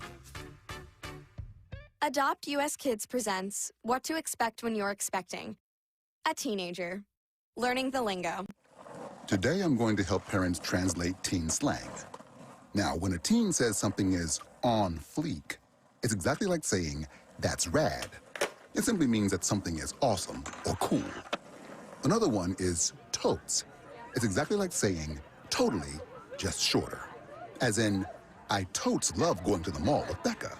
Another word you might hear is jelly. Jelly is a shorter, better way to say jealous. As in, Chloe, I am like so jelly of your unicorn phone case. You don't have to speak teen to be a perfect parent. Thousands of teens in foster care will think you're, rad just the same. To learn more, visit adoptuskids.org. A public service announcement brought to you by the U.S. Department of Health and Human Services, Adopt U.S. Kids, and the Ad Council. Comedian Joe Conklin. Mike, that Eagles loss made me sick to my stomach. Yeah, Donovan McNabb was watching the game at home. Even he threw up again. Now they're bringing Sirianni back. What's next? A banner for Rich Kotite on the Eagles Wall of Fame? See Joe Conklin's comedy show at St. Anastasia on Westchester Pike in Newtown Square, Saturday, March 9th. And at the Plumsteadville Inn in Pipersville, Friday, March 1st. For tickets, go to joeconklin.com. Runner's knee, golfer's back, hiker's hip. Any of these feel familiar? At Virtua Orthopedics and Spine, we've got a doc for that. Baker's wrist, laptop neck, shopper's shoulder. Yep, we've got a doc for those too. Virtua Orthopedics and Spine has over 60 specialists, 20 PT rehab facilities, and 26 surgical sites all across South Jersey. Find the right specialist for you at virtua.org/ortho. I'm still going for it, even with higher stroke risk from atrial fibrillation and a regular heartbeat not caused by a heart valve problem. Over a 3-year study, Eliquis apixaban tablets reduce stroke risk better than warfarin, and over 97% of Eliquis patients did not experience a stroke. A first stroke occurred in 2.9% of warfarin patients versus 2.3% of Eliquis patients. Don't stop taking prescription Eliquis without asking your doctor. It may increase your stroke risk. Eliquis can cause serious and in rare cases fatal bleeding. Don't take Eliquis if you have an artificial heart valve, abnormal bleeding, or antiphospholipid syndrome. While taking, you may bruise more easily or take longer for bleeding to stop. A spinal injection while on Eliquis increases risk of blood clots, which may cause paralysis, the inability to move. Get medical help right away for unexpected bleeding, unusual bruising, or tingling, numbness, or muscle weakness. Medications such as aspirin products, NSAIDs, SSRIs, SNRIs, and blood thinners may increase bleeding risk. Tell your doctor about all planned medical or dental procedures. Learn more at Eliquis.com or call 1-855-ELIQUIS. Your floors can go from clean to dirty fast. From juice spills, whoops, to muddy paw prints, to little sticky finger marks. Good thing your Swiffer Wet Jet works fast too. Swiffer Wet Jet easily cleans everyday messes as quick as they happen. The next mess is right around the corner. So grab your Swiffer Wet Jet and just spray, push, all clean. There are times where high standards are vital. For example, your football team wouldn't let just anyone start at quarterback. And should you let just anyone give you guidance? We don't think so. In fact, at California Psychics, 98% of the psychics who apply to work with us don't make the grade. You see, we come from the home of free spirits and open minds. We're not short of spiritual believers or big dreamers. It's why we know better than anyone what makes a good psychic. California Psychics connect you with the very best, so we can guarantee if your reading isn't life-changing, it's free. Download the app or connect with us at CaliforniaPsychics.com. Right now, new customers receive 20 minutes for just $20. So, there's never been a better time to give our services a try. That sounds like a touchdown to me. Experience the joy of certainty. California Psychics. Purchase a 2023 courtesy Volvo S60 from Cherry Hill Volvo for less than $29,000. Visit Cherry Hill Volvo this month to purchase the sensational S60 courtesy Volvo for less than $29,000. This is an offer you don't want to miss. During January, we are offering financing for 3.99% on all new SUVs in stock. That's an interest rate of 3.99% up to 72 months. At Cherry Hill Volvo, we must make room for all the construction trucks. Staples stores provide innovative products and services for small business, remote workers, and learners, even teachers and parents. Explore more at your local Staples store. Follow Talk Radio 1210 on Instagram and Facebook at 1210 WPHT.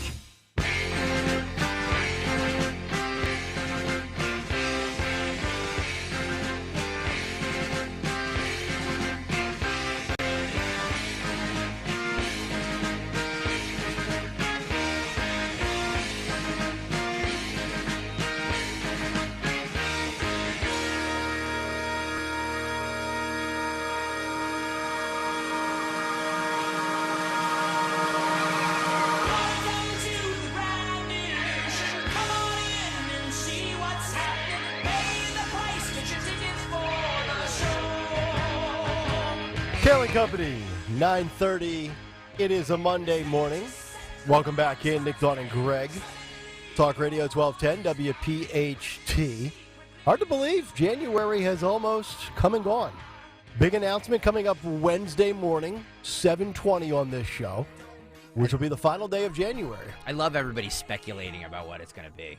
It is great. Somebody said if Michael Smerconish is coming back to 1210, I'm out. I'm like, it has nothing to do with the lineup. Can I just say that? Yeah. That again, it has nothing to do with the lineup. That's correct. It has to do with the listeners. Mm-hmm. Also, Thursday will be February 1st. Zioli will be out at Parks for comedy night. And he and I were having a few texts over the weekend where he says, we need you to ditch your dry January to come out on Thursday night, because I usually go out every time he's out there, have a few drinks with him before he goes on. And I said, you have nothing to worry about, Rich. February 1st is Thursday. Dry January ends on Wednesday. Woohoo. That's right. Hang on a second.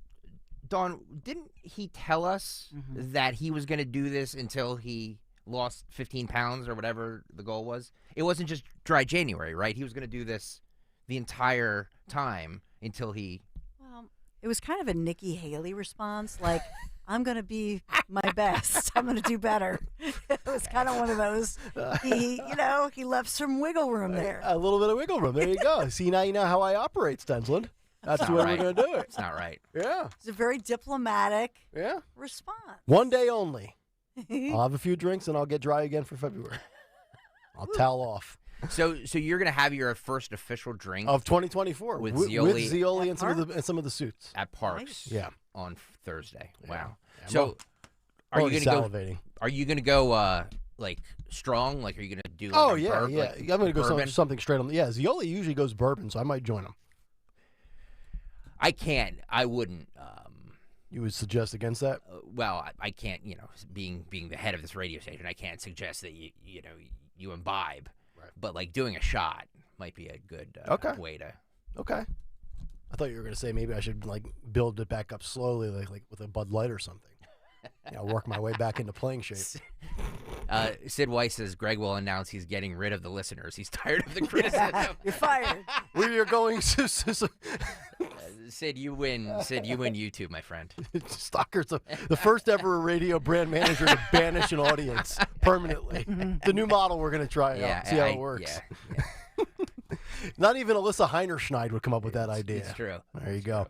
All right, Adam is in media. I believe he's our winner this morning as he's calling in on a Nokia flip phone. Adam, good morning. What movie clip did we play for you? Too easy. Pineapple Express. Oh, that is correct, sir. Adam. Nice work out of you, Adam. Congratulations. You have won the pair of tickets to Major League Wrestling Super Fight this Saturday, February 3rd at the 2300 Arena in South Philadelphia. So you enjoy that, and we appreciate you listening and certainly for playing. All right, let's get to round number 2 on a Monday. It's time for What's on the Cut Sheet Part 2. What's on the cut sheet? Part 2. Yeah, I started. We started What's on the Cut Sheet Part 1 with RFK Jr. On CNN, on with Michael Smerconish over the weekend, saying that there is a possibility that he runs as a libertarian.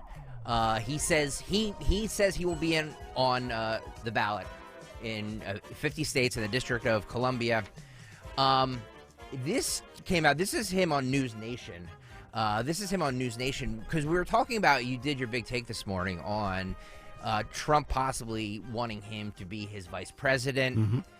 Mm-hmm. Robert Kennedy Jr. says that the members of Trump's team did ask him to be vice president. Okay. This is what he said. This is cut 21, Phil. Go. I'd also asked him about something I'd heard President Trump had called him early on and asked him about being his VP. I asked if it were true. Take a look. If he asked you that today, what would your response be? I would not take that job. I'm flattered that President Trump would offer it to me, but it's not something that I'm interested in. Did he reach out? Or his team? People from the team have reached out to me. Okay. Interesting. So right? we So it's not fake news. Well, we've heard. Well, who reached out to him? That's the question, because what's the guy's name? He's part of Trump's. I forget his last name. Cava. I forget what his last name is, but he's a Cavalcanti. No. I saw Dawn, you tweeted him. You tweeted him earlier. I forget what his last name is. Cataquil. Somebody who's on the Trump team. Yeah, he has come out and said that is categorically false, fake news. I'm paraphrasing here.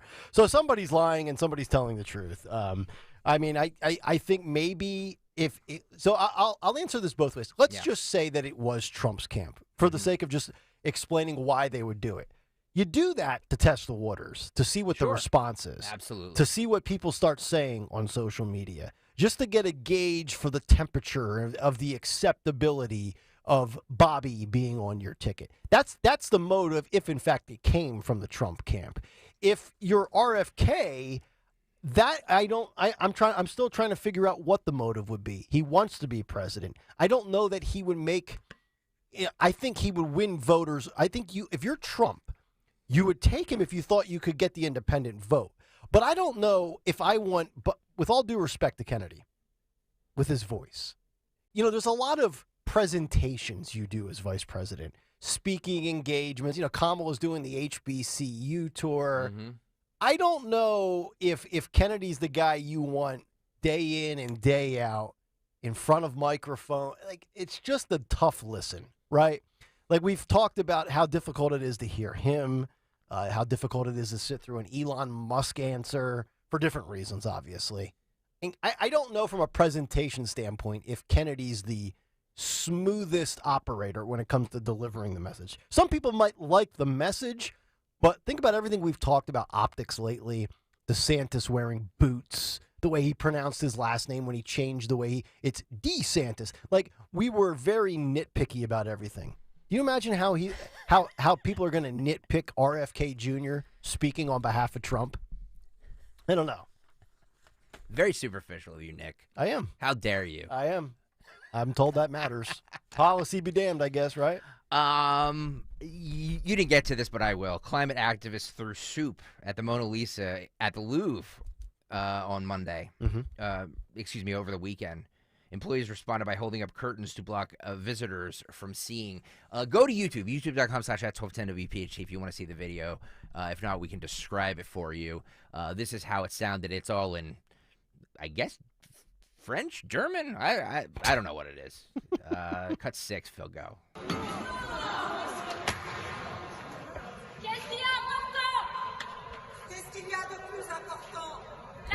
It sounds like German, doesn't it?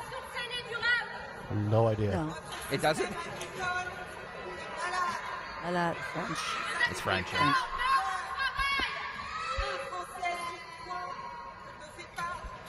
Yeah. Aren't they at the Louvre? At the Louvre, yeah, that's what I said. Well, I know it's France, but I didn't know if maybe the protesters were from somewhere else.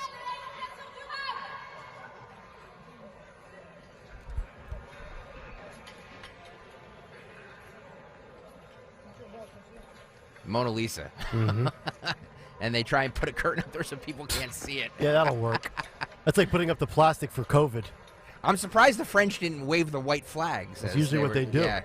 Just put their hands up and say, "We surrender." We surrender. Yeah. Bunch of cowards. That whole nation is. No, Al Bundy said it's wrong to be French. Exactly. Anyway, there you go. I've reached a point where I've had it with these climate nut jobs. Why do you throw soup at a painting? Like, I mean, I understand if it was Hunter Biden's artwork and you want to throw soup on it. I mean, I would throw some Italian wedding soup at a Hunter Biden portrait, to be honest.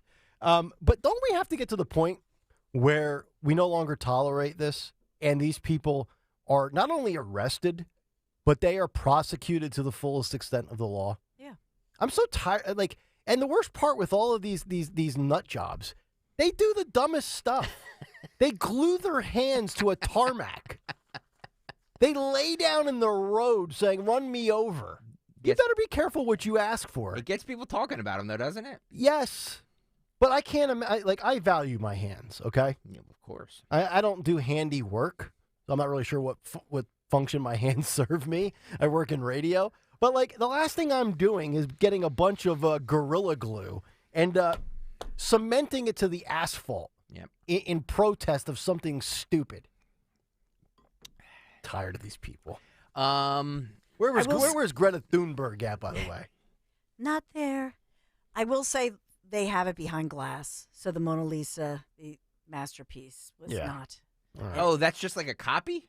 No. No, it's the authentic real one. thing, Oh. but it's behind glass. Yeah. Oh, so it wasn't actually touched. It was So the painting's fine. The Yeah. masterpiece. You just is get fine. a wet rag and some Windex, and it's good. I will tell you, when we went, I remember going to the Louvre and running, and we look at the Mona Lisa. All right, we saw it, and then but it's been under behind glass, and they do that here locally at the art museum. If it's something that's a priceless. So you've been to France? Yes. Did you enjoy it? Was it a good trip? It was lovely. Yeah. I loved it. What time of year did you go? What time of year did we go? Was Summer. Was it hot Summer. out? Hot It was out? Beautiful. Yeah. Hideous place. What? I've gone to the only place I've ever been outside of the continental United States was Italy. We took our honeymoon to Italy for 12 days. I want to go to Greece, but other than that, I've got no interest after that. No, it's fun. Well, I'll be in I've been to Italy before, but not the Amalfi Coast, which is where she's going. I'm in counting April. the days. Yeah. Yes. She's going to be off Conservative tours for 10 days, Nick, Woohoo! with listeners in Italy, Yeah. and you and I will be here in the freezing cold. Well, it's April. Hopefully, April's freezing cold here. well, sometimes you get a little warm up. Man, I'm hoping for 68 and sunny. Man, I might take off that 10 days, play golf. The perks of the job. No, you're not. We'll Absolutely not. We'll just leave you with Opelka. Nobody else will be taking off when Dawn is gone. Let me just say that. Let me repeat that again. Nobody else will be taking off when Dawn is gone. Thank you very much. Kristen Welker asked AOC on the accusations of Biden also being responsible for Genocide Joe. Yes. So it's a very I'm actually really glad she asked this question to AOC because the squad kind of refers to her and their ilk as Genocide Joe. Mm-hmm. So does the squad really believe that he is taking part, as what they say in genocide? Mm-hmm. It's like that's a huge claim. Oh, absolutely. You know what I mean? Yes. So let's go to cut 20. Phil, go. Some of your colleagues, and we talked about what's happened at the protests this week, have called the president Genocide Joe. Some of your colleagues have accused the president of supporting genocide, including Rashida Tlaib. Do you agree with that word, genocide, that the president's been supporting a genocide, or does that go too far? I think what we are seeing right now throughout the country is that young people are appalled at the violence and the indiscriminate loss of life. We are not just seeing 25,000 people that have died in Gaza. We are seeing the starvation of millions of people, the displacement of over 2 million Gazans. We have South Africa that has mounted a court in the ICJ. The ICJ ruled this week that Israel has a grave responsibility to prevent genocide. But they're still determining whether it's a genocide. Do you think that they are term still is responsible, determining given it? that it's still under investigation? I believe that they're still determining it, but in the interim ruling, the fact that they said there's a responsibility to prevent it, the fact that this word is even in play, the fact that this word is even in our discourse, I think demonstrates the mass inhumanity that Gazans are facing. What a clueless twitch I he know. is. Honest to God. Honest to God. Yep. But I would say this, if you're a Republican, you have to love this because you're seeing a splintering and a fracturing of the squad Dems and how they've hijacked the Biden administration policy-wise, and now they're turning on Joe, just as many other people have turned on Joe. Other demographics, people in the black vote community leaving Joe, Hispanic vote going Trump. And if you're a Republican right now, you look at, even when the Democrats are talking about our border system, you see all these different little facets of the establishment where they're speaking out against Joe. This is good for Republicans in an election year. Dana Bash asked Nancy Pelosi, who was her guest on State of the Union on CNN yesterday morning, how concerned are you that young liberals would stay home on what's happening in Gaza? This is what she said. This is cut 18, Phil, go. Personal experience in their own language. One of the challenges that Democrats might have in organizing is some anger in some corners of the progressive movement over Joe Biden's support for Israel in its war against Hamas terrorists. How concerned are you, especially given the fact that we have seen protesters over and over and over at his events?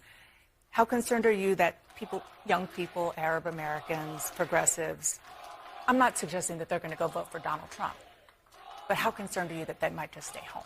Well, let me just say this, because I've been the recipient of their, shall we say, exuberances in this regard as recently as in Seattle on Thursday, unfortunately, wanted to disrupt our very exciting democratic meeting there. They're in front of my house all the time. So I have a feeling for what feelings they have. But we have to think about what we're doing.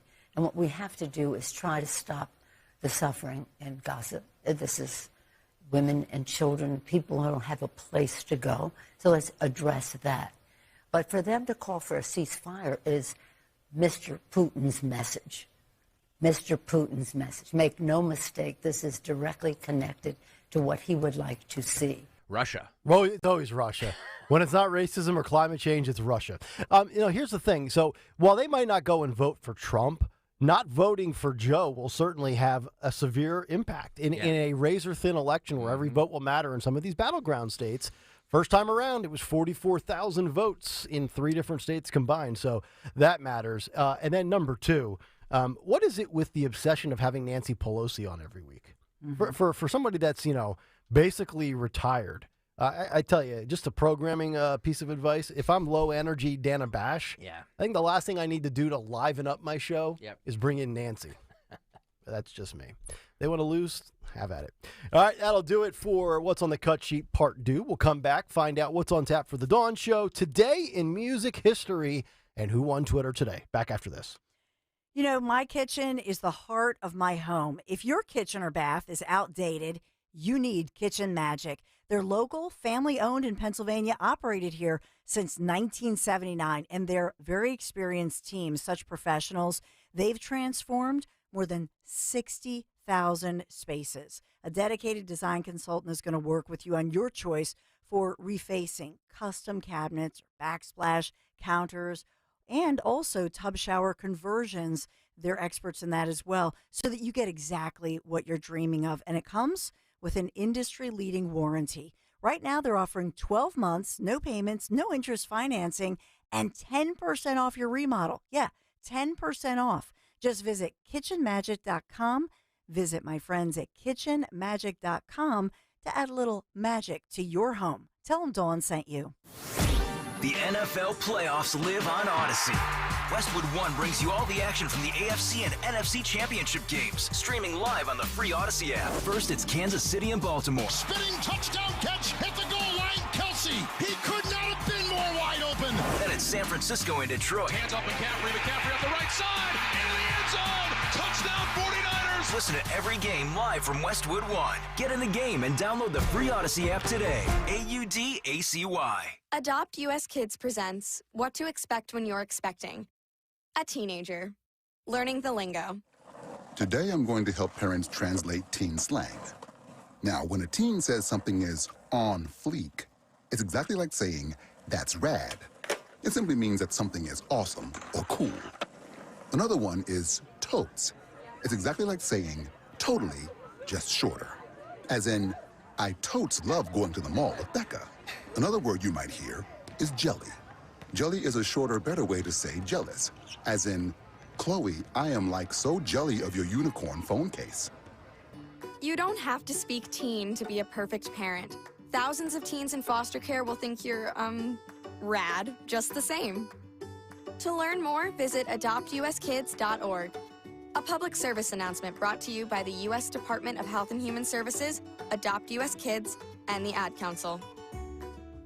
Attention taxpayers. If you or your business owe the IRS back taxes or have years of unfiled tax returns, the IRS has green-lighted billions of dollars in tax relief to those facing financial hardship through its tax relief initiatives. If you have a delinquent tax problem and possibly facing wage garnishment, liens, levies, audits, or already in a payment plan, you may now qualify for significant relief. Qualifying and enrolling in this program could stop all collections, settle your tax problem, and may even reduce what you owe by up to 99%. Call the hotline at Tax Help USA to see if you qualify by dialing 800-210-1005. If you or your business owe at least $10,000 in back taxes to the IRS or state, you can now get the help that you need during these hard economic times. Call Tax Help USA to get your free tax assessment to see what you qualify for by dialing 800-210-1005. 800-210-1005. 800-210-1005.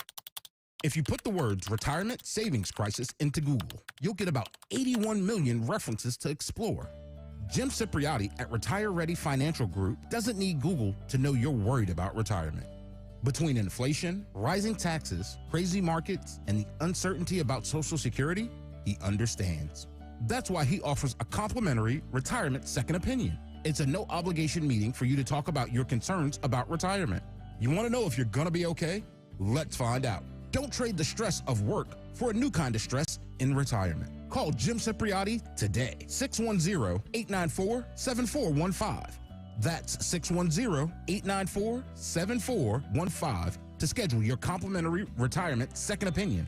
Or go online, retirereadyfg.com. Investment advisory services offered through Retire Ready Wealth Management, a registered investment advisor. Insurance and annuities offered through James V. Cipriotti, Retire Ready Financial Group, LLC, NPN number 2083768. Dom Giordano at noon, Kayal and Company now on Talk Radio 1210, WPHT, and the free Odyssey app.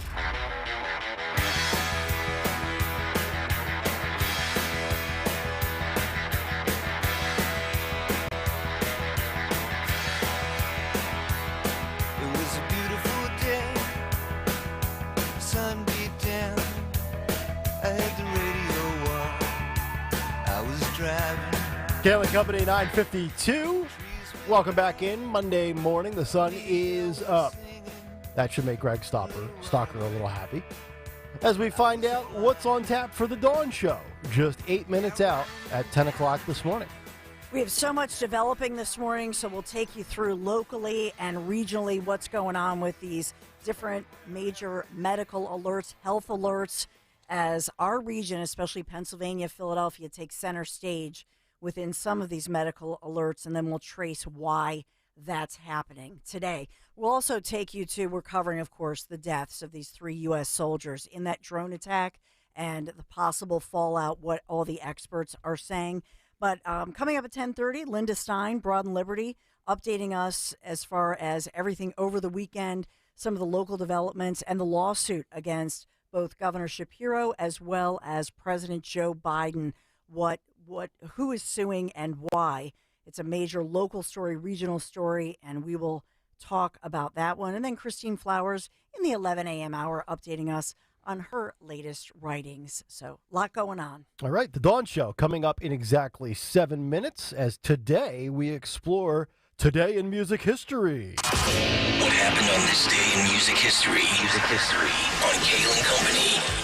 Today, January 29th, we celebrate the birthdays of Eddie Jackson of Queensryche and Tommy Ramone of the Ramones.